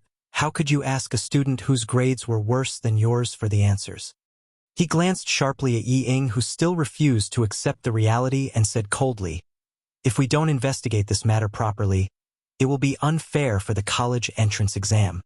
If we don't punish the students of number 2 high school, there will be endless trouble in the future. We need to put an end to this phenomenon from the root." He was just short of saying, "Yi Ying is lying." "Yi Ying, what else do you have to say?" The leader of the Provincial Education Bureau had a stern expression on his face. His gaze was so cold that it made Yi Ying's heart tremble. You have a personal grudge with Yi Qian. How dare you frame Yi Qian during the college entrance exam to achieve your own ulterior motives? What else do you have to say? What else could she say? What else could she say? Yi Ying raised her head and glared coldly at Yi Qian. Unwilling to give up, she said, I have nothing to say. I only know that she really wants an answer from me. Sir. She wants to frame me. That's right, that's right. She wants to frame me. I'm the victim. I'm the victim. You're in the provincial second high school, and I'm in the provincial first high school. Why would I need to frame you? What was the reason? Can you tell me? Yi Qian asked indifferently. His calm demeanor made the scholars who were checking the papers look askance. What was the reason? Of course there was a reason. Yi Ying gritted her teeth and said angrily, You're jealous that I got into a good school. You hate me even more and only want to take revenge. Chapter 12:20. What does it have to do with me if you get into a good school? You have your own path to walk, and I have mine to walk. We have nothing to do with each other. As for holding a grudge, Yi Ying, are you sure you're not talking about yourself? If you want to die, you can't blame others for helping you. Yi Qian's eyes flashed with coldness as he looked calmly at Yi Ying, whose expression was gradually becoming twisted. You've been trying to frame me since junior high. In the second year of senior high, the school couldn't tolerate your behavior and had no choice but to force you to drop out. Yi Ying, who's holding a grudge against who? I, Yi Qian, do things in an upright manner. I've never wronged anyone, and it's impossible for me to be jealous of someone whose grades are not as good as mine. What do you mean by holding a grudge? And you, what kind of school can you get into that I'm jealous of? Tsinghua University? She University? I once gave up on the direct admission of 2 schools. Why should I be jealous of you? Before Yi Ying could refute, she heard the Provincial Education Department's leader yell, Second high school's leader? Where's this student's parent? Invite him to school immediately. Yi Qian's math test paper is sealed and stored as normal. It won't affect the scoring. Second high school's Yi Ying's behavior is serious and has brought a negative effect on the college entrance exam. Her math score is 0. Why is it only targeting me? I can't accept this. Yi Qian is at fault. She's also at fault. Seeing that she was the only one who was punished, Yi Ying, whose plan had failed and her grades were now 0, could not accept this. She screamed crazily and suddenly rushed towards the scholar who was checking the test paper. I'm going to tear her test paper. I'm going to tear her test paper. Why is it only targeting me? I can't accept this. I can't accept this. Why is the wretched girl fine? Why am I the only one punished? I'll tear her test paper. Let's see what she can do. The person who reacted the fastest was not Yi Qian, but the armed police who were present to prevent accidents. The armed police blocked her and shouted, Don't move. Return to your original position. His voice was like a bell, causing Yi Ying to scream even louder. Yi Zhifan, who had been waiting for his daughter to come out, knew that something must have happened inside. When he saw the caller ID, Yi Zhifan gently closed his eyes. What would come would come. Yi Qian also made a call. She did not want to alarm Principal Chun, so she called Xia Jinyuan. Since the leaders of the Provincial Education Bureau have already come up with a solution, then we don't have to worry. Xia Jinyuan, who had been standing at the school gate all this time, smiled and said softly, When will you come out? His voice was gentle and had a magical effect of making her feel at ease. Yi Jian pursed her lips and smiled. It should be soon, but I want to stay for a while and see what kind of face Yi Zhifan has. Yi Zhifan would definitely be very angry if she ended up harming herself. Don't laugh when you see it. No matter how magnanimous his little fox was, she would still harbor hatred towards her family, who had treated her badly for a long time. Now that he had the chance to let her vent her hatred, he would let her stay for a while. Standing in the golden sunlight, his thin lips curved into a smile. Enjoy it well. Don't miss this opportunity. It felt good to have someone to play along with him. Yi Zhifan walked into the office and saw his daughter in tears. Yi Qian, on the other hand, had a calm expression and exuded an aura that his daughter could not emulate. He sat quietly at the side. Even if he did not speak, he would still be the center of attention. Dad, I'm innocent. I'm innocent. The way they handled it is unfair. It's not fair at all. When Ying saw her father walk over, she cried out in grievance. Why should my results be nullified while Yi Qian is fine? Why? Chapter 12:21. It turned out that the worst-case scenario was not a lose-lose situation. But Yi Qian would be fine, but his daughter would be in trouble. Yi Jifan's heart sank when he heard his daughter's message. It was unfair. How could they? Even the armed police had been mobilized. They had even invited the most famous mathematician in the southern province. It was unfair. His gaze swept across Yi Ying's face, then swept across Yi Qian's face. His heart was in turmoil. Mr. Yi Ying violated the rules in the examination hall and purposely targeted Yi Jian, a student from the province first high school. After investigation, Yi Ying intentionally framed Yi Qian. Therefore, we have decided to give Yi Ying 0 marks for her mathematics results. The parents were invited to inform them of their child's wrongdoings and what kind of punishment they would receive. As for Yi Ying's claim of unfair, it was not valid at all. Yi Jifan sat down and asked coldly, "Have you investigated thoroughly? As a parent, do I have the right to ask what exactly happened?" How could Yi Jifan accept that his daughter's future was not dragged down by Yi Qian? Play the recording for Mr. Yi. The leader of the Provincial Education Bureau nodded slightly at an armed police officer. The armed police officer took out a tape recorder from his military green bag and played the conversation before and after the exam. Sealed the exam in advance. Yes, I finished everything. Compared to the answers on the paper, I'm more willing to believe the answers on the exam paper. Yi Jifan clenched his fists when he heard the main point. No wonder his daughter lost. Who would have thought that she finished the exam in advance? Why should my results be nullified? But Yi Qian is not affected at all. Why? Yi Ying's sharp voice came from the recorder. Yi Jifan's fists were clenched to the bone, and his expression changed. This sentence was the biggest failure of his writing. It was the most direct evidence. Idiot! Hearing her own voice again, Yi Ying was stunned. Why was it recorded? This is the last part. Does Mr. Yi need to listen to the first part? The leader of the Provincial Education Bureau said sternly, 5 minutes before Mr. Yi came in, I received a call from the provincial office. Even the provincial governor was personally involved in this matter. Mr. Yi, as a provincial official, shouldn't you personally explain to the governor? What? The governor was personally involved. How could a college entrance exam fraud between 2 people alert the governor? Greatly shocked, Yi Jifan made a prompt decision and said in a low voice, It's my fault for not being strict enough. I was careless and caused Yi Ying to make a big mistake. To be honest, although Yi Ying and Yi Jian are cousins, they have a deep grudge against each other. Sometimes, as their parents, I can't do anything. Dad. Hearing this, Yi Ying seemed to realize something. She raised her voice and screamed, What are you trying to say? You? Shut up. For the sake of his career, Yi Jifan wouldn't allow Yi Ying to speak again. Now, only one subject's results are invalid. If you do anything else, I'll teach you a lesson. His expression was so heartless that Yi Qian smirked. In her previous life, she knew that Yi Jifan was willing to do anything for his career. Even the provincial governor knew about this. How could Yi Jifan stand up for his daughter? Unless he had the confidence to make the provincial governor believe him.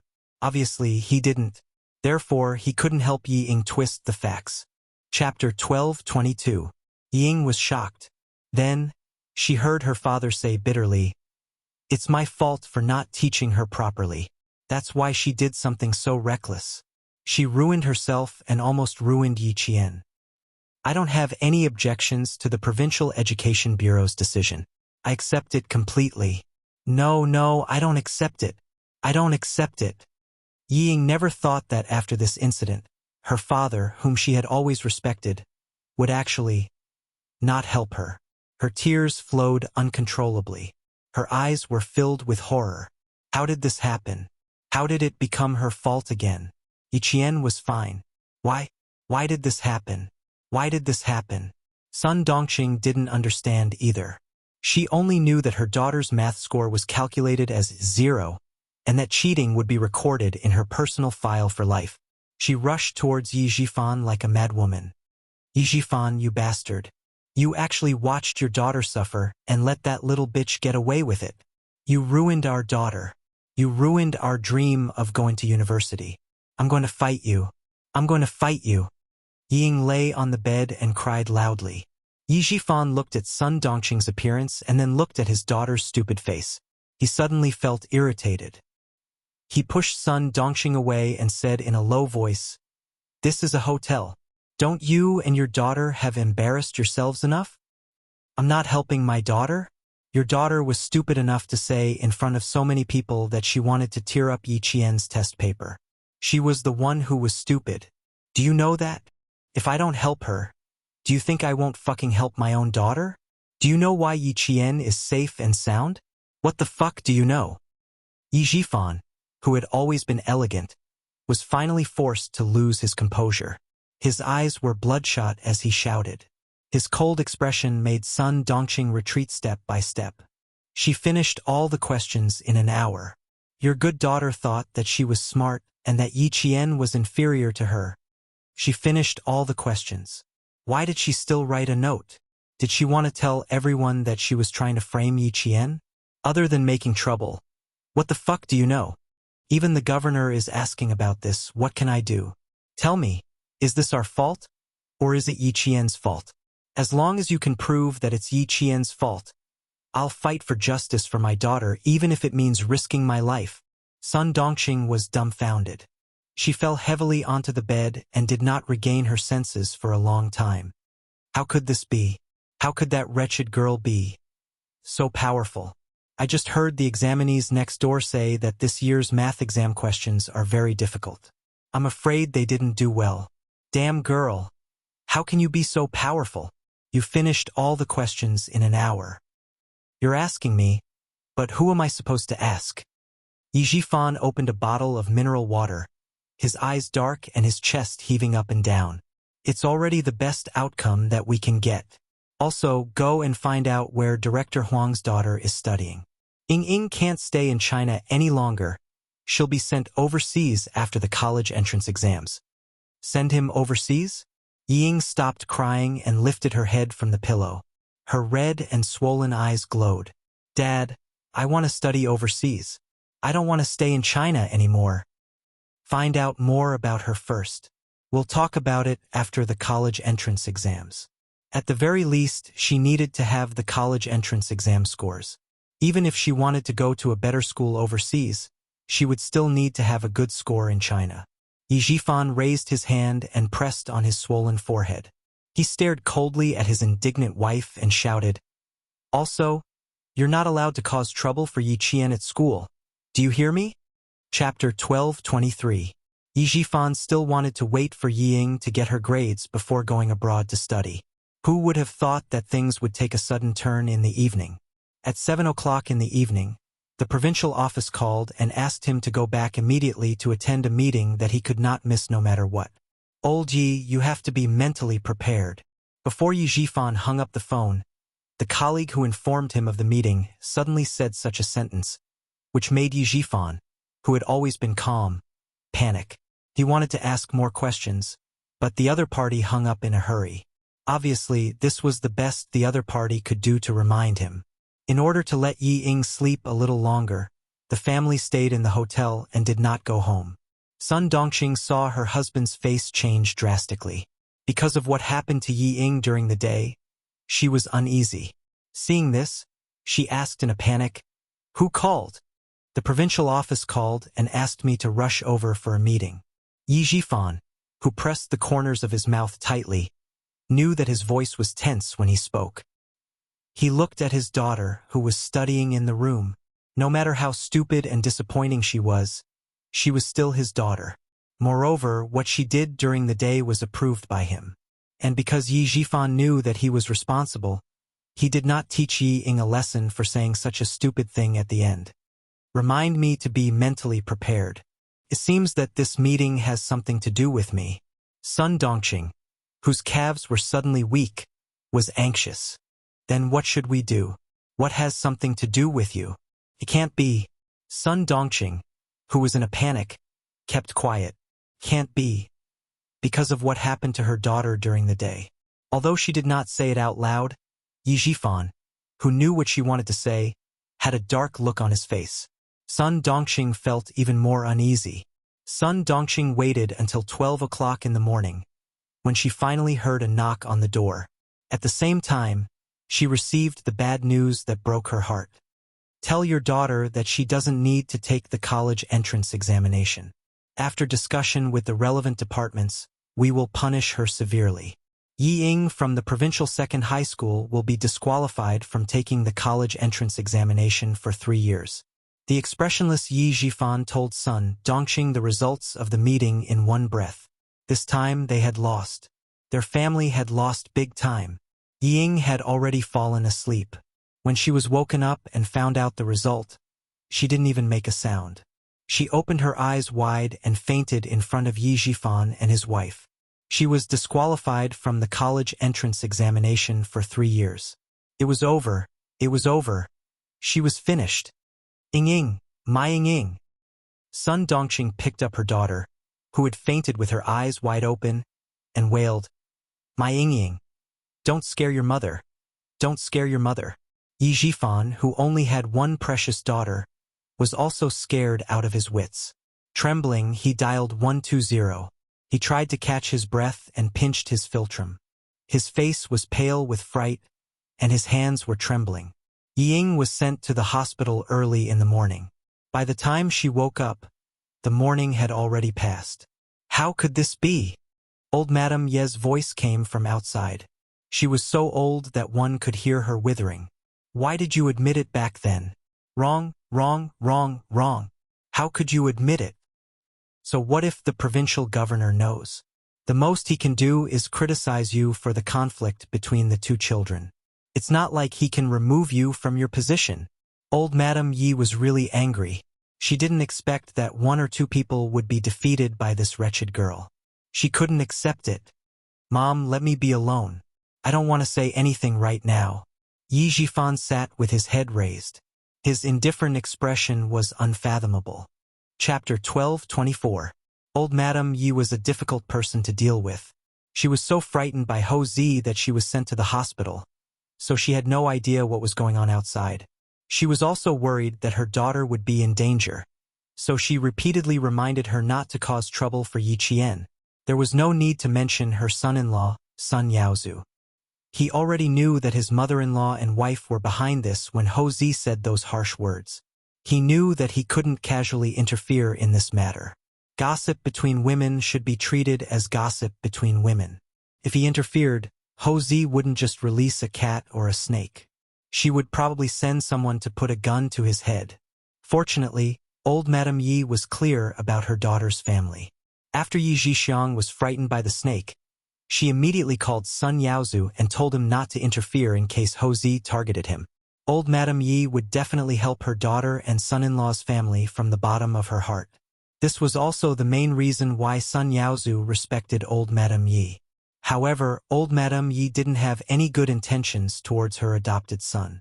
Every time she thought about how she was forced into a corner by Yi Qian and could only stay in the hospital, the anger in old Madame Ye's heart deepened.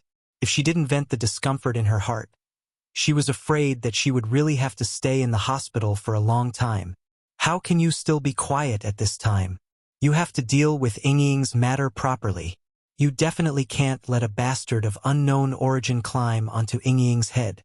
Old Madame Ye's face was gloomy, and her aged face was filled with a gloomy coldness. In addition, she had been frightened quite a bit these past few days. Her round face had lost a lot of weight, and she no longer had the kind appearance from before. At a glance, one could tell that she was a sharp and unkind old lady. Ying Ying was so angry that she was sent to the hospital. As her father, you still don't stand up for her. You've made her so bitterly disappointed. Why is that wretched girl able to take the exam safely while Ying was disqualified from the college entrance exam? So what if the governor intervenes? Do you think he has the ability to meddle in your family affairs? Even Yi Jifan couldn't deal with a bastard of unknown origin. Old Madame Yi only thought about it for a moment, and layers of cold sweat kept appearing on her back. She was still a student who hadn't matured yet. If she didn't take the opportunity to teach her a lesson, what would happen in the future? Yi Jifan's eyes were closed the whole time. His expression was gloomy and uncertain. He was so calm that even old Madame Yi couldn't figure out what he was thinking. Seeing that he was unmoved, old Madame Yi gave him another dose of adrenaline. She lowered her voice and said resentfully, "Don't tell me you want to give away the good stuff you got. Once that wretched girl becomes successful, our entire family can forget about living a good life. Also, I don't believe that she's that capable. Tsinghua University and Shidu University don't think highly of them. In my opinion, it's not that they don't think highly of them. It's just that they know their limits and know that they can't get in." Jade pendant, jade pendant. It was for the jade pendant that he allowed his daughter to take the risk. In the end, she ended up like this. No matter how anxious he was, no matter how much he wanted to see Yi Qian fall, he had to endure. For the sake of his career, he had to endure. As for why old Madame Yi advised him to stand up for her, Yi Jifan's face flashed with a trace of coldness. He slowly opened his eyes and looked at the gloomy old Madame Yi. As long as there's life, there's hope. Mom, I think with your experience you should know why I have to endure. I've been an official for more than 10 years. Your little tricks won't work on me. Don't worry. Also, Ying's mother will be here soon. If she sees you here, I don't know how much of a fuss she'll make. He wanted old Madame Yi to leave quickly. Chapter 12:25. Fine, fine, fine. My good intentions are treated as ill intent. Fine, I won't talk about it anymore. I won't talk about it anymore. I only feel bad for Ying. Old Madame Yi stood up angrily. The anger on her face disappeared as she turned to leave. Yi Jifan had the intention to retreat. If even he stopped for the time being, then it seemed that there was no way to make a move on that wretched girl. Thinking about it, old Madame Yi wanted to slap herself. She shouldn't have spread rumors about Master Hosan and the wretched girl. She shouldn't have provoked this murderous god. Otherwise, Sun Yaozu could have found someone to deal with the wretched girl in secret.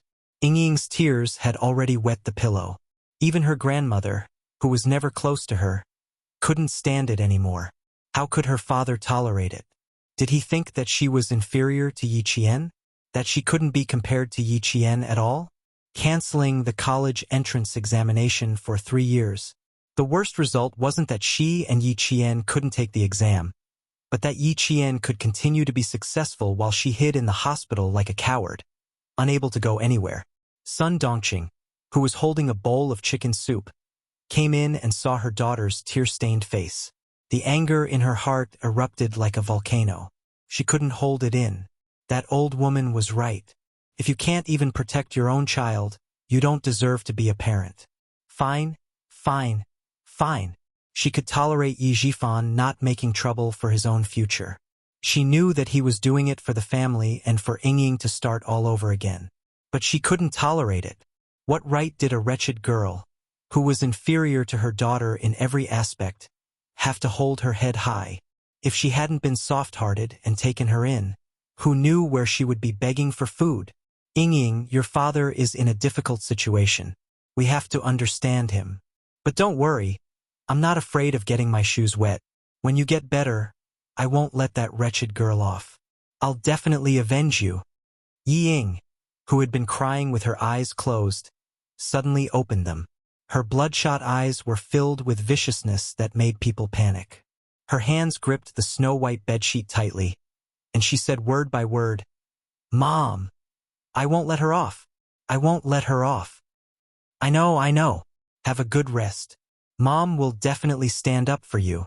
Sun Dongqing was afraid that her daughter would faint again from anxiety, so she comforted her with lingering fear. Drink the soup first. If you want to deal with that wretched girl, you have to have the strength to do so. You don't have to worry about anything. Just focus on recuperating. Tomorrow at the latest, I'll definitely go to the provincial first high school to make a fuss. I won't talk about the college entrance exam. I'll just talk about how unfilial she is. You didn't recognize your own grandmother and uncle, and even made the two of you so angry that you were hospitalized. She just wants to be in the limelight. Fine. I'll let her be in the limelight. Let's see what kind of trash their school has produced. Is this really okay? Could they really suppress Yi Qian? Yi Ying, who was angry just a second ago, burst into tears the next second. But how can we deal with her? She humiliated me like that. How can I return the favor? Saying that she's unfilial and that she angered Grandma to the point that she had to go to the hospital is a completely superficial accusation. It won't affect her at all. I used to think that I could use my results to make fun of her. But in the end, I couldn't take the college entrance exam for 3 years. Mom, my life is over. My life is completely over. Sun Dongxing couldn't care less. Even if it didn't hurt Yi Qian, she still wanted to scold him and avenge her daughter.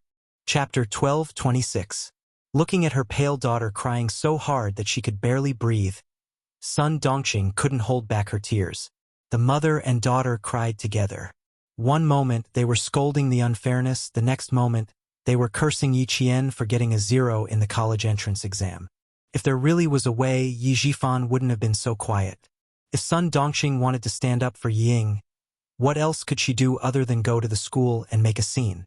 Old Madame Yi listened outside for a while and said to Yi Zhixiang, "Go and hold your brother back. I'll go in and talk to your sister-in-law." Sun Dongxing brought the chicken soup over, so Yi Zhifan went out to eat. Old Madame Yi didn't manage to persuade him, so she turned her attention to Sun Dongxing, who was eager to protect her daughter. She had to get someone to go to the school and make a scene. Even if it didn't affect Yi Qian's results, she had to make her unhappy. The second day of the college entrance exam passed as Yi Ying washed her face with tears. She didn't appear in the exam hall that day, so the students in the third exam hall couldn't help but take a few glances. On the third day, which was the last day of the exam, the parents waiting outside found out that a student named Yi Ying in the third exam hall had been arrested for cheating and was disqualified from the exam. Sun Dongxing, who was standing in the crowd, heard all the parents talking about her daughter. She couldn't wait to rush up and fight with them. If Yi Zhixiang didn't stop her, she probably would have gone up. "Sister-in-law, if you fight now, don't even think about going in later." Yi Zhixiang held her back tightly, afraid that she would make a wasted trip again. Thinking of old Madame Ye's advice, she hurriedly comforted her. "Why are you arguing with them? They're talking about other people. What can we do? We're not looking for anyone else today. We're only looking for Yi Qian. Sister-in-law, if you can't hold it in, you won't even be able to enter the school, let alone look for that wretched girl." Sun Dongxing was so angry that her chest heaved up and down. A bunch of foul-mouthed idiots. Do they think their daughters and sons can pass the exam? Bah! Both of them failed the exam. Her voice had always been loud, and she didn't bother to hide her anger. Yi Zhixiang didn't have time to cover her mouth before Sun Dongxing started cursing. When the surrounding parents heard this, their faces were all filled with anger. Whose parent was this? A dog's mouth can't spit out ivory. Ignore her. One look and I can tell that the child at home is a disappointment. Hearing us chatting happily, she's unhappy and wants to vent her anger. Who do you think you are? Your mouth stinks. Her child is the one who failed. That's right. If you're unhappy, then go home and stay there. Why did you come out to embarrass yourself? One after another, Sun Dongxing, who was originally burning with anger, could no longer hold it in. She directly scratched the face of the parent closest to her. "Shameless thing. See if I don't tear your stinky mouth apart. Someone's fighting. Someone's fighting. Quick. Open it. Open it. Pull them apart. Police. Where are the police? There's a fight here. There's a fight here." On the third day of the college entrance exam, the main gate of the school was very lively. There was actually a parent beating someone up. Cause unknown. The main entrance of the school was bustling with activity, but there were also parents discussing this matter at the back entrance. After such a big incident, How could they not talk about it when they gathered together? Not being able to take the college entrance exam for 3 years is indeed quite tragic.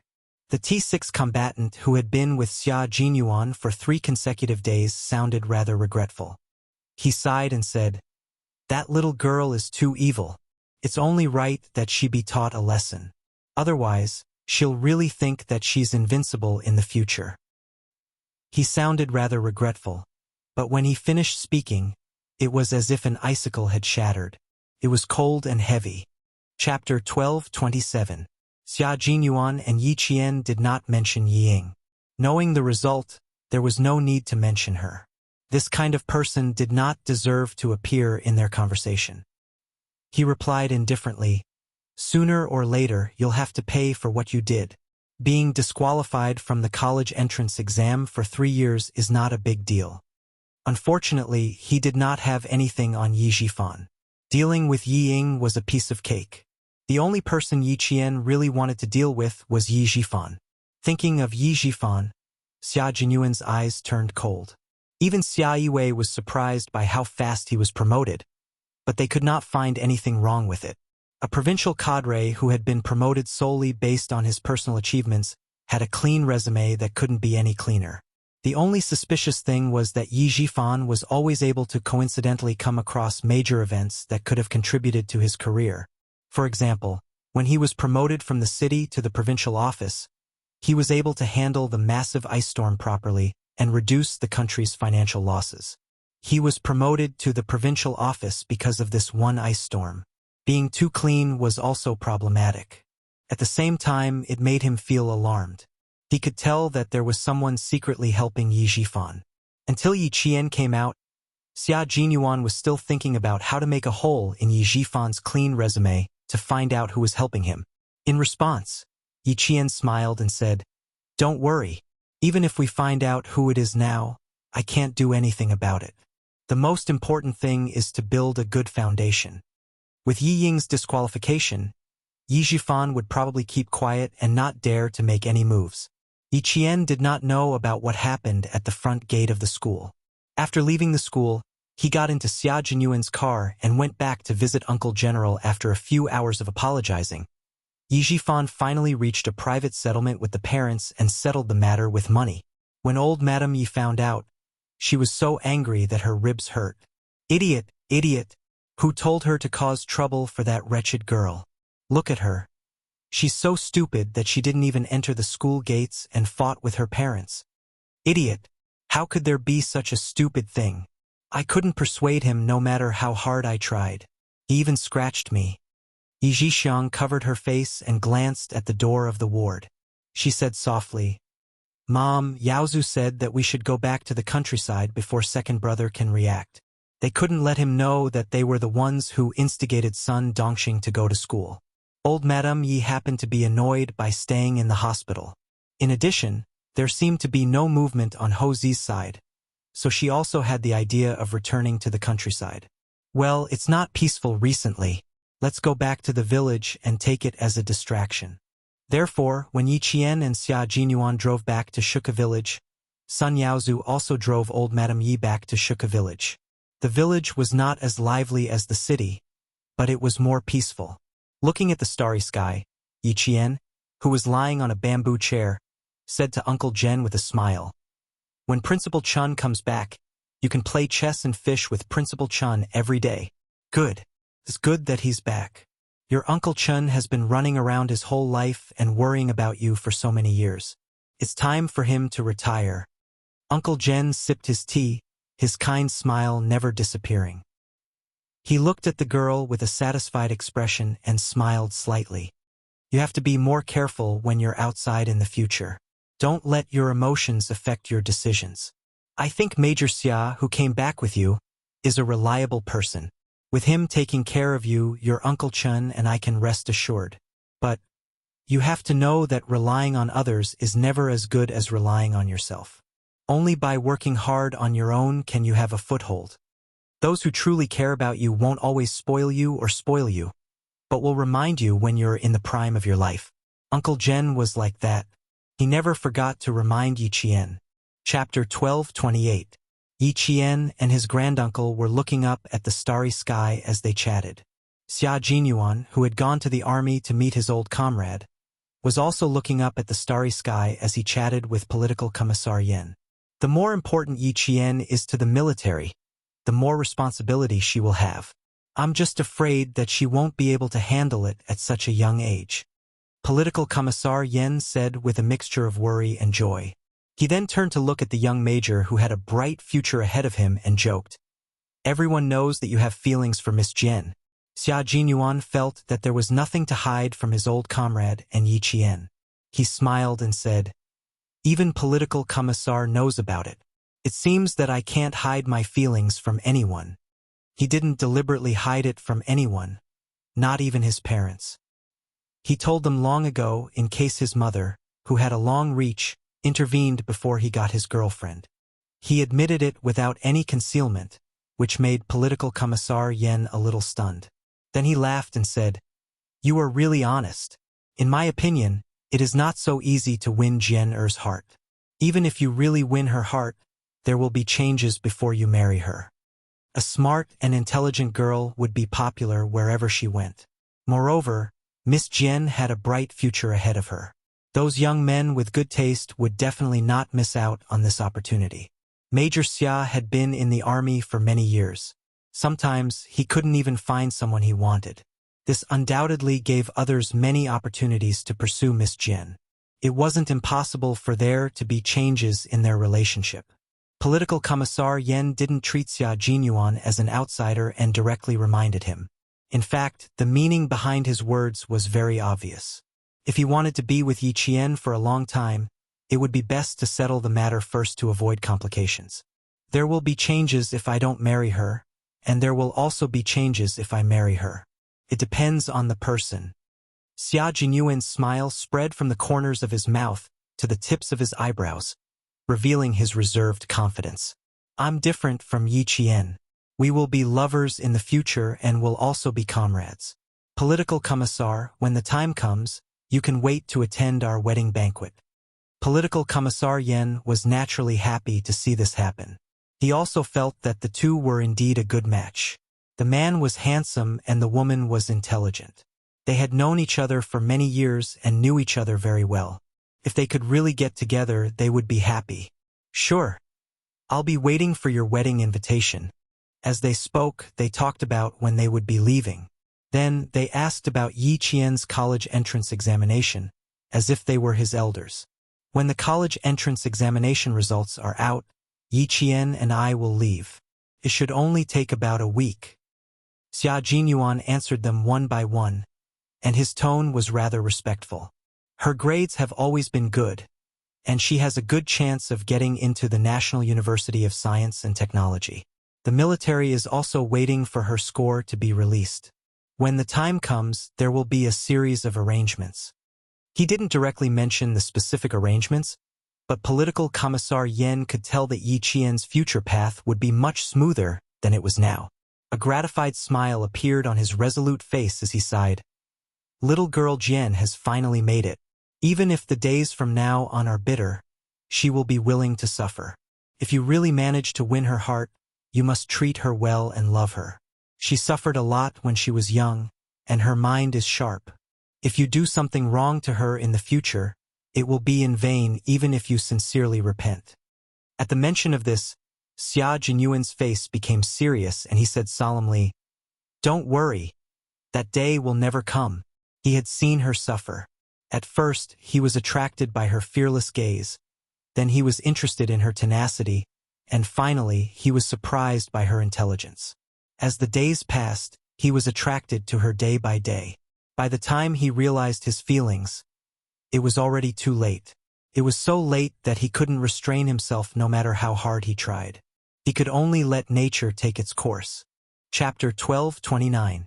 Yi Qian was hard to win over, but he had the most say. After her resistance, indifference, and avoidance, and the fact that they hadn't seen each other for almost a year, he finally chose to take the initiative. Now that she finally relented, he felt like he had taken a bullet. How could he bear to let her be sad? The night grew darker, and dark clouds covered the stars in the sky. In the middle of the night, it started to rain, and it didn't stop until 5 o'clock in the morning the next day. Yi Qian, who was used to waking up early, prepared mung beans and plain porridge for Uncle Jen, since she couldn't do morning exercises. She was waiting for him to wake up. Old people weren't used to waking up late, and when they heard the rooster crowing, they didn't feel sleepy anymore. When Yi Qian was preparing breakfast in the kitchen, Uncle Jen walked out of the peach forest with a fishing rod and went to the 2 ponds in the middle of the village. It was July, and even at 5 o'clock in the morning, there was still light. Some villagers had already opened their doors and turned on the kitchen lights to start a new day of work. The Yi family's house, which was built in the center of the village, also turned on its lights. Uncle Jen walked past the embankment and looked at the car parked in front of the Yi family's house with a serious expression. The son Yaozu's car. It looks like old Madame Yi is back. No, I can't let her see Jian Yiling. Uncle Jen held the wooden bucket in his right hand and the bamboo fishing rod in his left hand. He turned around in the rain. Where are you going now? Grandpa Jen, do you have something urgent? The porridge wasn't cooked yet. Yi Qian was surprised to see Uncle Jen in a raincoat. She didn't know that Grandpa Jen had woken up early. She hurriedly took the straw raincoat from the old man and hung it up properly. She glanced at the fishing rod. Grandpa Jen went fishing early in the morning and came back without even loosening the fishing line. Did something happen when he went out? Uncle Jen wanted to hide it from Yi Qian, but he remembered that she was smart. So he said kindly, I just went fishing. Before I reached the pond, I saw Sun Yaozu's car parked in front of the Yi family's house. I thought old Madame Yi might be back. So that's what happened. Don't worry about it. She and Yi Zhixiang offended a powerful person outside and were so scared that they were hospitalized. I'm afraid they came back to avoid trouble. Yi Qian's smile was calm, and there was nothing strange about it. Don't worry. Don't worry about the Yi family. People like them are a waste of time. It's best to ignore them. She did not mention that old Madame Yi had looked for her before and caused a lot of trouble. You've already said that my father isn't her son. When my father was still alive, he had already repaid her kindness. As for me, firstly, I didn't eat her food. Secondly, I didn't use her food.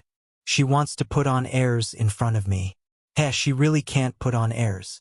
Yi Qian's attitude towards the Yi family was very firm. He would never lower his head to them. After a while, old Uncle Jen gently patted Yi Jian's hand that was supporting him. He looked at the girl who had grown into a beautiful girl who was stronger than her mother with a kind gaze. There was a hint of comfort in his voice. It's good that you think this way. Old Madame Yi is nothing to be afraid of. She's old and doesn't have much time left. It's right not to be calculative with her. You have to guard against Yi Zhifan, but you can only guard against him now. You can't do anything. He's a person who cares about his career. Before you have absolute confidence, you can't act rashly. Otherwise, you'll get yourself into trouble. Chapter 1230. The kitchen in the village was large and covered with black tiles. Smoke rose from the cracks of the tiles when the fire was lit. Yi Jian added 2 pieces of firewood to cook the porridge in the casserole. The fire shone on her face, but the warmth of the fire did not melt the coldness in the depths of her eyes. She pursed her lips and replied softly, I know. They don't dare to mess with me now, and I won't hold on to them. I don't want to waste all my efforts if I can't pass the background check. Uncle Jen, who was sitting in a chair, stared at the girl that he and Chen Dongfeng had trained. He coughed deeply and showed a rare look of seriousness on his face. He looked at Yi Jian, who was trying to hold back her anger, and said with a deep voice, Grandpa Jen still has one more thing to tell you. Little Jian, you have to listen carefully. Before we have any clues, you can't tell me anything, even if it's Major Xia. Yi Qian was startled. Please tell me. Yi Qian didn't even recover from the burning smell of the porridge. Uncle Jen put the casserole aside and looked at Yi Qian, who was still in shock, with pity. I'm a bit confused, Grandpa General. I don't understand. Yi Qian's usually calm voice had a trace of panic. There was too much information, and her head was dizzy. She couldn't make sense of it. Grandpa Jen said that Grandpa Jen and Grandma Yi had entrusted their only son, Yi Xinfan, to old Madame Yi. In the end, old Madame Yi lost Yi Xinfan and replaced him with her father. Before she could digest it, Grandpa Zhen threw out another secret. He told her that her mother might have been sacrificed because of that jade pendant. Why was it so messy, so complicated? Even her mother's sacrifice was not simple. No, something was wrong. Yi Qian looked up from her panic and looked at Uncle Zhen with her dark eyes. She said softly, "Grandpa, my father passed away in an accident, and my mother sacrificed herself in a mission. Do you remember what old Madame Yi did during that time? Where are Yi Zhixiang and Sun Yaozu? Are they in the village or outside?" It was Uncle Zhen's turn to be confused. He thought for a moment and answered, "Your father passed away and your mother sacrificed herself less than 3 months ago. I happened to be in the army. When I came back, your mother's belongings were already in Sun Dongxing and Yi Zhifan's hands. But I'm sure old Madame Yi is in the village. Yi Zhixiang and Sun Yaozu didn't return." "Little Jian, what do you mean by this?" "Grandpa, I suspect that old Madame Yi and Yi Zhixiang had something to do with my father's death." Yi Jian pursed her lips, and her eyes were as cold as the tip of a sword. "I didn't doubt it before. More than 40 days before the college entrance examination, old Madame Yi broke into the school and wanted to forcibly move my household registration. In a fit of anger, I took out my parents' photos." At this point, Yi Qian felt that her throat was as dry as a knife. "I noticed that the mother and daughter didn't even dare to look at my father's photo. Yi Zhixiang felt guilty, and old Madame Yi felt lucky. So, I suspect that my father's death was more than meets the eye." Uncle Zhen, who was usually emotionless, tensed up when he heard this. "3 months after your father passed away, your mother called me and told me that she was going on a mission. She also told me that if something happened to her, it might have something to do with a piece of jade. Little Jian, when your mother left the village, only old Madame Yi knew. And when your father left the village to work, only old Madame Yi knew." Chapter 12:31. In other words, her suspicions were not without reason. Yi Jian, whose eyes were filled with hostility, was in a state of turmoil, but his brain was calmer. "Investigate, I must find out. Even Sun Yaozu must be investigated. I don't believe that a town bumpkin like him could have saved up such a large business." Of course he couldn't. Otherwise, he wouldn't have become a fugitive. Old Master Zhen's cold words made Yi Qian's gaze sharpen. "You're saying that Sun Yaozu is a fugitive?" Even after meeting Xia Jinyuan, Yi Qian's expression was extremely cold. She had guessed correctly. Sun Yaozu was a fugitive every time he sneaked back to the village. But now he wasn't. Grandpa Zhen said that someone had helped him in secret and removed his identity as a fugitive. "What are you thinking about so intently?" Xia Jinyuan, who had come to pick her up, saw from the rearview mirror that his girlfriend had a strange expression. Although he was smiling, his eyes darkened.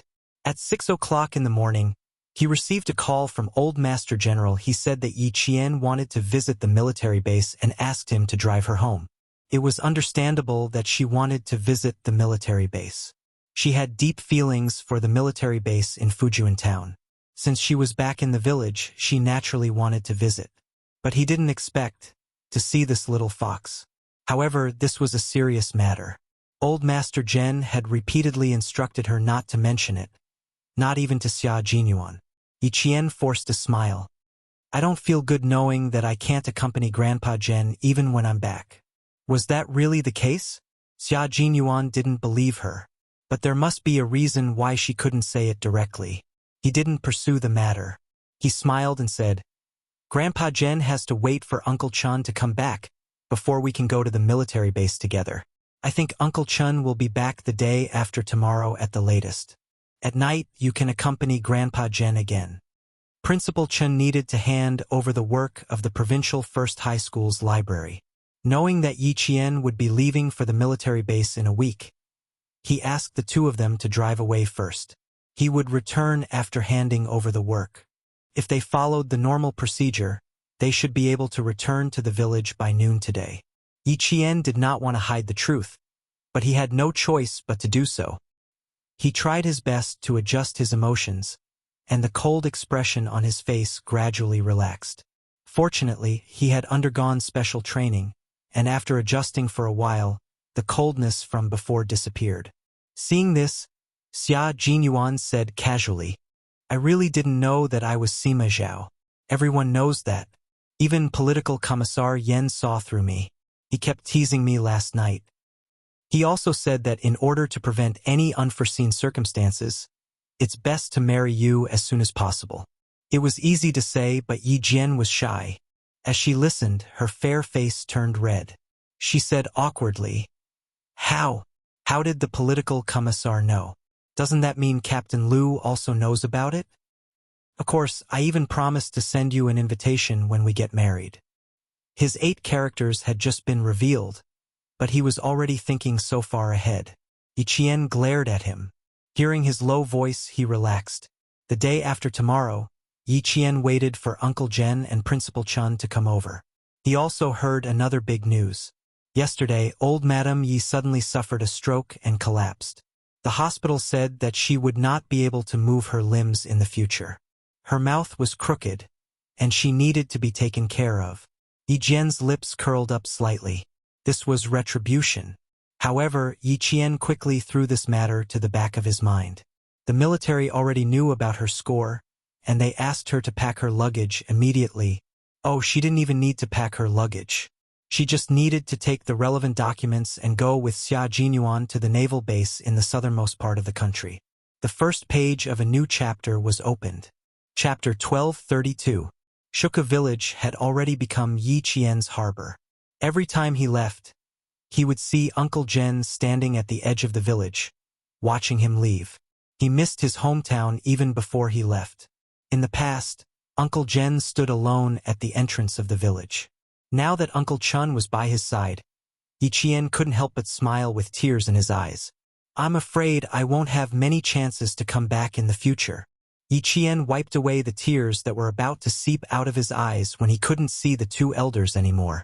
He said sadly, I wonder if I can come back once a year? The roads from the village to the town and then to the city were mostly winding roads. Xia Jinyuan's driving skills were good and he drove very steadily. Hearing this, he smiled and replied, If I told you that you probably won't be able to come back in 4 years, would you be sad? 4 years? Yi Qian was shocked. He looked at the smiling guy and muttered, I won't be able to come back in 4 years. That's impossible. Soldiers also had family leave, not to mention she was still a student. Although he didn't look surprised, Xia Jinyuan seemed to have seen through him. His smile faded a little. It's possible. I haven't been home for 4 years too. During winter and summer vacations, my family hasn't picked up a single call from me. Yi Qian's heart sank a little. Captain Xia said that he wouldn't be able to come home for 4 years. Did she have to do the same? Why did she have to do the same? There was a lot of information, so Yi Qian couldn't help but think about it. For a moment, the car was silent. Xia Jinyuan looked at Yi Qian, who was deep in thought, through the rearview mirror. His thin lips curved up a little. With little Fox's intelligence, she would definitely think deeper into his words. The military had already taken his suggestion and trained Yi Qian to be an all-round soldier king, so that he could smoothly enter the Snowfield Brigade in the future and take over the work of another team. It was extremely difficult for a woman to become a Special Forces soldier. Since Yi Qian had the ability to become a Special Forces soldier, the military would definitely not allow such a talent to be buried in the tide of the army. In addition, Yi Qian was highly regarded by the Army Major General, so it was impossible for her to be mediocre for the rest of her life. Yi Qian's magnificent military career was already beckoning to him. He drove quietly with a calm expression.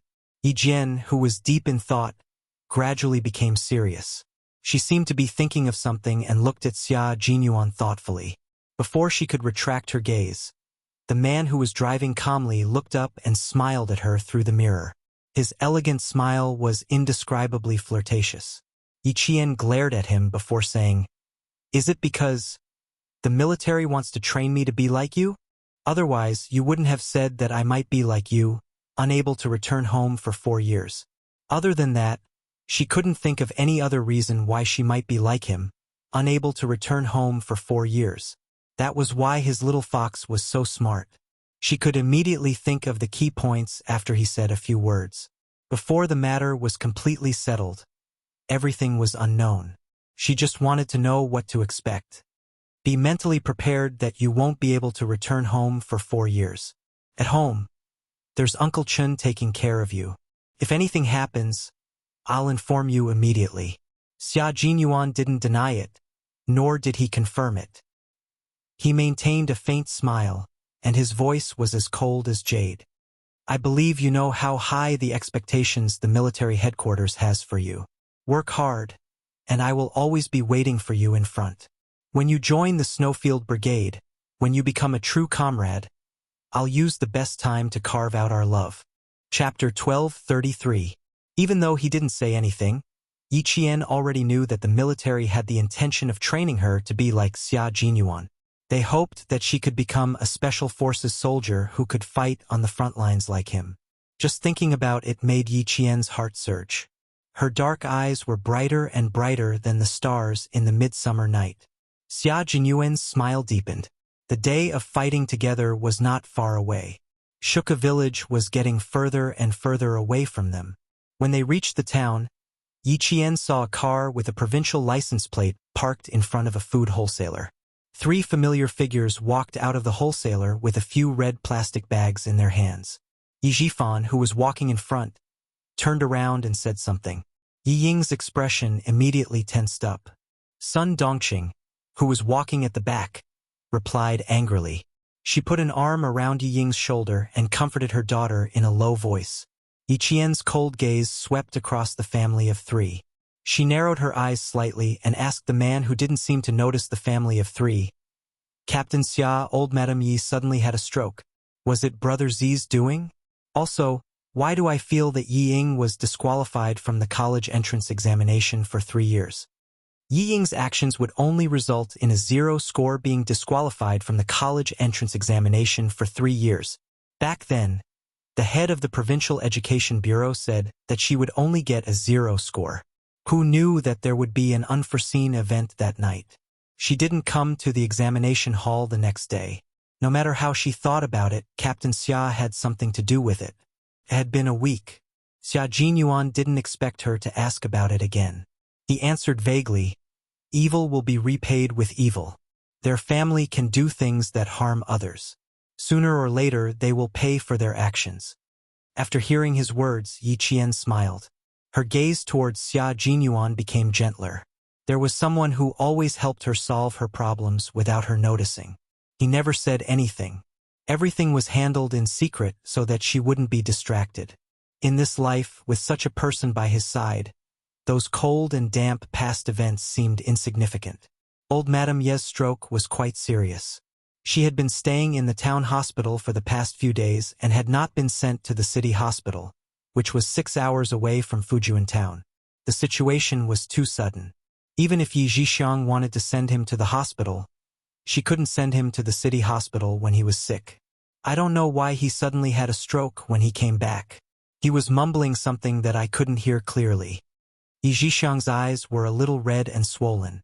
She tucked in old Madame Yi, whose mouth was crooked, and said with a haggard face, "Second brother, I want to transfer Mom to the province to take care of her. The environment in the town hospital is too bad." In one night, her most powerful backer had fallen. Even the arrogant and despotic Yi Zhixiang had become weak. Sun Dongqing looked at old Madame Yi, who could not speak and could not walk. There was an indescribable joy in her heart. She replied sarcastically, "Your house is big, and Mom has been worried about you for a lifetime. It's only right for her to take care of you in the province." She wanted her to take care of him? No way. Second sister-in-law, don't be sarcastic. You're also responsible for Mom's stroke. Don't try to get away with it. Yi Zhixiang had never been kind to Sun Dongqing. Yi Zhixiang, you're the one taking care of her. It has nothing to do with me. You want to blame it on me? No way.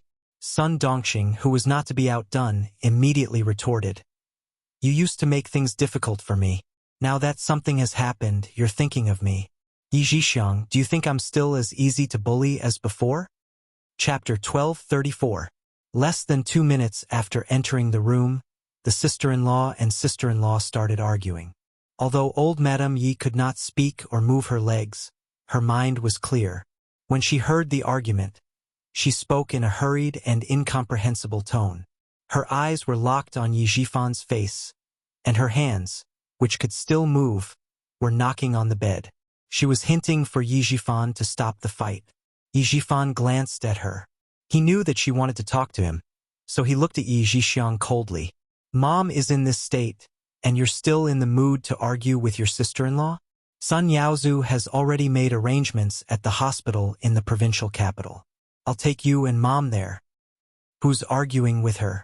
Did you see that she cared about Mom? Yi Jixiang replied fiercely. Then she remembered old Madame Ye's advice. She raised her hand to brush her hair and softened her voice. Mom is sick, and I'm anxious and angry. Brother, don't take it to heart. Even she knew to lower her head. Yi Jifan twitched the corner of his mouth and said calmly, There's no cure for a stroke. We can only take it slowly and see if it gets better. She can't walk or use a wheelchair, but it's a big deal that she can't speak. Look, I can't even hear what Mom wants to say now. Old Madame Yi, who could not speak, heard him. Her eyes were filled with venom, and her voice became louder and louder. Saliva even dripped from the corner of her mouth. Ying frowned when she saw her stomach churning. She looked away. She did not want such a person in the house. Yi Jixiang held old Madame Ye's hand and took a notebook from the bedside table. She stuffed a pen into old Madame Ye's hand. Mom, write this for Brother Tingrui. Old Madame Yi, who could still move her hands, wrote the word simple on the notebook with trembling hands. Then her gaze fell on Yi Jifan's face. Her face was so ferocious that it made Yi Ying's heart beat faster. I've been busy with Ying going abroad, so I'm not sure about Yi Qian's situation. You and Jixiang instigated my wife to cause trouble at the school. Then something happened to her and you ran back to the village, Yi Jifan said casually. He glanced at Yi Jixiang, whose expression froze, and a hint of mockery flashed in his eyes. Now that something has happened, Jixiang, you take good care of Mom. I'll come back to visit when I have time. This was something Yi Jifan had thought carefully before saying. As for Yi Qian, a vicious look flashed across his eyes. He muttered to himself for a while before continuing. Let's put Yi Qian's matter aside for now. Let's see which school she gets into first. By the time she got into university, it would be too late. Old Madame Yi, who couldn't speak, was so anxious that more saliva flowed out from the corner of her mouth. Her right hand, which was holding the pen, wobbled as she wrote a word that seemed to be broken. Then, she stared at Yi Jifan, waiting to see how he would answer her. Yi Jixiang secretly sighed in relief when she saw that Yi Jifan didn't come after her. She was really afraid of her second brother now.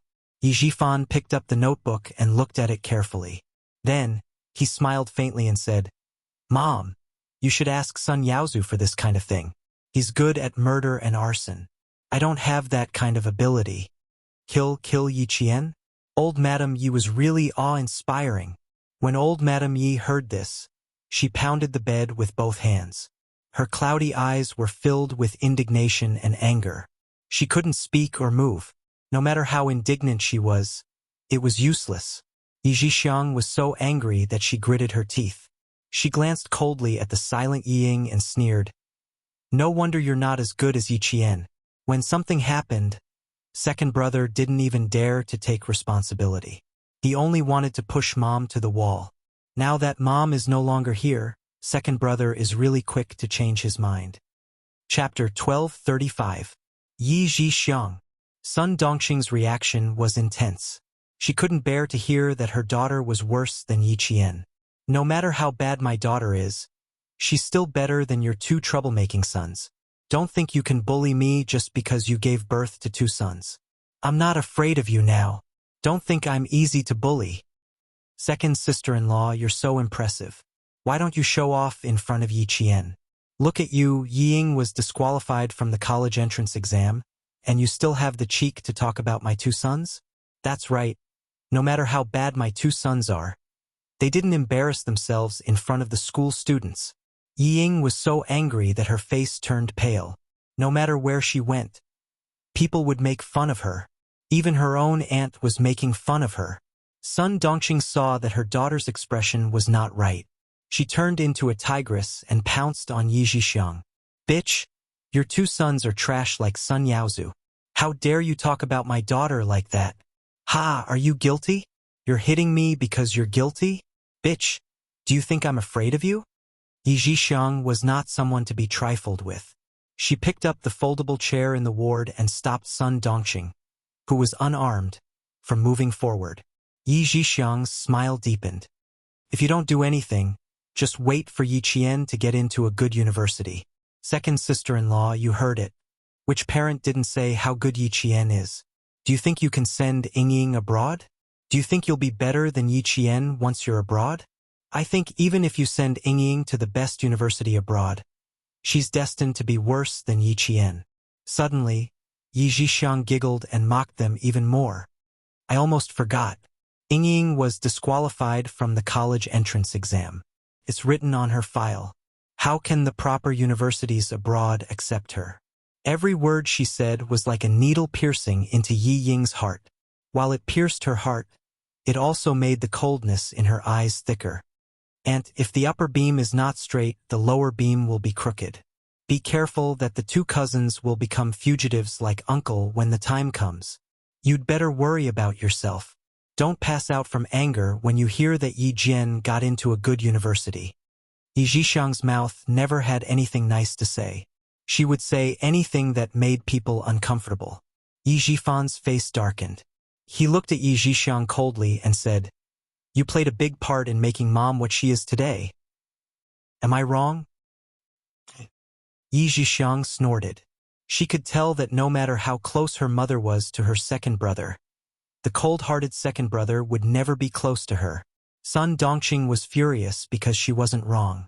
She glared at her sister-in-law, who had never given her a good time for more than 10 years. Sun Dongqing said fiercely, "Every dog has its day. Yi Zhixiang, I'll wait for the day when you beg my family." Even now, Sun Dongqing still couldn't accept that Yi Qian was better than Yi Ying. She even comforted her daughter like this after leaving the hospital. Don't listen to Yi Zhixiang's nonsense. Even if Yi Qian takes the college entrance exam, she won't be able to get into a good university. When the time comes, go and give her a good scolding. Don't let her be so brazen.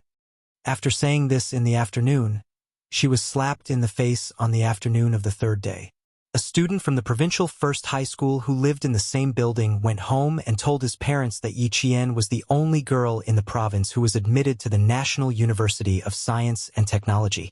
He also said that she was not only the top scorer in the province, but also the top scorer in the country. The entire provincial capital was in an uproar. Ying was dumbfounded when she heard this. Chapter 1236. How is that possible? There must be a mistake. How could that wretched girl be the top scorer in science? There must be a problem, old Yi. There must be a problem. Call and check. We need to check her score. Sun Dongqing, who had returned home in the provincial capital, could not accept it. How could a wretched girl, who had lived in her daughter's shadow for a long time and was inferior to her in every aspect, achieve such good results? It's fake. It's fake. It must be fake. National University of Science and Technology. No wonder she rejected the direct recruitment of Hua University and Shi University. It turned out that she wanted to get into the National University of Science and Technology, a top military school in the country that counted military service and had living allowances. Ah! Yi Ying's angry roar came from the room, followed by a series of clattering sounds. Sun Dongqing, who was throwing a tantrum in the living room, jumped up in shock. The door was locked from the inside, and Sun Dongqing anxiously banged on the door. Ying, don't scare me. It's okay. It's okay. It's fake. It's all fake. Yi Zhifan, who was equally anxious, saw this and pulled his wife away. He shouted angrily, "The score can't be fake. She got into the National University of Science and Technology after so many exams. What's the use of throwing a tantrum at home now?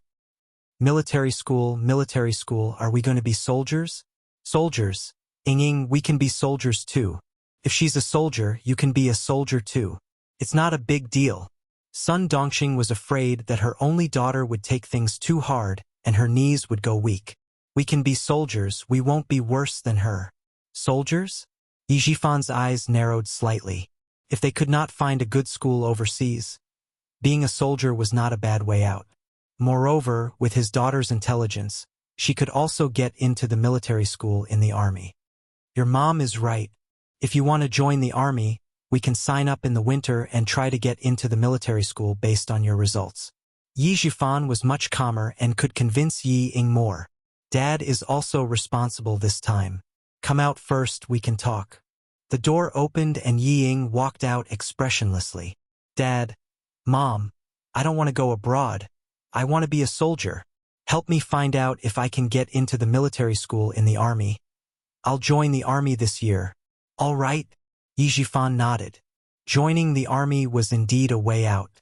However, the family of three had forgotten something very important. When Yi Ying was in junior high school, she had gotten a certificate that clearly stated that she had heart disease.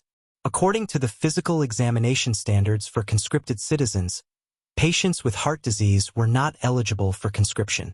When Ho Zi, who was in the provincial capital, found out that old Madame Yi had suffered a stroke and had been transferred to the provincial capital hospital for treatment, he also found out that Yi Qian was the top scorer in the national science exam.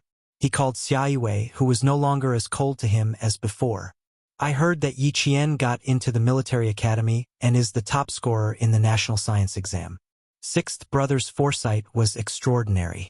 Luckily, sixth brother treats Yi Qian well. He's a little like me. In return, Xia Yiwei smiled coldly. Did he call her whenever something happened?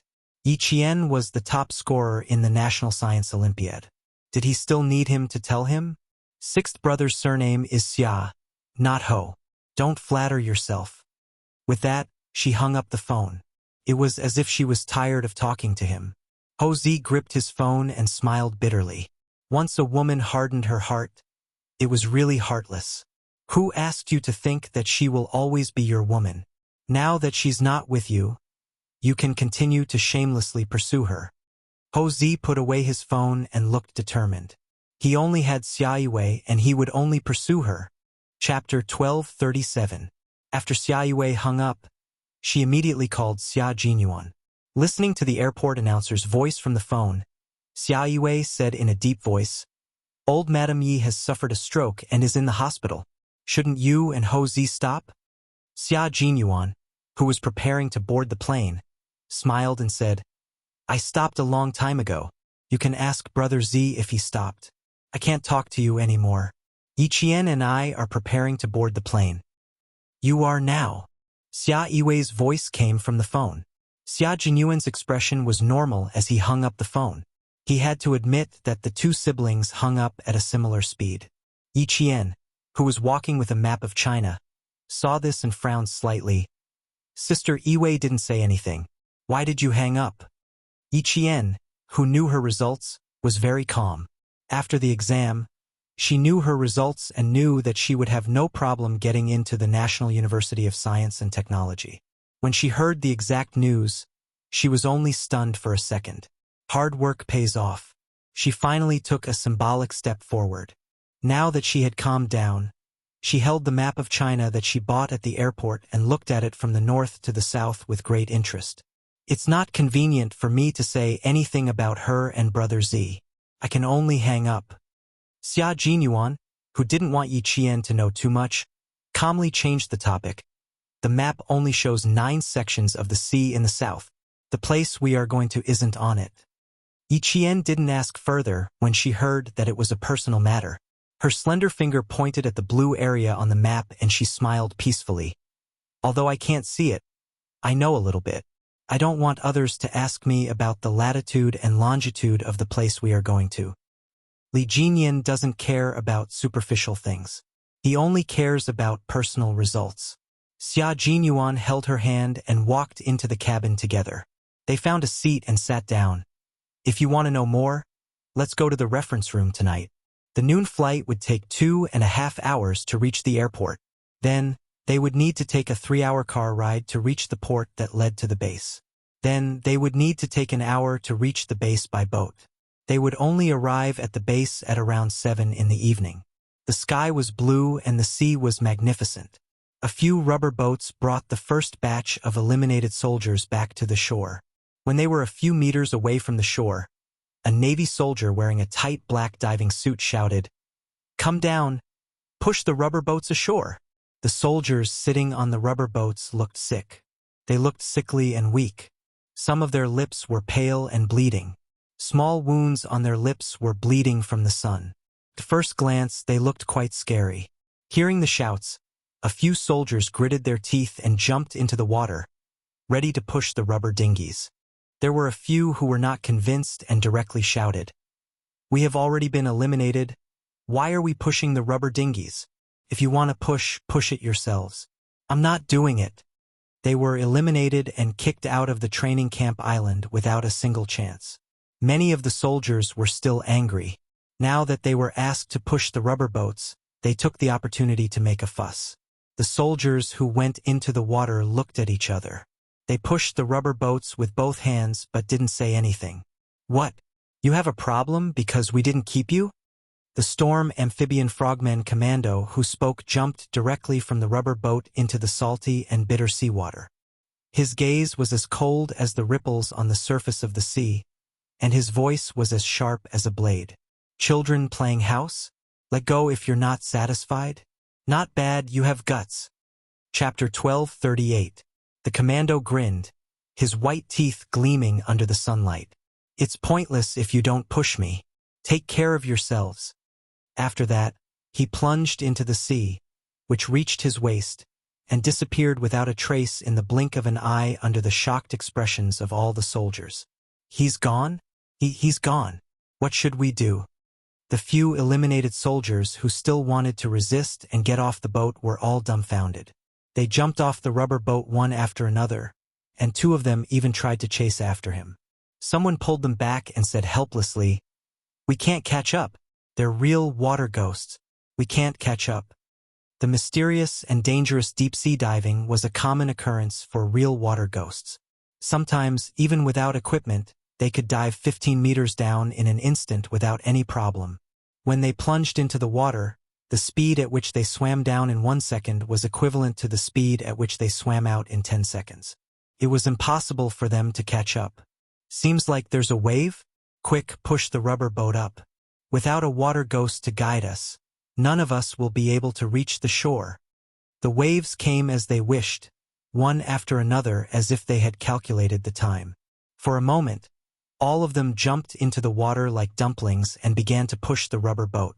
At a hidden sentry post on the deserted island, someone was watching everything with binoculars. When he saw the waves coming one after another, and when 2 soldiers were directly knocked over by the waves, his tightly pursed lips curled into a cold smile. "Get the few people whose names start with D to keep an eye on them. Make sure they don't show up until the rubber boat has drifted 100 nautical miles away." Li Jinyan put down the binoculars and said coldly. He stepped down from the sentry post in his military boots. "Contact the garrison and ask when the last soldier will arrive." The soldiers whose names started with D were the scouting water ghosts of the Storm Commandos. "If you don't see her before the 5 o'clock tomorrow, tell the garrison directly and ask her to return to where she came from." His voice was as cold as the snow on the top of a snowy mountain that never melted all year round. The commandos behind him did not say anything unnecessary and immediately replied, "Yes." In their hearts they were thinking, "Isn't this a bit too much? Didn't they say that she would only arrive at 7 o'clock at night? It would take another 4 hours to reach them from the base, and there would be big waves tonight. Even if they arrived, they wouldn't have the energy to participate in the training at 5 o'clock tomorrow." The Navy commander had naturally taken this into consideration as well. His gaze shifted from a female soldier whose skin was as white as snow to a pearl-like luster. He thought for a moment before smiling and saying, "Yi Qian, your team leader wants you to participate in the training at 5 a.m. tomorrow morning. The training location is about 4 hours away from the encampment. Go get your equipment now and set off immediately." Yes. Without a word of nonsense, the Marine commander could not help but raise his eyebrows. Xia Jinyuan was expressionless as well. He smiled and said, as expected of the famous Devil King, even his training style can produce good gold. You have to abide by the rules of whoever's territory you're in. No one can break the rules and no one can claim to be special. This was the case for the Storm Amphibious Frogmen Commandos and the Snowfield Brigade. Xia Jinyuan, who was watching Yi Qian leave, heard the Navy commander say, "He is indeed the sharp knife of our army. The soldiers trained by him are all like gold and can all become sharp knives.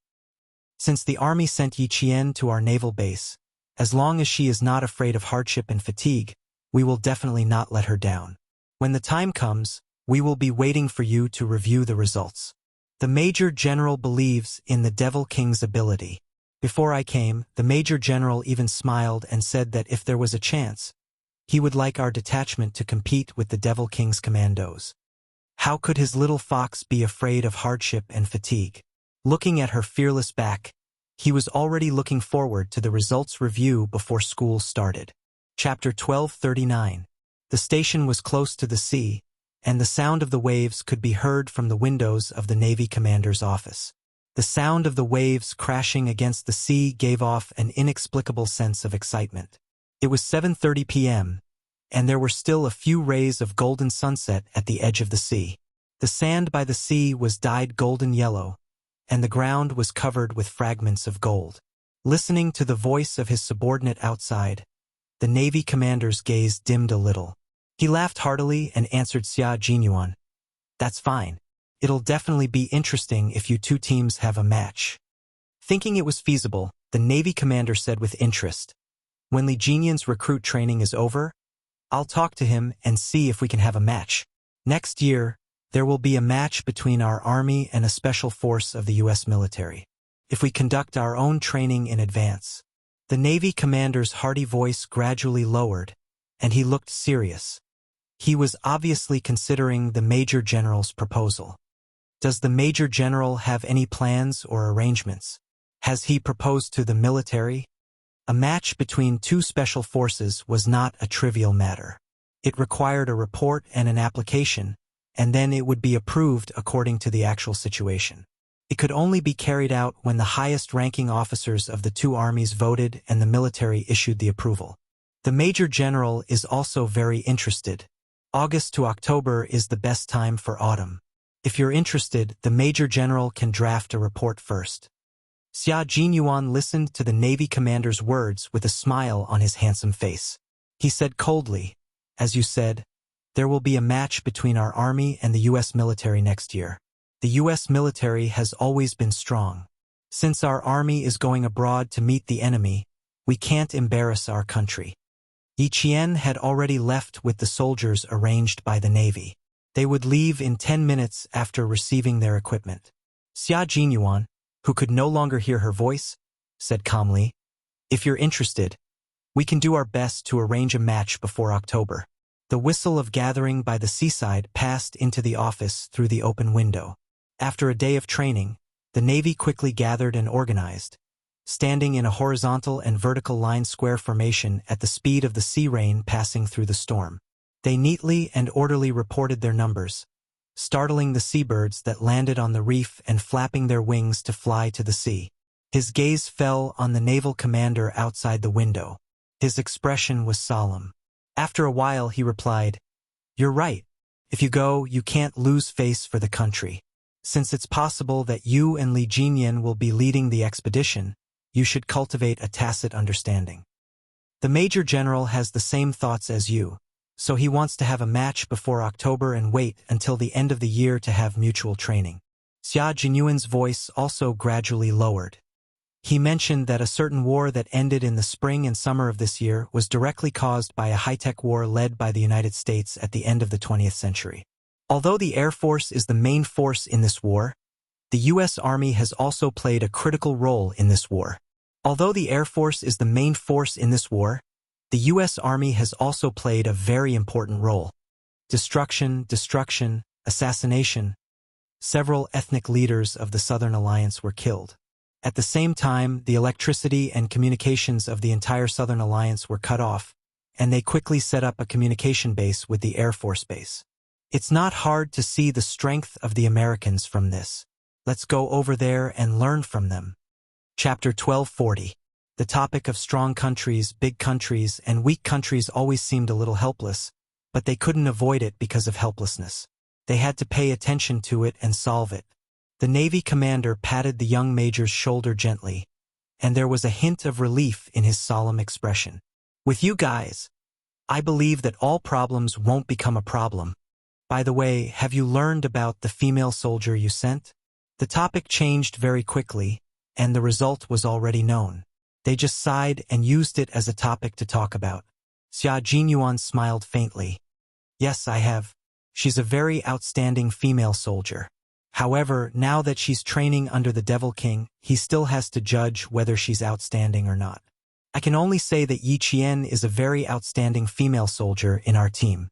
The Navy commander's smile deepened when he didn't immediately confirm and only expressed his opinion. Don't look at how polite you are. In fact, you're the same as the Devil King. You definitely won't easily say that a soldier is outstanding because your definition of outstanding is quite high.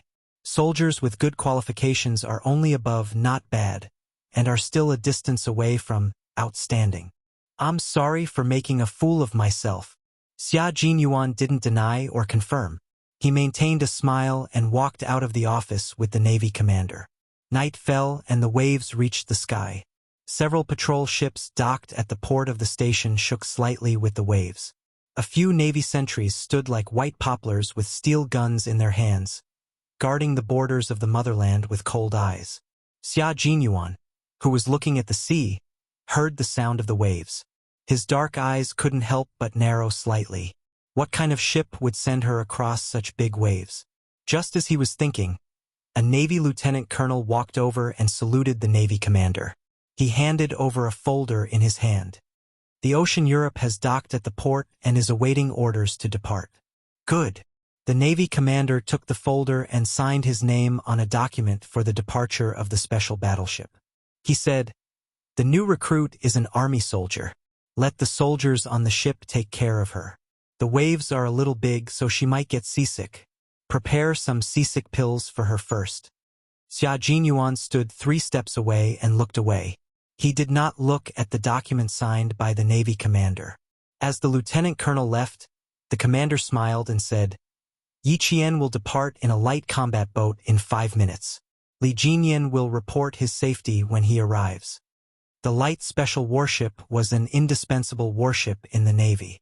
It could cooperate with the coastal patrol boats and rigid inflatable boats. Once the Navy found something abnormal on the sea, it could set off from the forward base and carry out a surgical strike on the target. Yi Qian set off in a light battleship. With the draft of the battleship, he could completely ignore the waves. The light battleships could ignore the waves, but the inflatable dinghies couldn't. The soldiers sitting on the dinghies looked at the vast sea and panicked. Rest first and save up your energy. We'll rotate shifts every 3 hours. Check the ropes. Don't let the waves separate our 3 rubber boats. You guys in front, check the ropes. Arrange for the personnel to rotate shifts every 3 hours. It's only 8 o'clock at night. Don't be in a hurry to go to bed. Bring a diving light and see if you can find something to eat. Otherwise, everyone will go to bed hungry tonight. They had fished in the sea empty-handed during the day and had no harvest. They could only go to the sea at night to take a look. Chapter 1241. He watched as a few soldiers put on diving suits and jumped off the rubber boat. Less than 2 nautical miles away from them, 3 water ghosts quietly emerged from the sea and recorded the names of the first few soldiers. The first batch of elimination did not mean that they had to pack up and return to their original units. The selection of the Demon King never followed the normal process. It had always been the Demon King style to find potential soldiers from the eliminated soldiers. The soldiers selected from various units had been screened in their original units. Their individual comprehensive ability was not bad, but the first batch was eliminated. It was very likely that they did not adapt to the training method, which was why they were a hindrance. Only by carefully observing their coping ability, survival ability, and reaction speed could the final judgment be made. It was like panning for gold in the sand. One needed to be careful. The waves on the sea rose and fell, and the rubber boat went up and down. The soldiers who took turns to stand guard had starlight above their heads. Their eyes were fixed on the boat without blinking. Once they noticed something, they could immediately inform all their comrades. The light special battleship was slightly less bumpy due to the water. Yi Qian, who had changed into a Navy training suit, ate a simple canned meal with the soldiers on the boat and wobbled all the way to the reef island. Yi Qian did not get seasick. She was able to catch up on sleep during the bumpy ride. Her situation was unexpectedly good. The light special battleship docked 15 minutes earlier than expected. Li Jinyan, who was standing by the sea and waiting, suddenly turned around and said to his teammate named Big Whale, "Observe her first. Then take her to a single tent to rest. If necessary, test her in the water first. Let me know what's going on." "That's not very nice. She's a female soldier after all. How can you give her a show of strength?" Big Whale was a little surprised. He softly advised, "Let's be gentle first. The people sent by the army may have some status." Li Jinyan twitched the corner of his mouth and smiled. "No status. I've seen the information.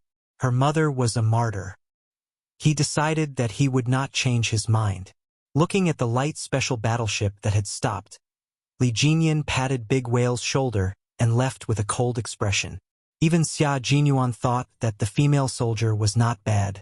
She should not be too bad. It was better to let Big Whale test the water first and see if it was fake. The daughter of a martyr. How do you want me to test her? There aren't many good swimmers in the army, right? The light battleship will stop about 30 meters away from us. Can she swim 30 meters with a backpack? If I go over and scare her into choking on water, Demon King, be careful that the commander will punish you. Big Whale was a little worried. He was not familiar with the new female soldier and did not know how good she was in the water. If he accidentally injured her or let her be swept away by the sea, that would be no laughing matter. Li Jinyan could tell that his team member was treating the new female soldier as an elite soldier. He reminded him calmly, "She's a reserve special forces soldier." It meant, don't look down on others. The whale's expression suddenly turned serious as he nodded. "He has some background, but I'm afraid that something might happen. We'll play it by ear. I'll leave it to you." Li Jinyan didn't stay any longer and walked towards the camp for the night. Under the water or on the water. The whale's excited voice came from behind him. Li Jinyan knew that he was still willing to test the waters. Walking under the starry sky, Li Jinyan made a hand gesture, and the whale took off his training uniform. It was as if he had become invisible. Under the starlight, they could only see a vigorous figure plunging into the water. Let's give it a try underwater. I haven't fought with a female special forces soldier before. This is interesting. Chapter 1242. Yi Jian, who was about to get off the ship, said, "Thank you," to the Navy lieutenant colonel who was sending her off. Then, she grabbed the waterproof backpack that was issued by the Navy Equipment Department and went into the water directly from the aft deck of the light battleship. Do you see the flashing red laser on the reef? Someone is already there to pick you up. Just swim over. The Navy lieutenant colonel who connected to the reef island squatted down and smiled at the female soldier, whose face was only the size of a palm and whose eyes were brighter than the stars. It's less than 30 meters away. Just swim over. The light special battleship was different from the air-cushion landing craft. Couldn't dock on a reef island without a port. It could only dock on the surface of the sea. When Yi Jian came down, she was hit by a wave and fell forward. With her backpack on her back, she could only wave and dive into the sea without saying goodbye. She swam towards the reef island that was faintly visible in the distance. Compared to the nimbleness of the water ghost, Yi Jian's swimming speed was neither fast nor slow. After all, she had also trained by the sea for a month. It was just that her training wasn't as systematic as water ghosts. The land tigers were the Snowfield Brigade, and the Sea Dragons were the Storm Amphibious Frogman Assault Team. As a reserve member of the Snowfield Brigade, Yi Qian entered the range of the sea dragons. She was warned by Xia Jinyuan to stay alert as soon as she entered the water, in case there was a special welcome ceremony. When a whale entered the sea, it was like a dragon returning to the sea. Every day, he would have sandbags tied to his feet for 5 kilometers of cross-country training. Twice a week, he would swim for 5 kilometers. His feet were very strong in breaking water. With just a few swings of his tail, he could swim 200 meters at a speed that was beyond imagination. When Yi Qian surfaced from the water, the light special battleship had already left. Their destination wasn't the reef island, but the reef island that they needed to pass by Li Jinyan's training ground. As the light special battleship left, Yi Qian, who was completely wet, swam towards the shore with her backpack. For years of training had allowed Yi Qian to remain calm even when facing the unpredictable sea alone. Listening to the sound of the waves, she paddled with both hands and maintained a moderate speed. Using the momentum of the waves, she relaxed her body and swam over. After swimming for about 5 meters, Yi Qian's calm gaze suddenly sharpened. He swept his gaze across the surface of the sea about 3 meters to his left. He had been targeted by a water ghost. Fighting in the water was her weakness, and it would be troublesome if she was targeted. However, as Captain Xia said, it suited Li Jinyan's style very well. Yi Qian's gaze landed on the big whale as soon as he popped his head out of the water. He was a little surprised. With his diving goggles on, he narrowed his eyes and revealed a deep smile. She was so sharp. He had only just emerged from the water to observe her, but she had already discovered him. He really wanted to applaud her for being so sharp. However, just being sharp wasn't enough. It depended on her underwater reflexes. Compared to on land, the requirements for underwater reflexes were several times higher. The ancient Roman statesman Cicero said, "Whoever controls the sea can control the world." From this sentence, one could see the importance of a country's control over the sea. From this, one could understand how strict the physical fitness of the members of the Frogman Commando team was. The big whale was a qualified water ghost who had undergone strict and systematic training. Yi Qian, as an all-round Special Forces soldier in the army, had already lost the upper hand in terms of geographical advantage against the big whale in the water. However, this wasn't a reason for Yi Qian to back down. She opened her inflatable backpack as fast as she could, pulled out her combat dagger, and faced the water ghost who had grabbed her ankle head-on. Chapter 1243. Water and Earth were completely different existences. Although the former could be felt right beside you, it would never give you the sense of security that Earth gave you. Once water surrounded you from all directions, a fatal suffocation would follow. Humanity's deepest fear of nature would also follow. Yi Qian, who was holding an underwater combat dagger, twisted his body. The first thing he did was to surface and take a deep breath. Then, he attacked the water demon, who was trying to lock his legs again. With the help of the buoyancy of the water, Yi Jian twisted her legs and spun 3 times like a spinning top. She used too much force and a small whirlpool was formed in the seawater because of her body. Even when his lower limbs were locked, he could still use the strength of his lower limbs to rotate his entire body. This move surprised the whale. Didn't they say that female soldiers were from the army? How did she know the essentials of underwater combat? Fortunately, underwater communication relied on sign language. Otherwise, the whale might have directly asked Yi Qian if he had transferred from the Navy to the Army. Yi Qian did not give the whale much time to think.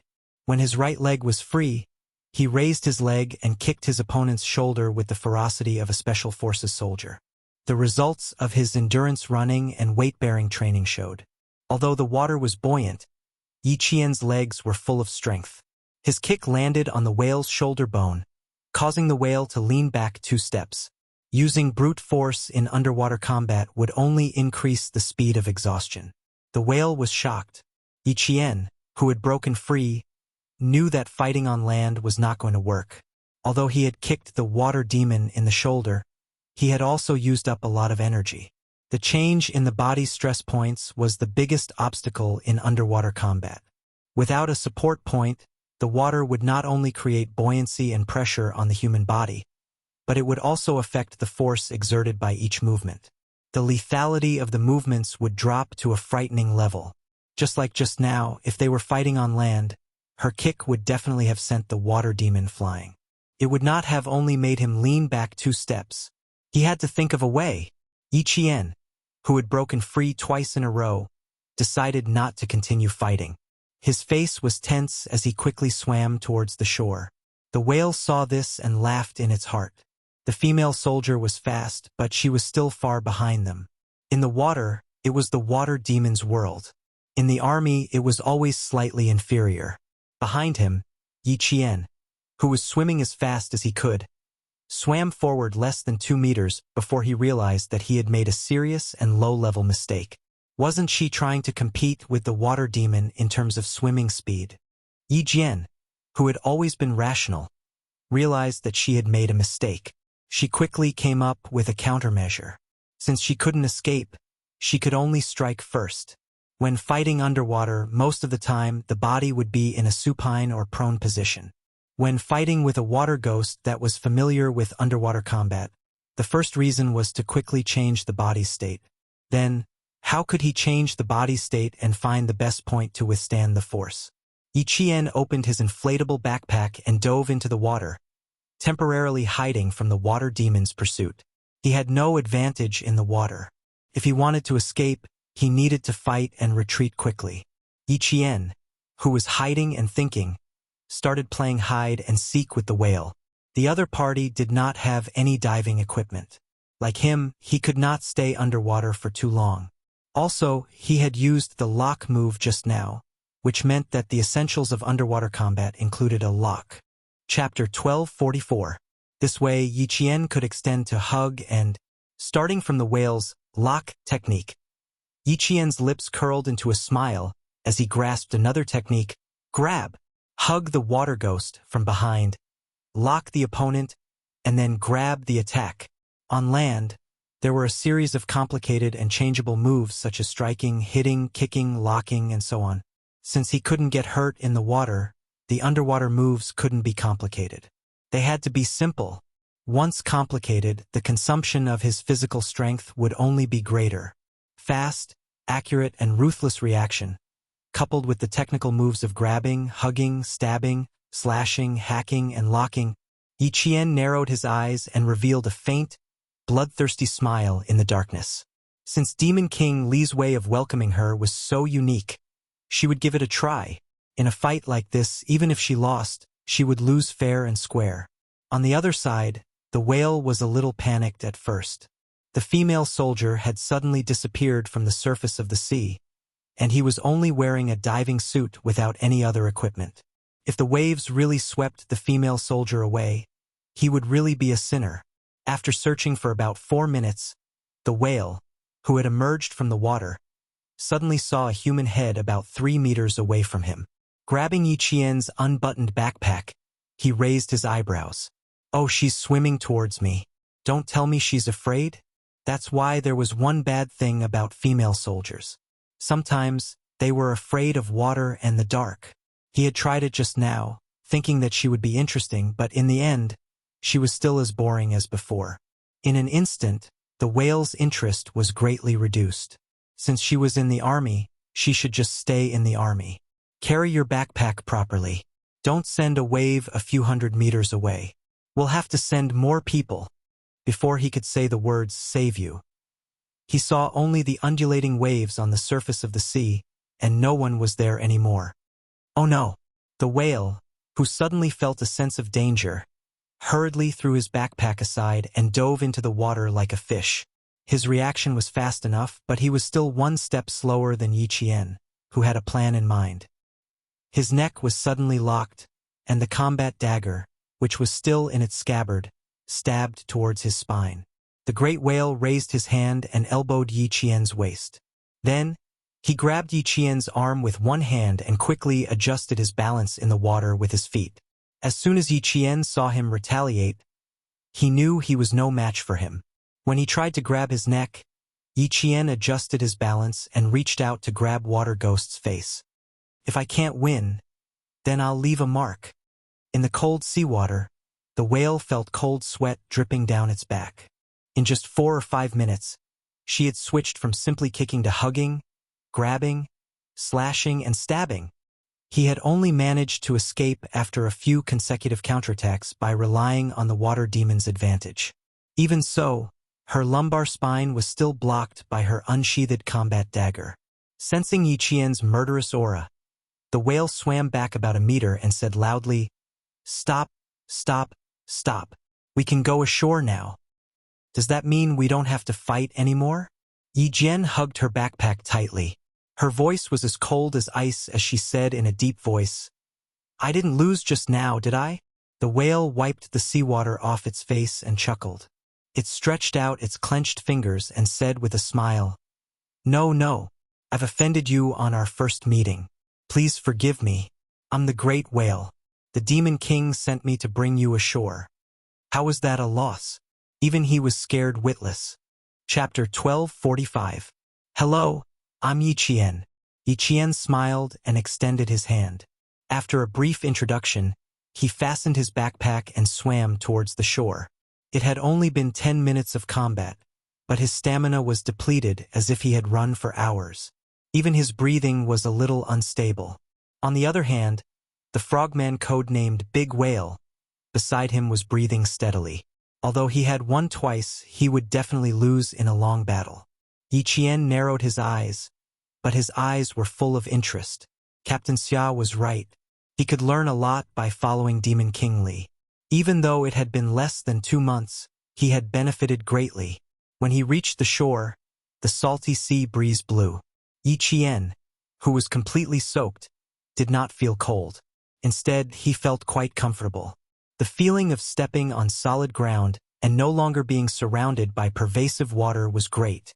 Big Whale, who habitually came ashore, pointed at the dark reef in front of them and smiled. "The camp is in front. The conditions are not very good. Please excuse us when you see them later." He knew how to be polite. Was it because she was a female soldier? "Would you say something like that when you see other recruits?" Yi Qian asked with a smile. His military boots stepped on the soft sand as if he was walking on clouds. "Or is it because I'm a female soldier?" She had a murderous aura, her movements were murderous, and she could react quickly in the water. She could catch the enemy off guard. Such a female soldier, even if she was a female soldier, was still a character. Big Whale bent down and picked up the training uniform he had taken off before entering the water.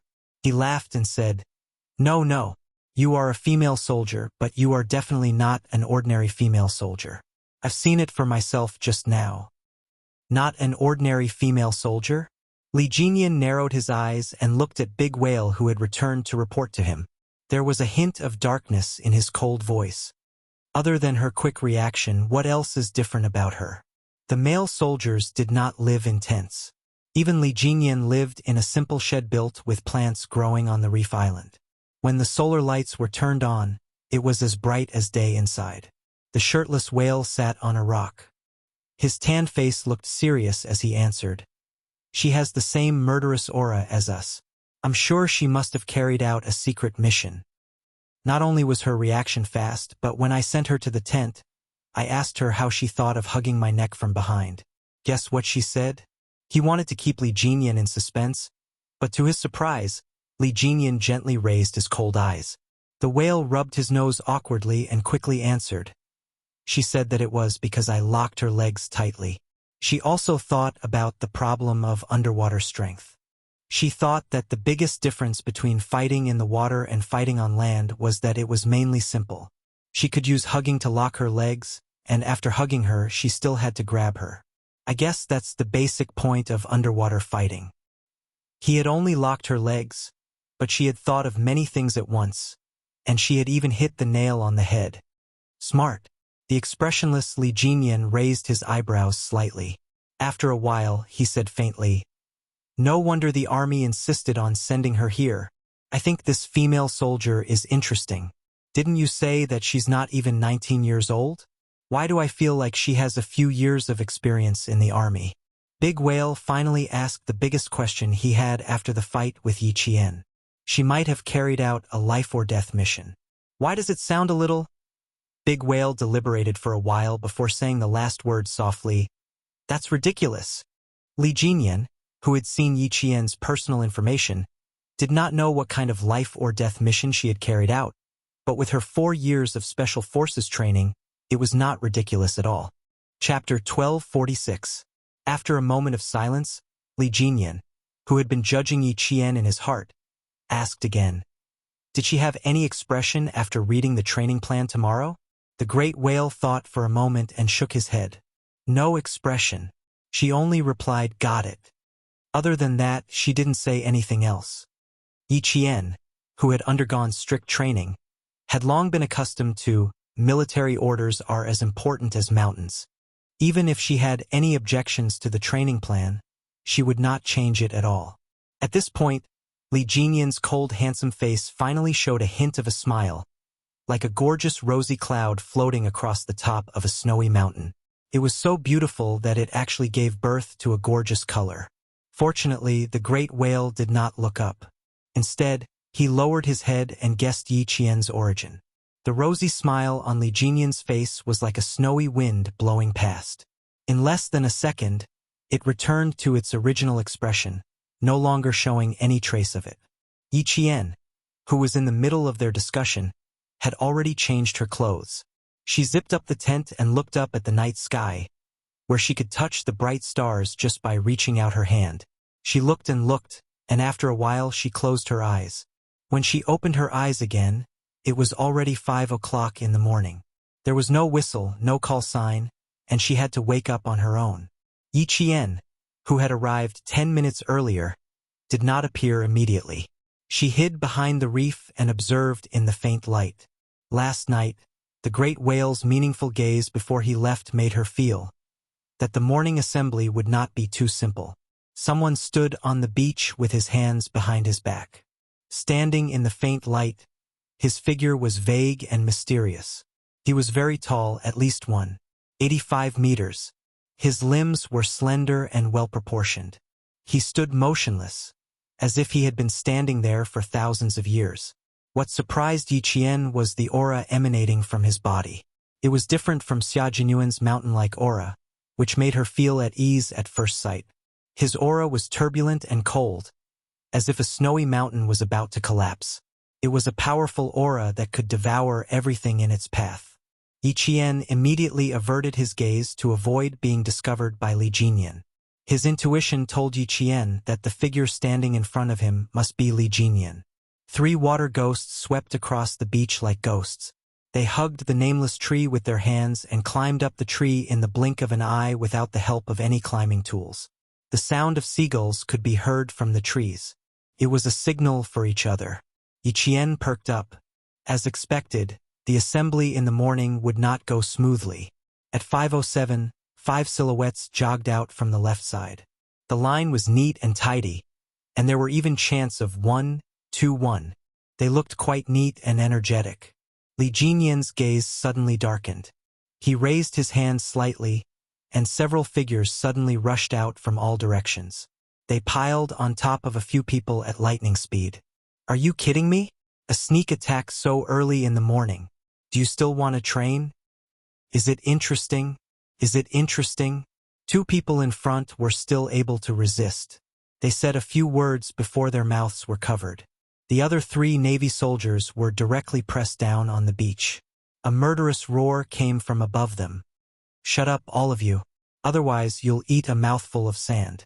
Yi Qian, who had witnessed everything, sighed softly. Suddenly his hair stood on end. He rolled forward twice in a row to avoid the sneak attack from the people on the reef. The water ghost leaped down from the reef and let out a small cry of surprise, expressing all sorts of meanings. Chapter 1247. First, what a fast reaction speed. Second, the figure was unfamiliar. Third, female soldier. Fourth, female soldier from the army. The water ghost smiled when he sensed a female soldier hiding in the dark. The Demon King said that you can watch from the sidelines for the time being. There's no need for you to participate. With that, he disappeared from Yi Qian's sight with one hand on the reef. Yi Qian, who was kneeling on the ground with one hand on the beach, pursed his lips tightly. He had only glanced at him for a moment, and he had noticed it in less than a second. There were still 4 minutes before the assembly at 5 o'clock. The first batch of 24 Navy soldiers was treated to an early morning appetizer by a group of water ghosts. One by one, they were cleaned up neatly. Within 10 minutes, all 24 soldiers were piled on top of each other. One by one, they crawled up with their heads covered in dust, puffed out their chests, and gathered quickly. Yiqian had already blended in and was standing at the very end of the first row. She was a new recruit, so there was no mistake in standing there. Li Jinyan's gaze slid past her face. His icy cold voice pierced through the sea breeze and reached Yi Jian's ears clearly. "What are you talking about? Warm-up exercise is over. Let's start the formal training." He really didn't have any superfluous words. He didn't even think about introducing Yi Qian. He pointed at the equipment 3 meters away. Equipment, 2 points. They only had 2 minutes to change their equipment. After a month of hellish elimination training, the remaining 24 soldiers rushed over without panting. They began to change their equipment and put on their shoes. The shoes weren't ordinary shoes. They were specially made for frogmen with iron sand added to their feet. "Put the shoes on." A water ghost wearing a training uniform reminded them and retreated to the side. He stared at the stopwatch, ready to shout for them to stop at any time. Yiqian put the shoes on and realized that there was something wrong with the shoes. He tied the laces and lifted one foot to test the weight. One shoe was about 2 kilograms. 2 shoes weighed 4 kilograms. Wearing a pair of shoes that weighed 4 kilograms and had to run 5 kilometers around the Reef Island cross-country. The cruelty of the frogman training was evident. The situation is not bad. For the time being, his speed seems to be on par with the male soldiers. However, in terms of endurance, I'm afraid that he is slightly better. The water ghost, who had been observing along the way, reported the situation to Li Jinyan. Most of the time, his gaze was on Yiqian. The frequency of his breathing is maintained well. There's not much sluggishness in his knees when he bends and raises his feet. As a soldier who was suddenly parachuted in, and a female soldier at that, Yiqian did not undergo the first few basic PST screening tests for the Storm Commandos. Naturally, she became the focus of observation. Li Jinyan's understanding of Yiqian came from the army's written information. To him, this information was only about her personal performance in the army. No matter how outstanding her performance was, it didn't mean that she would be outstanding in the Frogman unit. Even after listening to the Great Whale's report last night, Li Jinyan still maintained his original attitude. He had to go through training before he could confirm whether Yiqian was qualified and whether he could stay. Demon King, there's news from Big Eel. 3 soldiers can return to the selection competition. A soldier wearing a Navy uniform walked over and saluted with a smile. Big Eel and the others have brought them back. However, the rubber dinghy drifted a little too far away. They need to be brought back by the patrol boat. The main thing is that they have to bring back Big Eel and the others who are fully equipped. Otherwise, it will take them a day to swim back. Chapter 1248. Li Jinyan looked at his watch and said to the comrade who reported the situation to him, "Check her physical condition at the port first. Send her back to the Reef Island before 8 o'clock tonight." "Okay, I'll contact Big Eel right away." The comrade with the code name Big Shark stood on his tiptoes and glanced at the folder in Li Jinyan's hand. He asked with a smile, "Last night, Big Whale came back and told me that the female soldier from the army has some skills. How do you plan to train her?" "Female soldier? Didn't our team say that we don't recruit female soldiers? Why did the commander agree? Did they sign a life and death contract? Our team has been established for less than 2 years. Demon King, you have to take it easy." He was afraid that he would be too ruthless and accidentally kill her. After all, everyone knew that female soldiers had weaker resistance to pressure than male soldiers. Their body and bone endurance were also worse than male soldiers. Especially in deep diving areas that were more than 100 meters deep, the difference between the psychological quality of men and women was even more obvious. Female soldiers often had huge psychological pressure due to the special underwater environmental factors. Their emotions would become unstable, and once they panicked, serious diving accidents would occur. It wasn't that such a thing hadn't happened before. It was precisely because there were real cases around that the Great Mermaid was worried. Li Jinyan simply handed the folder to his comrade so that he would not have cramps. After the morning training, take her for a checkup to see if there are any problems with the ventilation function of the eustachian tube. Also, check her tolerance and adaptability to hypoxia and high C02. After the morning training, Big Shark did not refuse. He took the folder and looked at it. As he spoke, he lowered his head and opened the folder. His face immediately showed surprise. Wow! This resume is beautiful. She started training in the second year of junior high. She still played Special Forces training. When I was in the second year of junior high, I was still thinking about how to climb a tree and dig out a bird's nest. Huh? Why didn't it say who trained her? How could she do Special Forces training without the guidance of an expert? Went abroad to participate in the Mathematical Olympiad, individual gold medal. Wow, high IQ. Familiar with all kinds of guns and ammunition, blindfolded and reassembled all kinds of guns, sniper background. Big Shark's eyes widened as he read. When he reached the last paragraph, he closed the folder and stuffed it back into Li Jinyan's hands. He pretended to wipe his cold sweat and said with lingering fear, "What a scary resume." What was even more frightening was that he was the nation's top science scholar. After all this time, she was still a student. No wonder you didn't want to show it to us. Just looking at it makes me feel weak. She didn't study for the first year of high school and went straight to training. Plains, snowy mountains, deserts, oceans, jungles. Oh my God.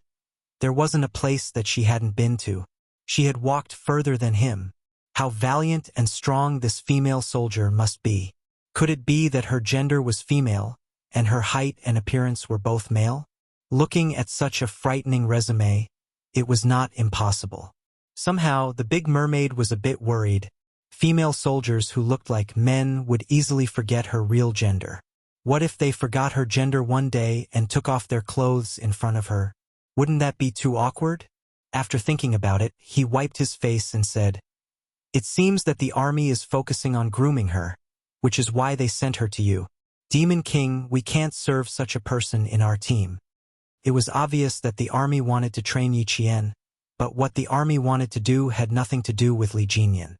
He only knew that she could only listen to the Navy's arrangements. Chapter 1249. Her CV is beautiful, but that's only because of her performance in the army. Now that she's in the Frogman unit, no matter how complicated her previous experience is, she'll have to start all over again. Li Jinyan looked at the time again. He turned on his earpiece and took over the water ghost's communicator. "How's the situation, Big Shrimp?" After the electromagnetic buzzing sound came from the earpiece, a rough voice said, "She's maintained her original speed. Her breathing rate is normal. She doesn't feel any sluggishness when she raises her feet. Demon King, why didn't you tell me that Yi Qian is quite beautiful? We met face to face a minute ago. I was dazzled. She's even more gorgeous than a coral reef." It was a characteristic of the water ghosts to be able to describe a person's beauty with the colorful color of a coral reef. Li Jinyan had never cared about whether a woman was beautiful or not.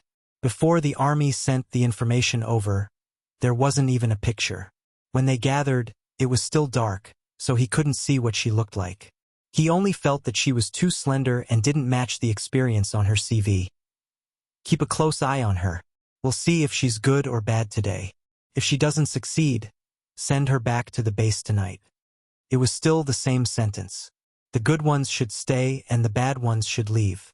They should stay in their original units and be honest soldiers. Don't even think about joining the Frogman assault team. Li Jinyan's requirements for selecting his teammates were absolutely harsh. He wasn't deliberately making things difficult for them. He was being responsible for the responsibility on his shoulders. It was also being responsible for the lives of his teammates.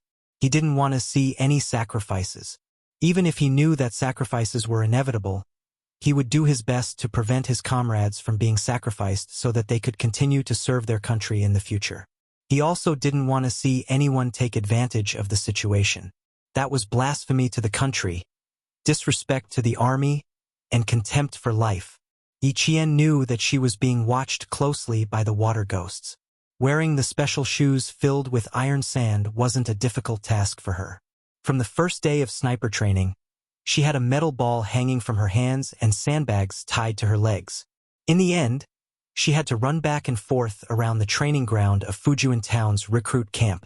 She had to stand still under the scorching sun, heavy rain, and snow for 4 hours while holding a sniper rifle. However, the feeling of jogging with sandbags tied to his feet was different from jogging with the special shoes. The biggest difference was that the soles of the special shoes were very hard. Running around the reef was either sand or stone. When lifting one's feet, one had to exert a lot of strength, and it consumed a lot of energy. After running for about 40 minutes or so, the distance between the soldiers and the distance between them, the distance between them and the last soldier. Daxia, who was in charge of keeping a close watch, touched his chin thoughtfully. He contacted Li Jinyan, who had never been interrupted. Demon King, is that female soldier hiding her true strength? 40 minutes later, she still maintained the same distance between them. Now, other than her breathing becoming rapid, nothing else has changed. 5 years of training can't be fake. She has the ability that you can see. Li Jinyan and a few other platoons were preparing a meal. There was only seafood around the island, and the meal they prepared was a seafood feast. According to the price outside, a meal would cost at least 2,000 RMB. He used a combat dagger to slice a fatty fish into thin slices and place them on top of a large shell. The raw snail meat was placed on top of the shell. When the 24 Navy soldiers and Yi Qian returned, they would be able to serve the seafood feast. In order to train their will to survive and adapt to the pace of the frogmen's training and life, there was no cooked food on the island other than drinking water. There wasn't even a biscuit. They had to rely on themselves. As for starting a fire, that was even more impossible. Chapter 1250. The training of the Storm Commandos was the same as the training of the Snowfield Brigade. It was top secret from its formation to its establishment. Even this batch of Navy soldiers only knew that they would become frogmen and that they would be trained under Li Jinyan, who was known as the Demon King in the Navy. They did not know that once they stood out, they would become the sharp knife of the Navy. Our country's military power had always been discreet and would not easily reveal its strength. Especially after the Southern Alliance War this year, we once again learned of the military power of the Western countries.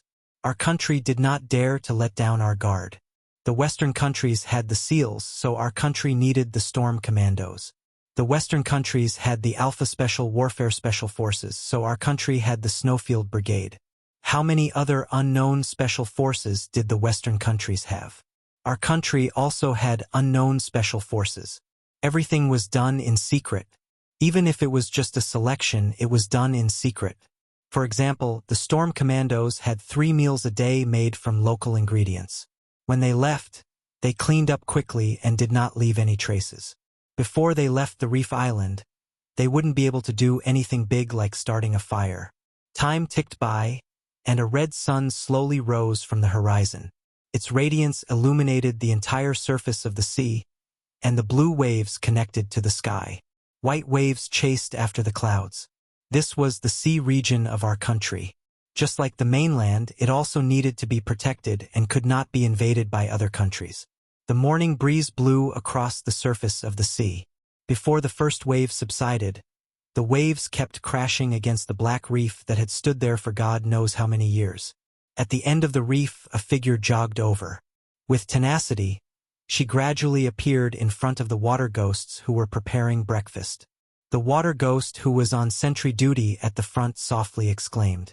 He pressed on his earpiece and quickly reported, "There's an unexpected situation. Demon King, the female soldier who came last night, was first on the first day without saying a word." As soon as he finished speaking, Prawn, who had been secretly observing, said excitedly through the earpiece, "Demon King, did you see the female soldier over there? Amazing. She left the male soldiers a few hundred meters behind in an instant. 5,000 meters with 4 kilograms of weight on her feet and 50 minutes. She only used 5 minutes to catch up with the male soldier running at the front. She used another 5 minutes to completely overtake all the male soldiers. Demon King, this female soldier is not only beautiful, but her skills are also beautiful. Li Jinyan, who was slicing sashimi, paused. He immediately looked forward. His cold expression changed slightly. A hint of surprise flashed across his cold black eyes. She was 10 minutes earlier than he had expected. She was only 15 minutes slower than the water ghost's training speed. Yi Jian's training speed was only 15 minutes slower than the water ghost's. One should know that before this, Yi Jian was an army soldier. All her training and equipment were related to the army. She had nothing to do with the navy at all. Moreover, the water ghosts had already undergone 1.5 years of training. It only took them 35 minutes to run a 5-kilometer, 4-kilogram, 2-footed cross-country run. It was her first time here, yet she could achieve such a result. It was indeed impressive. Finally, I didn't hear you say you wanted to chase her away. The big shark laughed. He even whistled happily. He had said last night that the female soldier sent by the army was not bad. See, he was right.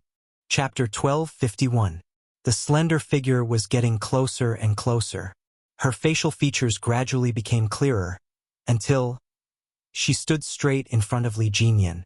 She raised her hand and saluted. Yi Qian, reporting, completed the 5,000-meter cross-country run. The group of rough-sitting water ghosts looked at each other. Then, they slightly closed their legs together in a reserved manner. A faint smile appeared on their faces as they lowered their heads and silently prepared breakfast for the soldiers who hadn't arrived yet. Dozens of men had an unusually large appetite. They did not have rice, noodles, or dumplings to fill their stomachs. They only had sashimi and snail slices. It was easy for them to get hungry and feel nauseous. Li Jinyan's first reaction when he saw Yi Qian was not to answer. Instead, he glanced at all the water ghosts like a cold arrow. When he saw that they were all obedient and did not look straight at her, he calmly retracted his gaze. Just as De Xia had said, the new female soldier Yi Qian was indeed beautiful. The most beautiful thing about her was her eyes, which were as bright as the morning star. He raised his hand and saluted Yi Qian back. His voice was cold and monotonous. Return to the team and rest. Yes, sir. Yi Qian, who had been staring straight at him, simply turned around. She changed her special shoes to one side and looked around. When she saw a familiar figure, she walked over with a smile. Big Whale, is there anything I can help you with? After breakfast, they rested for a certain amount of time before diving into the 500-meter deep water. The water ghosts, who were all wearing tight black rubber diving suits, saw Yi Jian walking straight to the whale from the corner of their eyes. A few of them coughed a few times as if their throats were itchy. Li Jinyan's cold gaze swept over them. When he saw the fake coughing water ghost, he shrunk his neck and silently stared at the task at hand. Preparing breakfast. You know me? How did you know? The big whale was no less surprised than his comrade.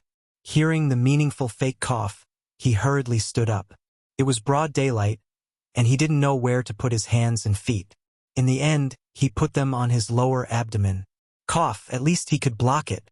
When the female soldiers arrived, for the first time, it was not the female soldiers who were embarrassed. Instead, it was the male soldiers who were wearing tight-fitting diving suits. The suits showed off their figures too much. All the men were embarrassed. With a slight smile on his face, Yi Qian did not seem to notice De Whale's movements. He smiled and said, "Judging from your figure and the way you looked at me when I came over just now, it was as if you were looking at someone familiar. So, I guess you must be De Whale. Have a seat. If you need anything from me, just let me know." As he spoke, he pulled out a combat dagger from his waist and pointed at the giant clams that had not been pried open. "Do we need to pry open these too?" "Oh, yes, yes. If you're hungry, you can eat first." As expected of a female soldier with a high IQ, she did not even see De Whale's face last night, but today she could tell that he was De Whale based on his figure and eyes. Her observation skills were very strong. De Whale watched as Yi Qian skillfully cut open the giant clams. She did not peel off the whole clam to remove the inedible parts, leaving the white and fresh clam meat. She slowly cut the clam meat with the dagger in her hand. Then, she cut off the bottom of the clam meat horizontally. A giant clam was finished in less than 2 minutes. This method of cutting is rare. De Whale thought it was interesting. There was no need to cut it into slices. Instead, she cut it into circles. When she ate, she could lift one end of the clam meat and eat it like noodles. I want to learn this method too. It can be useful in the future. Where did you learn it? Don't underestimate the conversation. At this moment, De Whale had already started to ask questions.